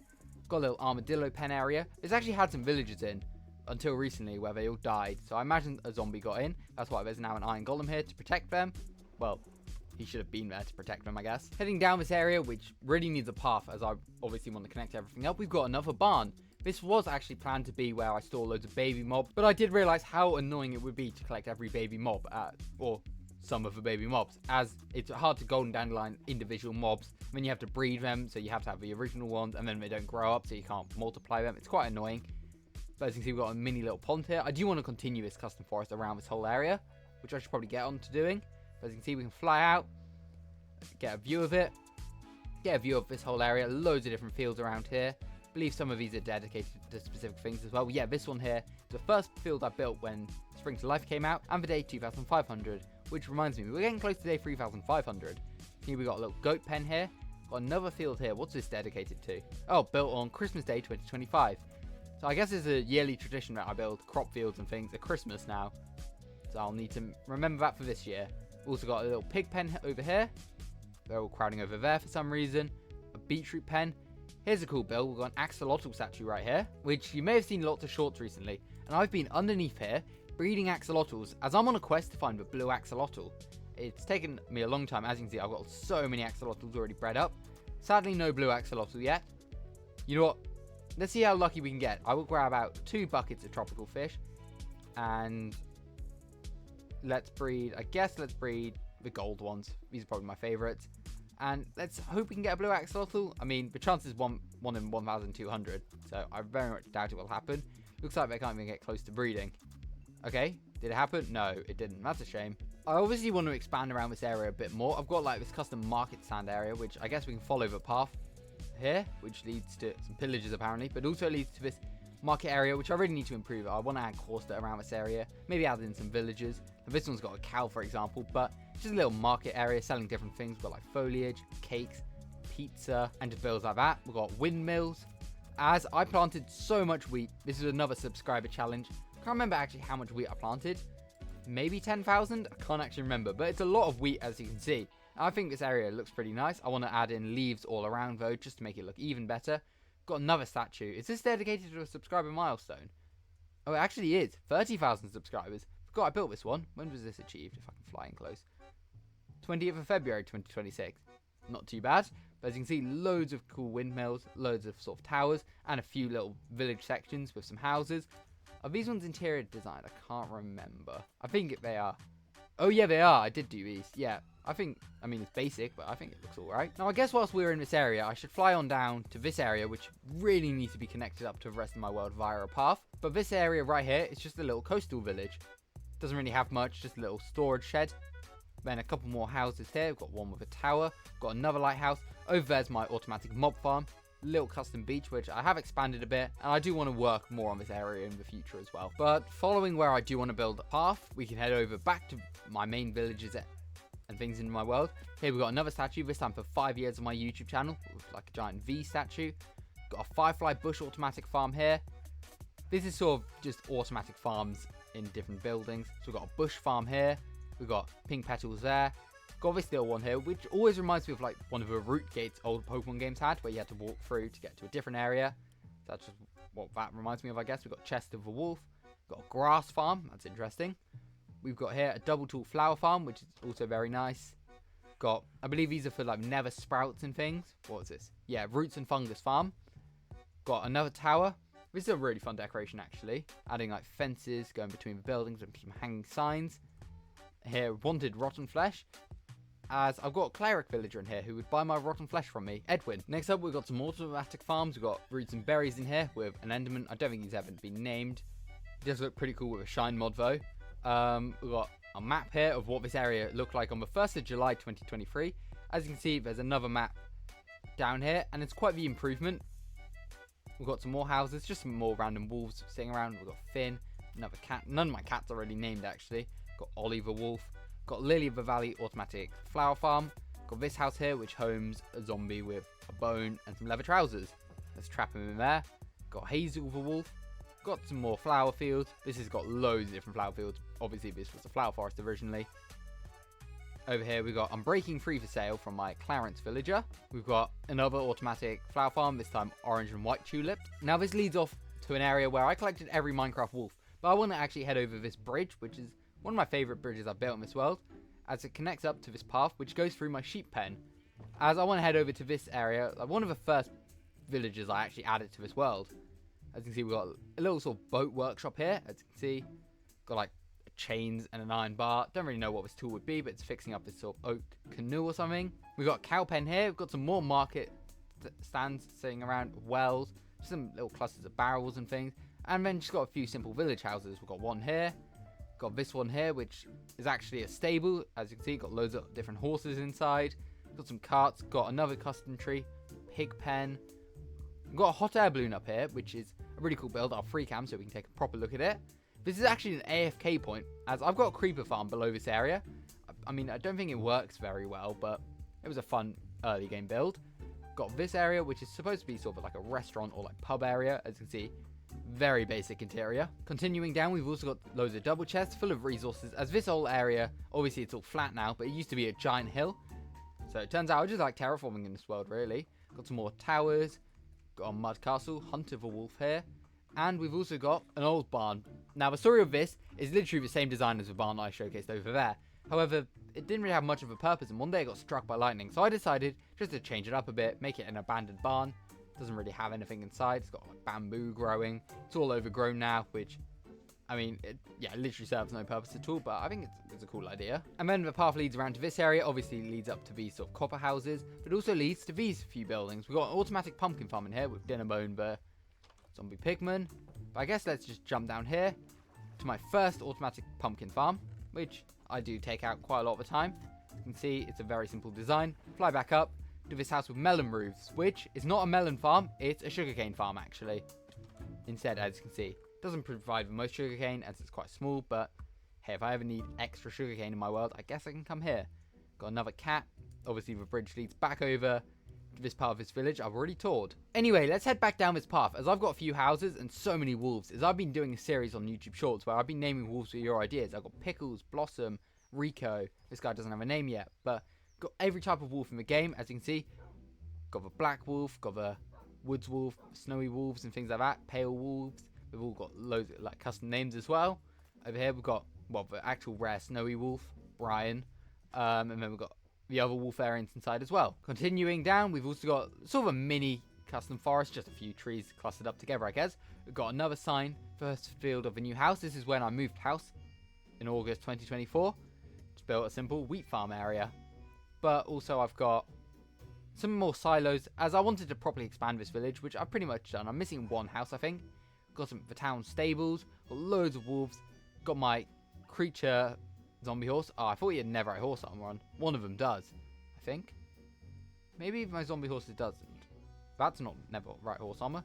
Where's my Netherite horse armor mob? I could have sworn it was a zombie horse. I don't know. As you can see, more grain silos, loads of wolves sat around the place. Another house. Got some more double tool flower fields here. Oh, it must be in this stable then. We've got another horse, as I do want to try and collect the best horse in my world. Oh, it's not. Got a cold pig pen. Some more flower fields. This is the first flower field of my new laptop, which was only built a few days ago. But I think this is really cool. Yeah, these are all the horses I'm currently breeding up. The green ones are like some of the fastest horses. I'm trying to combine them together to create the best horse in Minecraft. Here's my Netherite horse guy. I can't remember his speed or anything. Okay, he's pretty fast. But he's got really rubbish health. But as you can see, he's got my Netherite horse armor. Got loads of other wolves sat around. And we've got the inn here. Just a very simple build. More wolves inside. Over here we've got Goofball 4859, the jack-o'-lantern zombie. As I've got a couple mobs in my world named after channel members. So if you want to be named after a mob in my world, consider becoming a channel member, I guess. And we've also got another guy upstairs. He is a skeleton. Yeah, room occupied, as you can see. Let's see if we can look through. Yep, it's best to free cam. We've got HX 1023_Ying. Another cool skeleton design. Just all the like Halloween mobs I like collecting every year in my world. But these guys live in the inn. So does Horse the Wolf. Now this is another area I want to connect up properly with paths, as I've got a few other builds. I've got this build here, which is an automatic dandelion farm, and this build here, which is an automatic allium farm. Now this whole area used to be quite different, as this was a meadow, up until recently, as I deleted these chunks, as it allowed me to get a cherry grove right near my base, which is really fun, as it now allows me to build a cherry grove village in the future, which I do really plan on doing. I want to customize this whole top area into a pink village, with a waterfall going all the way down to a sort of farming village down here, and I want to take advantage of geysers and things. But I think this area will eventually look really cool. You can sort of see how I have deleted the chunks. As you can see, there are a couple harsh borders like between the lava and things, but it's quite nice having new chunks in my world. As you can see, I've got things like leaf litter right by my base now, which I never used to have. As obviously this world was created back in 1.19, so before cherry groves were added, before almond trims were added, and things like that. Now, next up on World Tour, we do have to fly a bit of a way, as obviously I do want to build paths eventually. I've got so many cool ideas to do with that, and a whole video in mind, which I'll try and record soon. But as you can see, we go to this area, which it's a lot of carrots planted. I can't remember the final amount, maybe 25,000 carrots planted. I planted a lot of carrots. It's probably best to showcase on Zero's world map just how many I planted. And this actually used to be a plains village as well, with, as you can see, by sort of a dirt path around this area, but I turned it into my own custom village design, which I will sleep quickly. but it's very simple designs. I like using these house designs all over my world with stone and copper roofs and things like that. But as you can see, these are actually just all clerics, as I really needed redstone a while ago, so I just dedicated this area to them. They really should be carrot farmers, shouldn't they? But I don't really want to have to go through harvesting this crop field. Although, would you be interested in a video at some point where I go through my entire world and harvest every crop? I don't know. I feel like it may make my world just ugly because all the crops would take ages to grow back, but it could be a fun project nonetheless. Got a statue here. This one dedicated to 20,000 subscribers. One of my favourite designs I've done, actually. Got a little cape on his back. Just a few houses. I need to properly work on this area, connecting them all up with a path. Properly fencing off this field. As you can see, got another Christmas tree, as this was built around Christmas. Got another villager statue. This one's for 25,000 subscribers. Now, once again, we do need to fly a bit of a way, as we can head into the flower forest area, which I showcased the map for in my castle. But as you can see, it's changed a lot, as this is my flower forest village, which I really need to expand, as I've always wanted to build a proper flower forest village. Flower forest is probably my favourite biome in Minecraft. Or I guess was my favourite biome in Minecraft. I think the dappled forest may take that place. Which reminds me, I definitely need to do some dappled forest builds. But I actually really like this area. Got another simple apiary. Just some really cool looking houses. I do plan on expanding it further, obviously. Got my first golden dandelion field as well. That's pretty interesting. And this building here actually holds a secret. If I hit this note block, it will open up, drop me down into this sort of dungeon area, which has some automatic farms in. This was for melons, but I've turned it into bone meal, as I'd rather have bone meal than melons. But this one here is a pumpkin farm, which actually I think I turned it into bone meal, right? Yeah, it's just a bone meal one now, as I have too many pumpkins. I just want bone meal. And right here is a pepper nortle, which leads back onto the nether roof, but I actually want to head up this scaffolding instead, back up to this area, as I want to continue down the path a little bit, as it actually doesn't go too far. But if we fly up, you can see, well, yeah, it literally goes to sort of where the water is, as I want to create like a custom village on this island, maybe like a little pig island or something. I think there is a sign telling me to build a pig island, right? Oh no, that's the back of a sign. Pig Baron's Village Island. Yeah, I should probably get on that. That sign was probably placed there a year and a half ago. Anyway, flying back up, we've got just empty plains and terrain, basically. I want to customize every village in my world, so I'll have the head here at some point. I'll actually trap some villages in here. Surprised they all exist. Here's my first mangrove swamp I ever used, and here's where I collect my sand from, which is a little beach, which I really should fix up. But yeah, I collected my first mangrove trees from this area. In fact, this might be the first mangrove tree I ever chopped down, and for some reason it's just never decayed, which is pretty interesting.